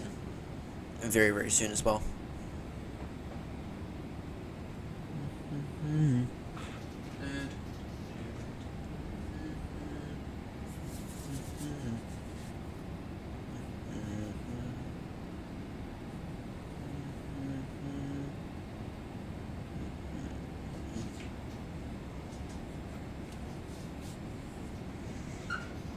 Yep, we'll get the updated METAR here probably in about 10 minutes or so. That'll be the goal. They'll issue it in about 10 minutes or so, and then then we'll actually see it by the end of the hour, hopefully. Hopefully speaking.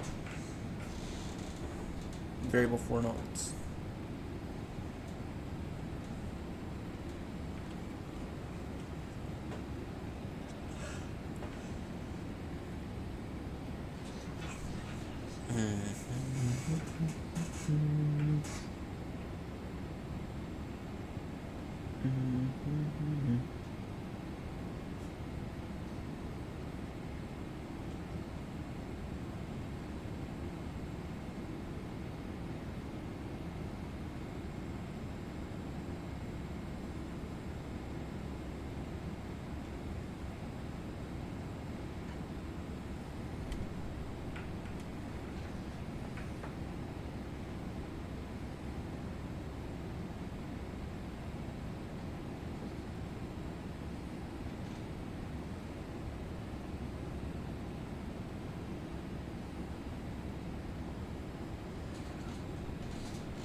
Boston Tower's coming online.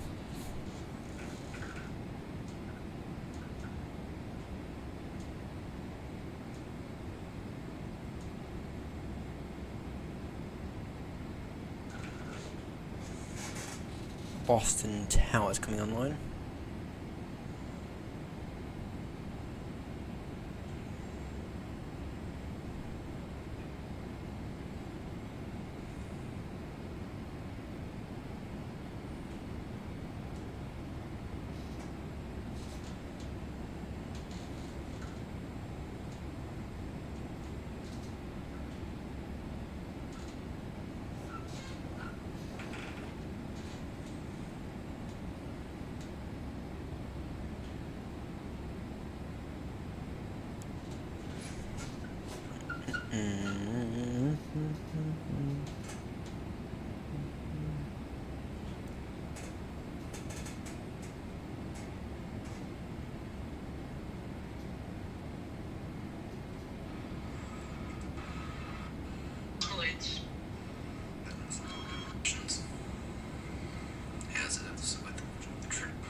Continue approach, stable approach.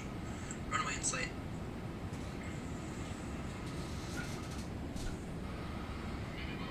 Continue.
190 feet. 195 feet per minute. Not bad at all. I mean, this would be the magical day that we finally get a butter landing in the A350.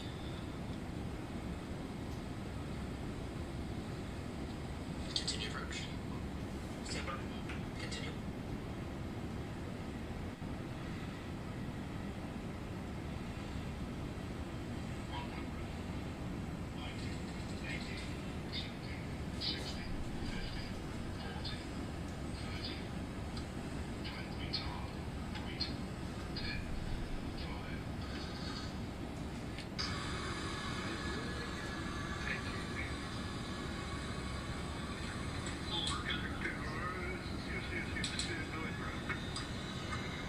Speedbird 66, Sierra going around. Clear traffic.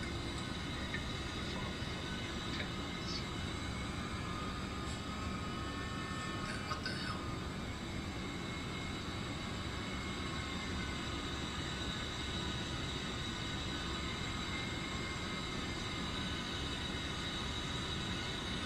Speedbird 66 Sierra, maneuvering for traffic.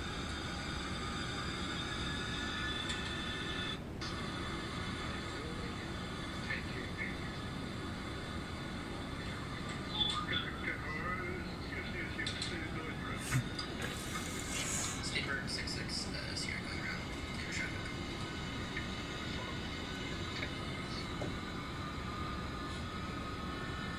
What the hell?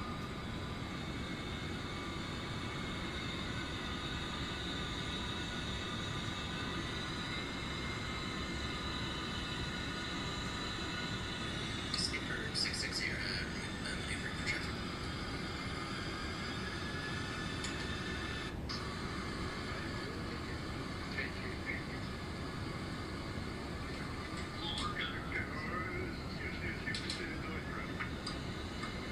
Speedbird 66, Sierra going around. Clear traffic.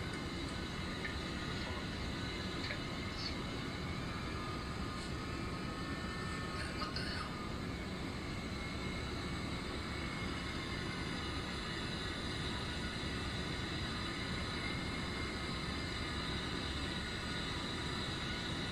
Speedbird 66 Sierra, maneuvering for traffic.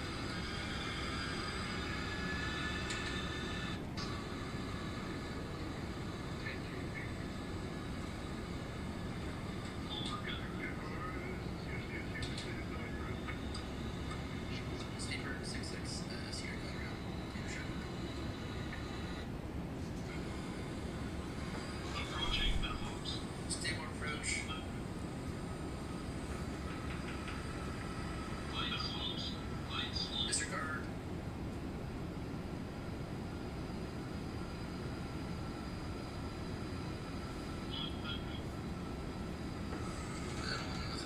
Just a little bit, whatever. 50. 30. 20. 10.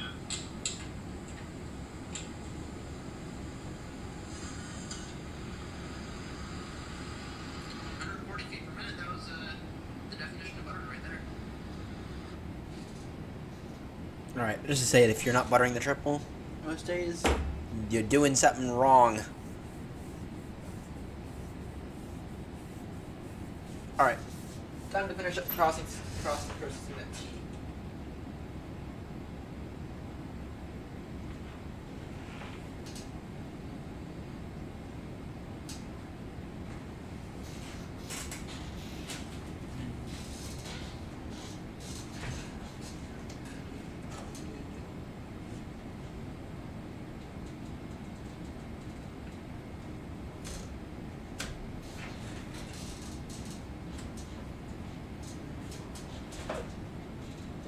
I'm running out of milk.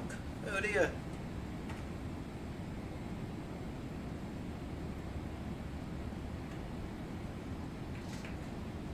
Not far. Running out of milk now, am I?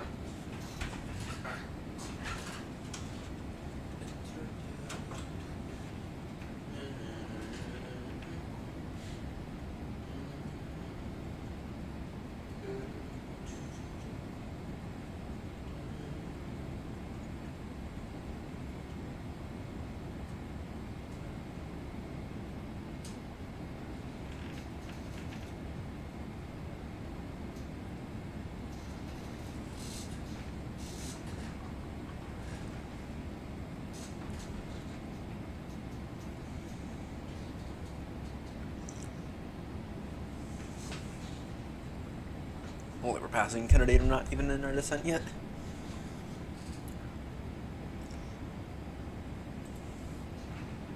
Alright, let me try to get the updated meter real quickly.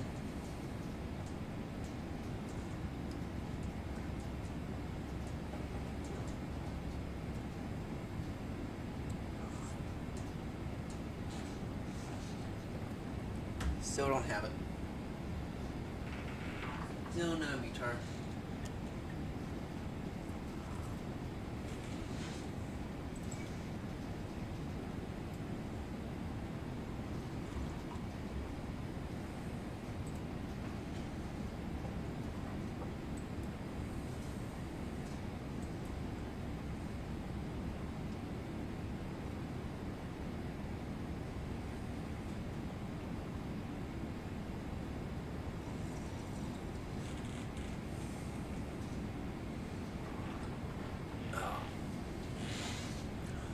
Still no meter.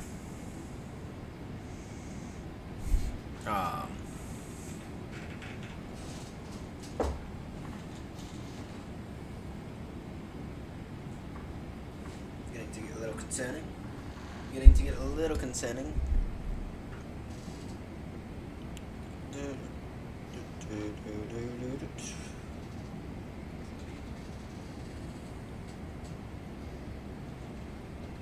So I can't really do my descent briefing without this.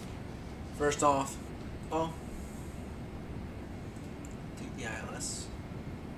Remy.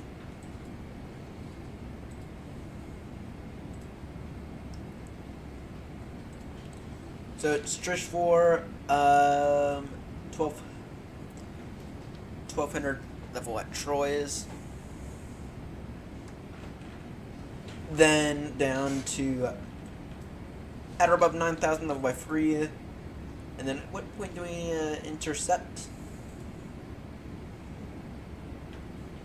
Altitude 2,300 feet on about a 7-mile final. Actually, altitude 3,000 feet. I don't know, actually. That approach isn't very helpful. And the short final approach right there, but.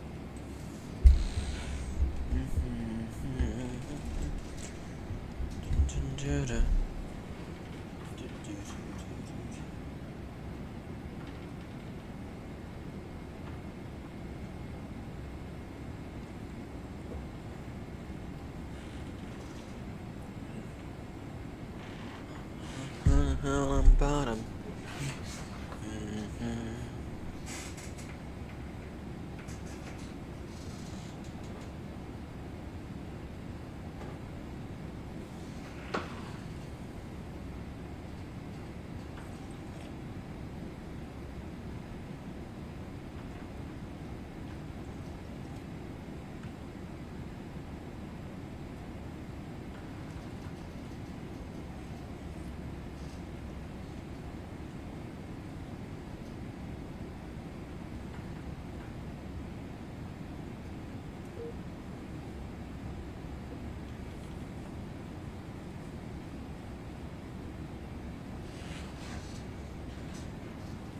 Alright, approaching top descent.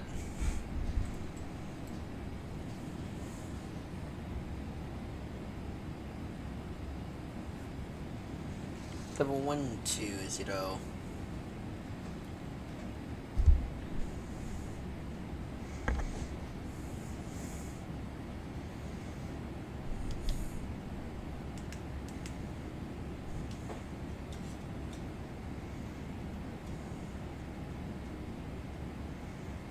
Dear, let's throw in 120 now. Here's the voice server. Yeah, to be expected. To be expected.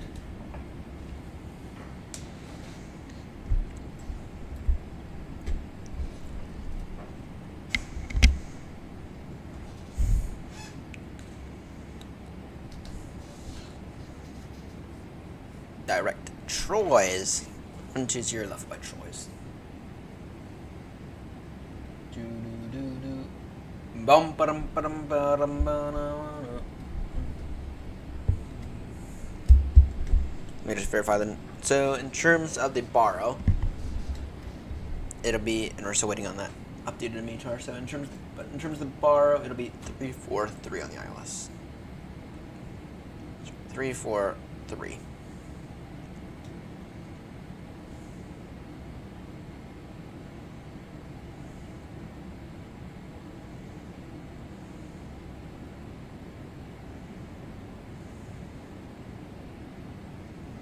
Alright, 343 on that front. And then in terms of the borrow, sorry, and then let's see here. I think we got updated METAR right now. We do.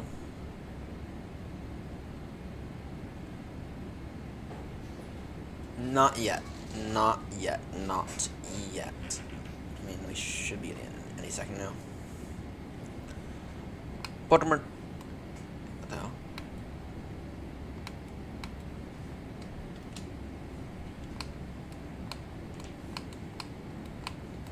What the hell? Baltimore traffic.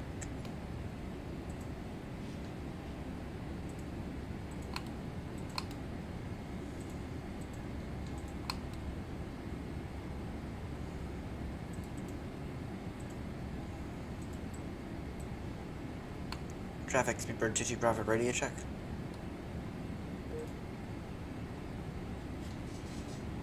That's why. Voice server's dead. Voice server's dead. Traffic, Speedbird 22 Bravo, gonna begin descent now down to altitude 12,000 feet. Left by Troy's. Expecting Trish 4 arrival into Baltimore. Baltimore traffic.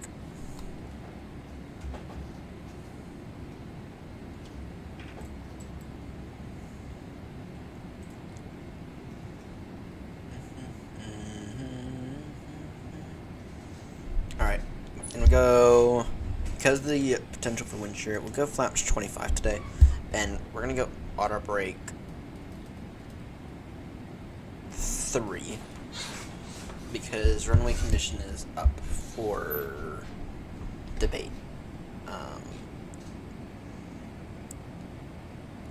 Runway condition is currently up for debate, so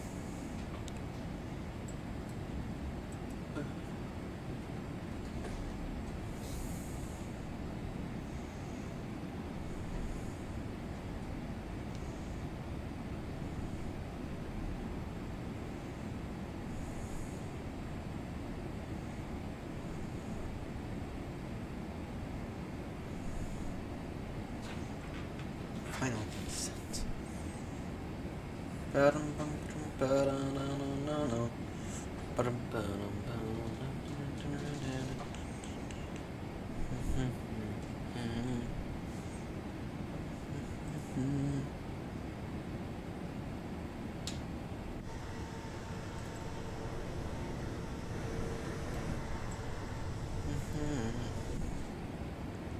Ladies and gentlemen, this is your captain speaking. This time we have begun our descent into the Baltimore, Washington Thurgood Marshall International Airport. We should be arriving in a few moments, or in about 30 minutes or so. So I'd like to thank the cabin crew for providing your service today. I'd like to thank you all so much for flying with British Airways and Aeronaut today.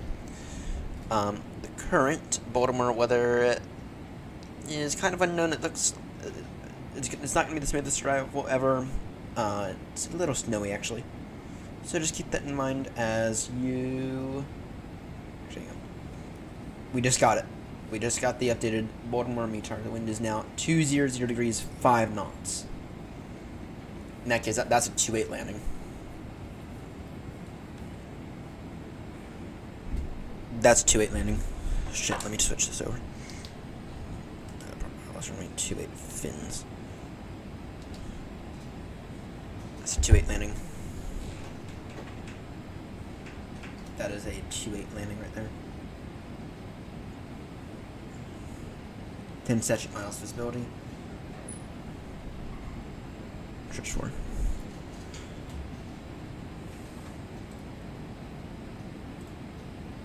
We just got it. We just got it.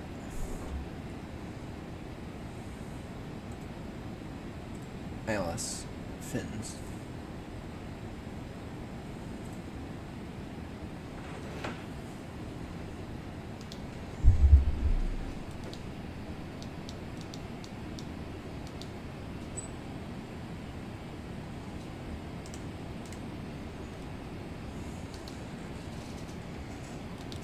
We just got it.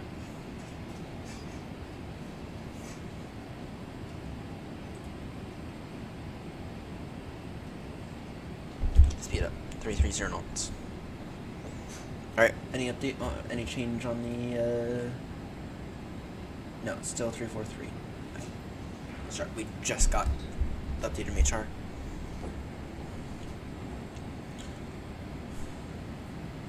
Ladies and gentlemen, this is your captain speaking. In case you haven't noticed, we have indeed begun our descent into the Baltimore, Washington International Thurgood Marshall Airport. You have a little arrival information for you. First off, the weather. It is a little it's not the prettiest right now. Currently going to be arriving into a bit of a snowstorm. Everything will be fine though. In terms of the temperature, it's quite cold. It's about 3 degrees centigrade right now. It's quite cold, so just keep that in mind as you deboard the aircraft. You might want to grab a jacket as you are deboarding, as the jetways are quite chilly. Anyway, we have begun our descent. If you, in terms of if you are a U.S. citizen, we do highly recommend downloading and installing the MCP app. The in-flight Wi-Fi is now opened up for everyone, so everyone can do that. So any U.S. citizens can go ahead and do that. We highly recommend it. It allows you to fill out your U.S. customs and declaration forms early on, allowing you to skip the long line and go through the fast line. I do just want to share that arrival information for everyone. If you are not a U.S. citizen, unfortunately, you have to go through the very slow line. Anyway, thank you all so much for flying with British Airways and Aeronaut. Should be on the ground in approximately, not even half an hour. Thank you. Now, ladies and gentlemen, please remain seated until the seatbelt signs turn off. Thank you.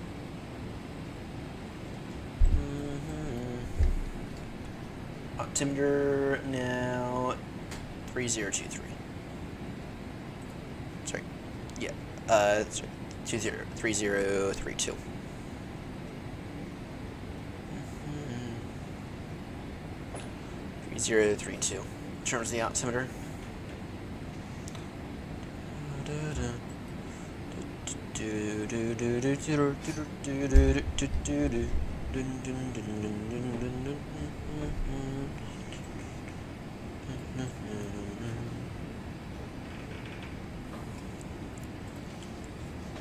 Alright, let's see here, 180 knots at fins.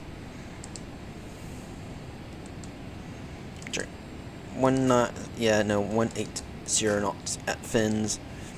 Altitude 2,300.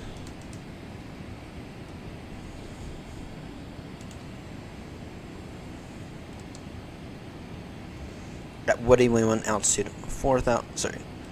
At Woody we want speed 210. Altitude 4,000 at Woody. Beg your pardon. Trish 8,000 at Trish. Speed 230 knot. Sorry, speed 200 at Woody at 5,000.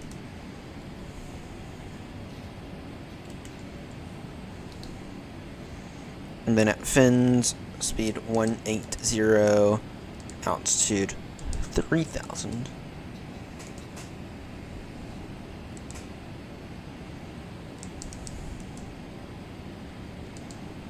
Make that altitude 4,000 actually.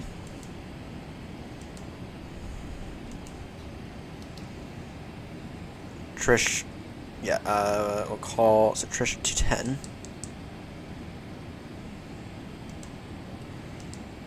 210, we'll call it 7,000 Trish.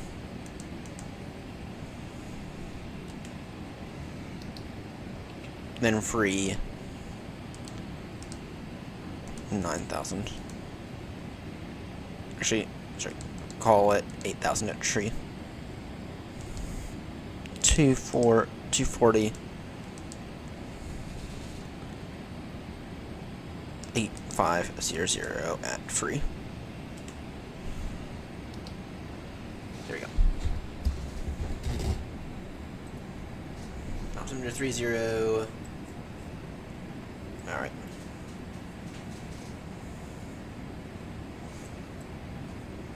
Landing lights on now before I forget them. All the sky has lit up. You know, I gotta get one of those like handcrafted panels like hang from the ceiling. So like landing lights on. Taxi light, nose to taxi. Right, I need to get one of those. That's what I really need to get. I really need to get one of those.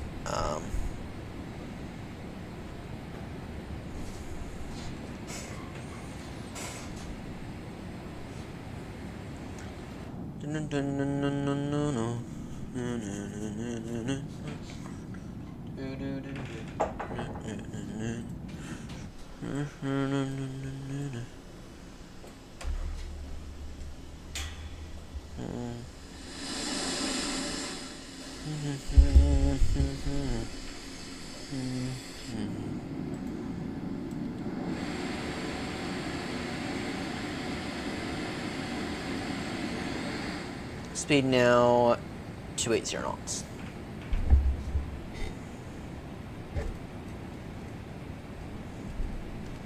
Baltimore traffic, Speedbird 22 Bravo, heavy slowing speed now 280 knots. Baltimore traffic.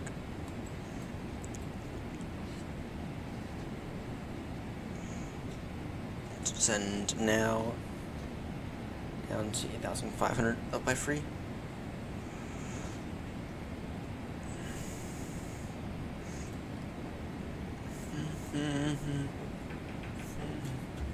What do we intercept it at again?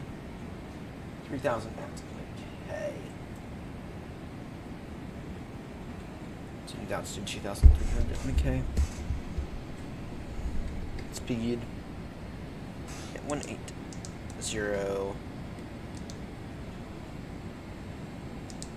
2300. Okay.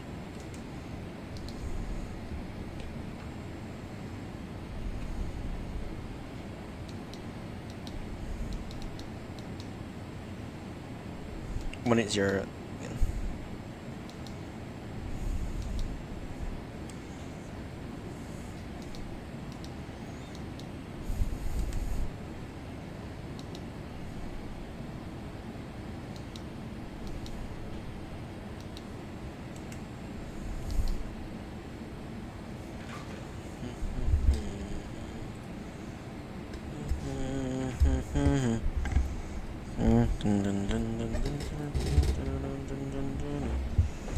Alright, McKay. And actually, I want speed 160 knots at McKay. 2300. Then 119 decimal 400.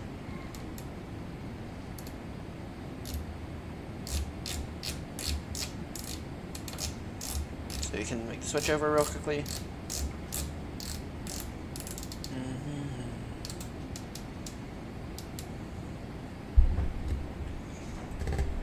Clear direct free.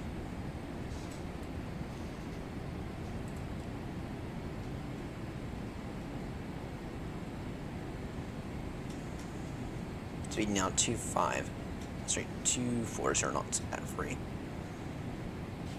Baltimore traffic, Speedbird, 22 Bravo Heavy, slowing speed now, 240 knots. Sending it now altitude 8,500 feet, level by free Baltimore traffic.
Speed now.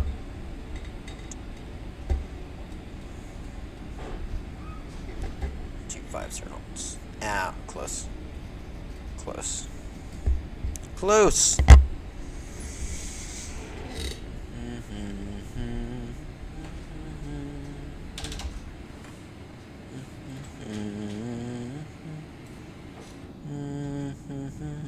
Oh, now that's a good view. Now that's a good view.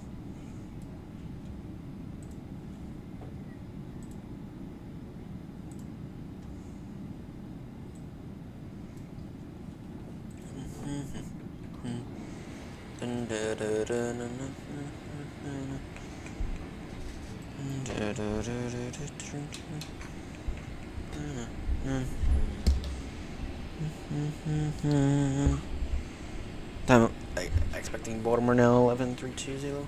So about 14 minutes touchdown. Turn now, direct to Fins. So now altitude 4,000 feet.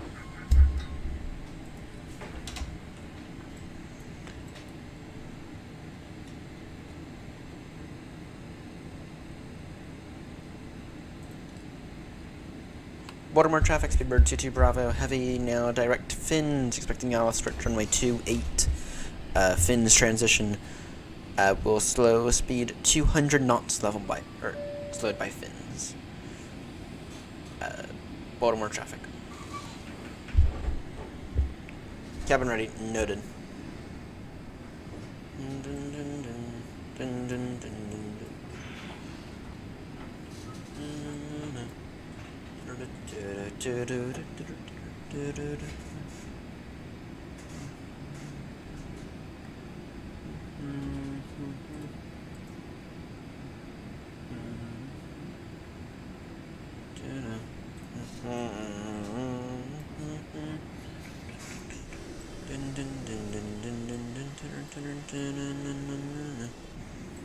Early morning descent.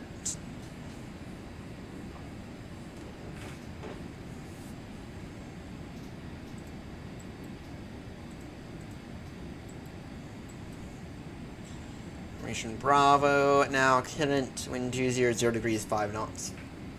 Yeah, there's a reason I went into 28.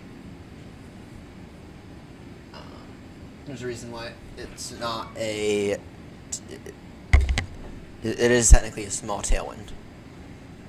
If you were to continue on 1-0, it is technically a small tailwind. So, for that reason, I didn't want to do that. So.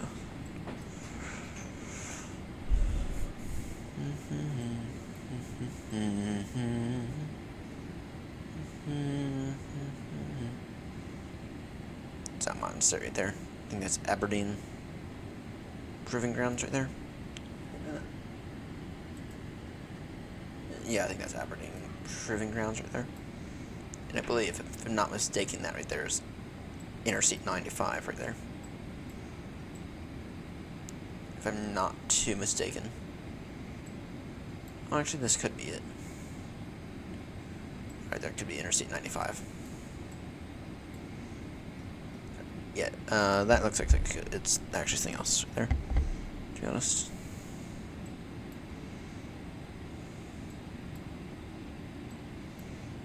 Yeah, no, that's definitely Aberdeen Proving Grounds right there. Yeah, actually, that looks a bit more like Interstate 95 right there.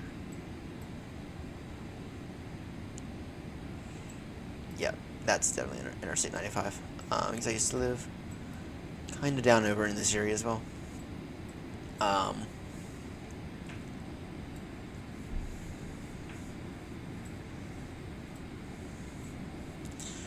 And then we should be passing Martin State Airport here soon.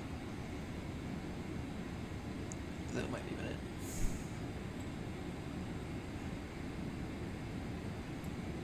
Alright, landing lights are on. So let's go ahead and reintroduce our speed now. Show me 220 knots, please.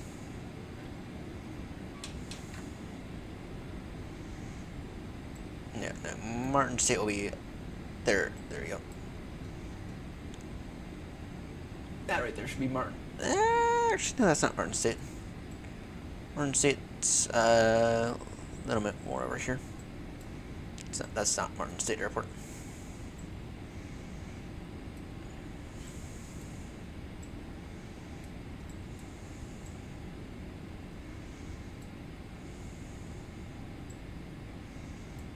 You know, Martin State's there. Yeah, no, there's Martin State right there. Baltimore will be over there.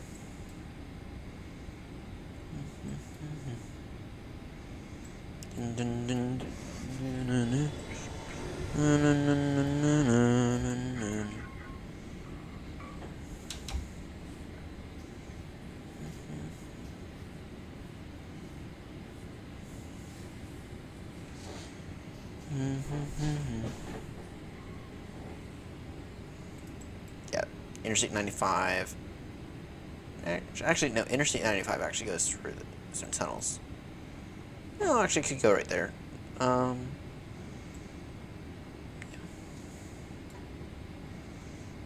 There's nothing runway apparently. Right, there's nothing airport.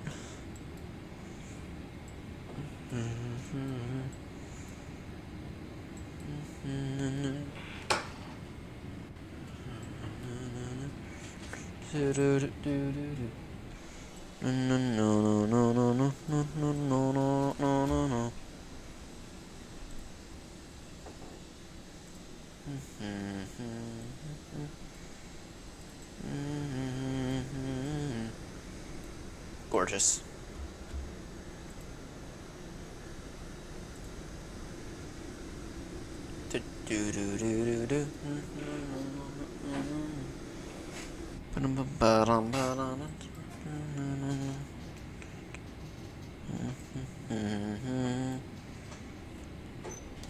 Legs clear to direct McKay. Baltimore traffic, Speedbird 22 Bravo. A heavy turning now direct to McKay. That is on the final approach course, runway 28. Baltimore traffic. There's Martin State right there. In Baltimore traffic, Speedbird 22 Bravo. Heavy descending now, altitude 2,300 feet, level by McKay.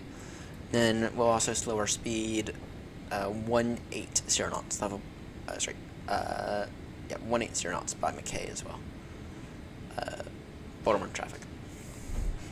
Actually, make that 160 knots by McKay. Baltimore traffic. No, no, no, no. Do do do do. Dun dun dun dun dun dun dun dun.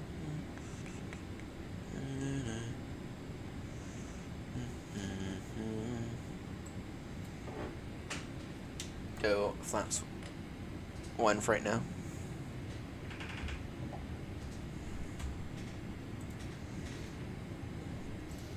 Go flaps 1 for right now.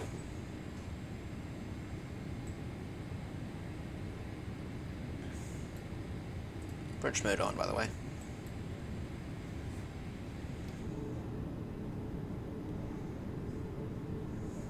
I can feel these frames suffering. Dun, dun, dun, dun, dun, dun, dun.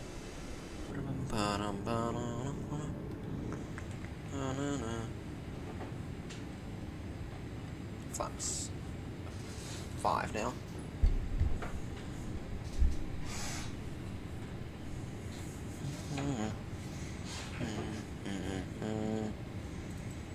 Little early, actually. Actually, let's hold it around for now. Level 3000. Bar speed back in a moment.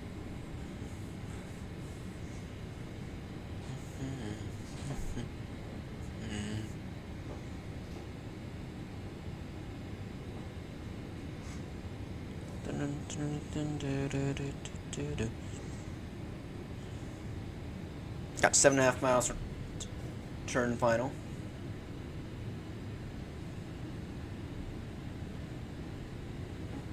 Nice. Nice job doing it.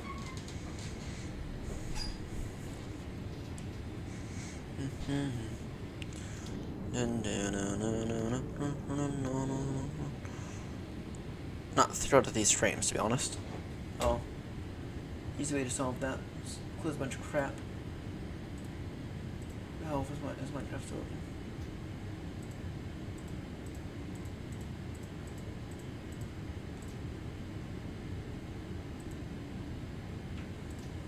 Close a bunch of crap we don't need.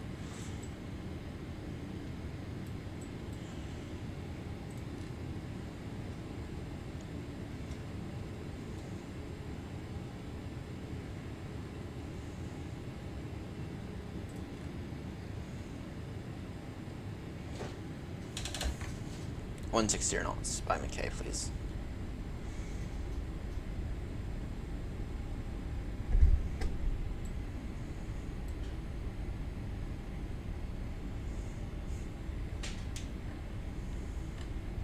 Flaps 15 now.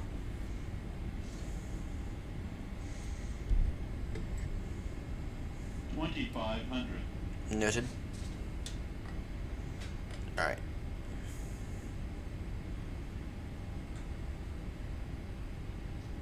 Approach mode is on. Gear down.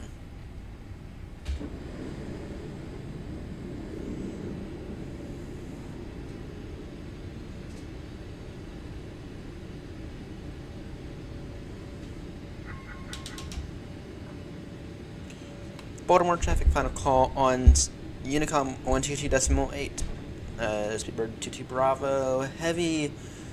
Turning final now. ILS approach runway 28. Final call on Unicom. Switching over CTAF frequency now 119.400. Baltimore traffic.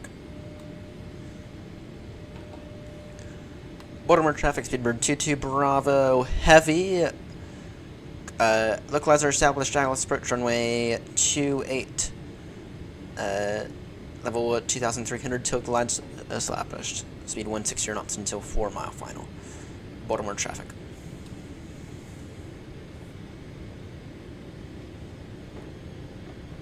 Doing flaps 25 landing just due to the risk of...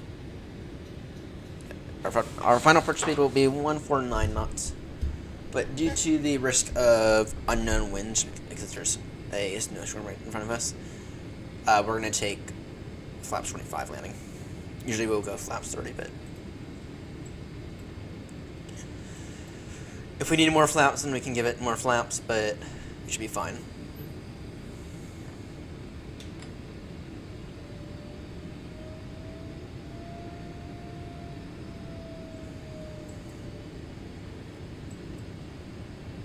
Alright. Speed brake armed. Landing lights on. Gear is down. Flaps are set. Auto brake 3. Baltimore traffic. Speedbird 22 Bravo. Heavy now 5 mile final. ILS approach runway 28. Glide tip established now. Baltimore traffic. 6:30 arrival. That seems pretty accurate to me. Takes over my hand in a moment.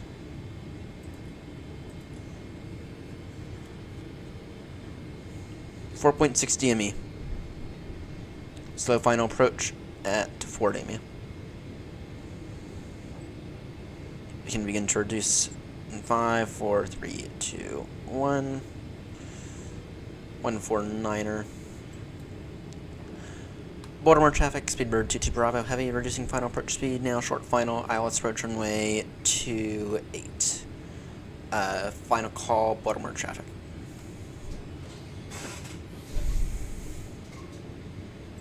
Alright, take this over by hand in a moment. 1,000. Noted.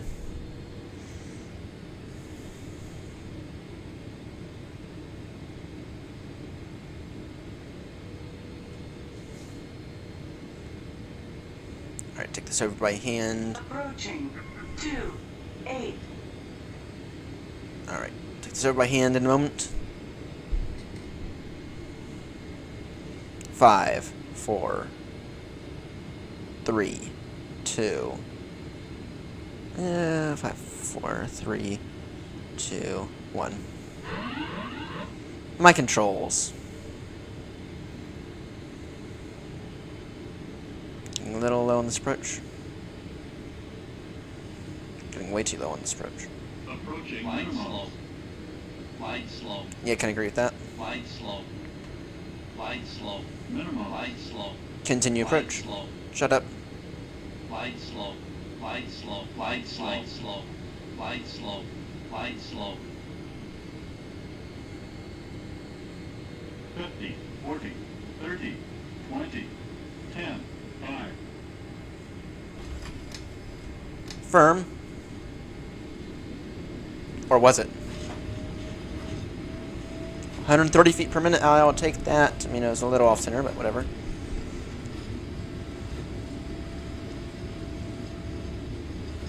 What you gonna do?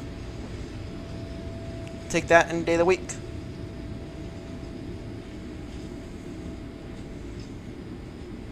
Welcome home.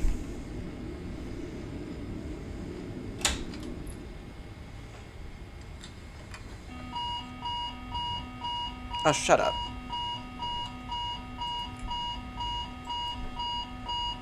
Oh, that's annoying.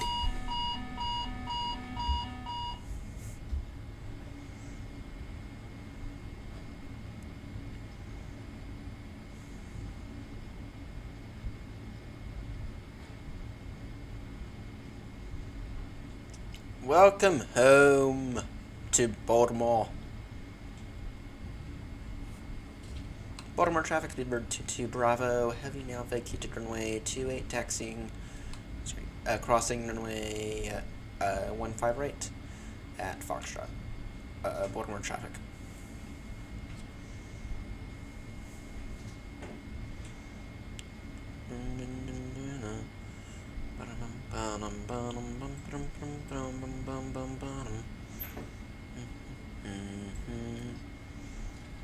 Welcome home.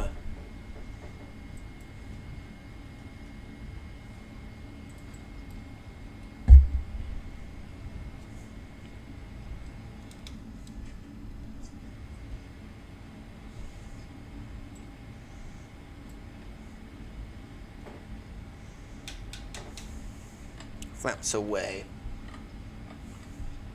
Approaching 1, 5. Right. Approaching 1, 5. Right.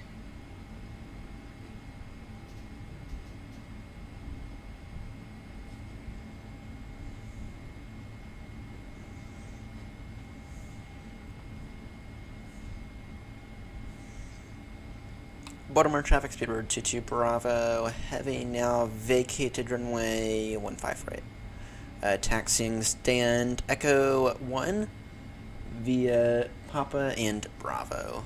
Baltimore traffic.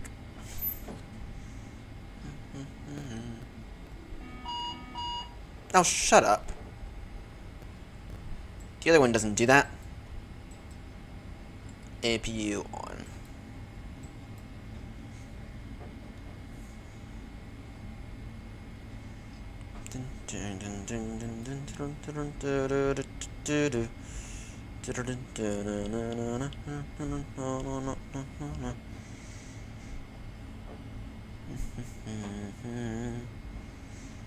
Welcome home. It's been over 9 hours. It's been 8.5 in the air. 8.5 hours in the air. Feels good to be home. Feels good to be on the ground. Just to be crystal clear, this is like one of those flights where they'd actually have more than more than 2 pilots. They'd actually have 3. They'd actually have 3 on this flight. So anything above 7, anything above 8 by FAA requirements, you need to have 3 pilots. So a relief pilot. So one of the pilots can go get some rest, right? You need to have a relief pilot in case you need it, which is completely possible some days. Some days you really do need it. So.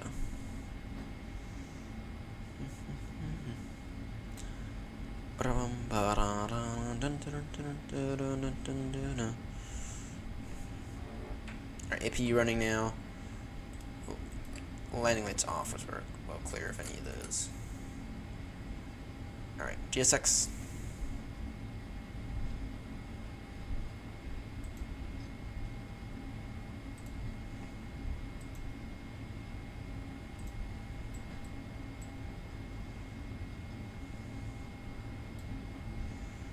Alright, tell you what we can go ahead and do now.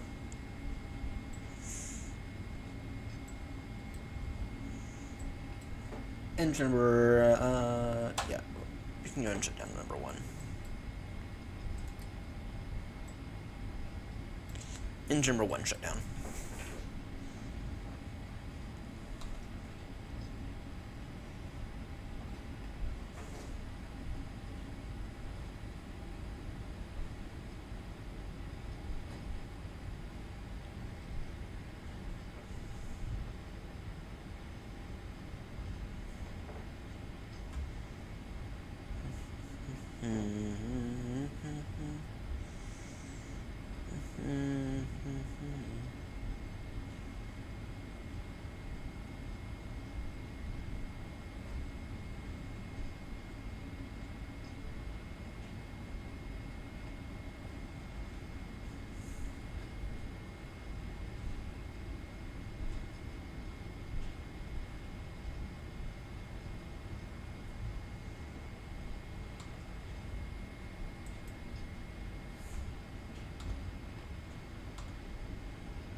Then we'll go ahead and take Juliet here.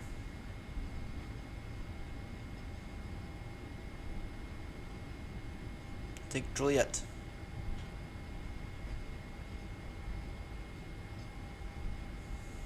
And I know it's Alpha Alpha, but in one of the, it wasn't the most recent one, it was the one before that. They just, or possibly even the one before that, they renamed this taxiway to Juliet. I don't know all the specifics behind it.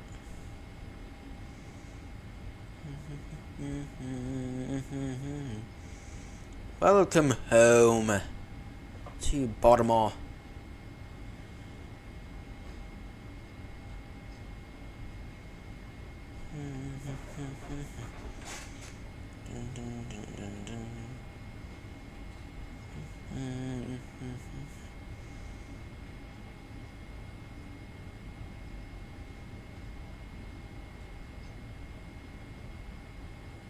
What we're gonna do? Let's work on it like this.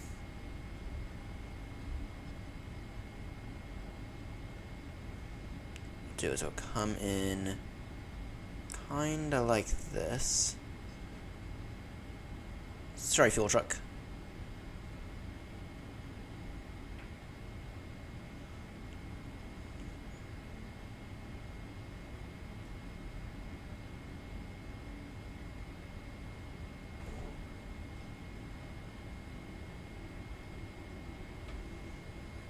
Oh, they actually got this guy on stilts today.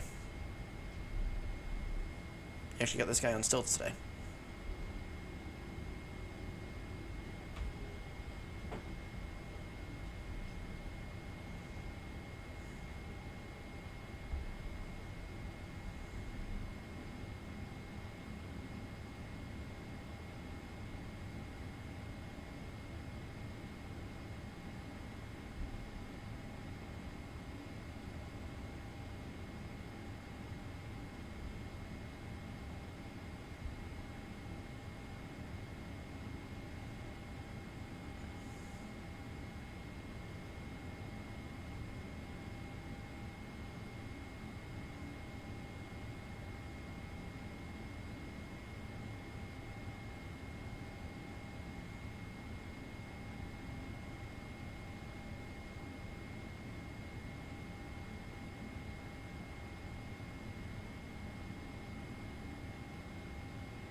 When we're gonna try to get this perfect.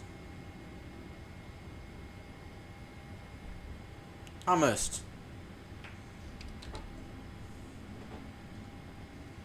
Parking brake set.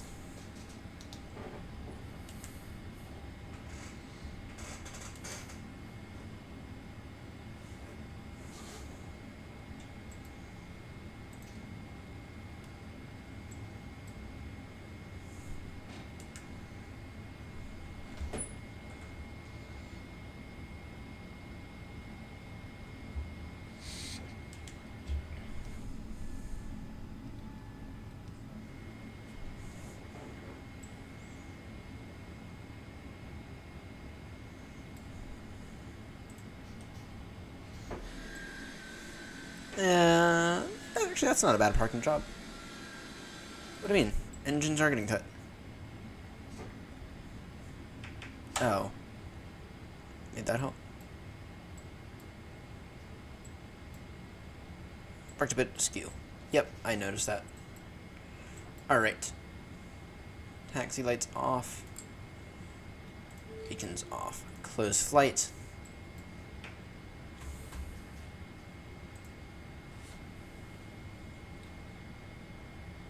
Alright. 9.76. Not quite the 10 I was looking for. $186,000 made for the Versa L. I know. Holy shit. $186,000. And as expected, we're about 45 minutes behind schedule. About 45 minutes late. There's not anything I can do about that. There's not anything I can do about that, unfortunately.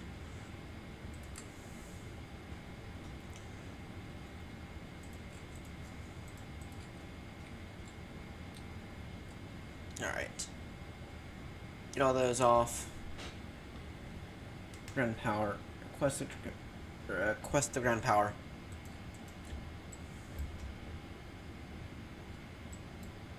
APU off. Flight directors off. Set that back to 10,000.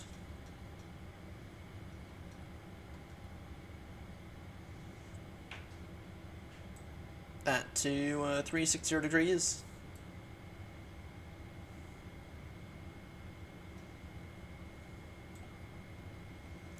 Back to 200 knots. Alright. Those off.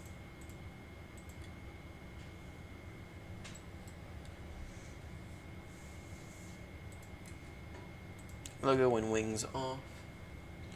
Fuel pumps all off now. Adhere is off. Strobe is off. Alright, well, welcome home. It's been a very long flight. It's a very long flight.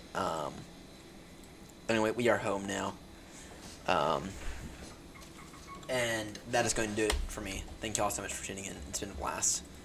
it's been a boring blast, but it has been a blast.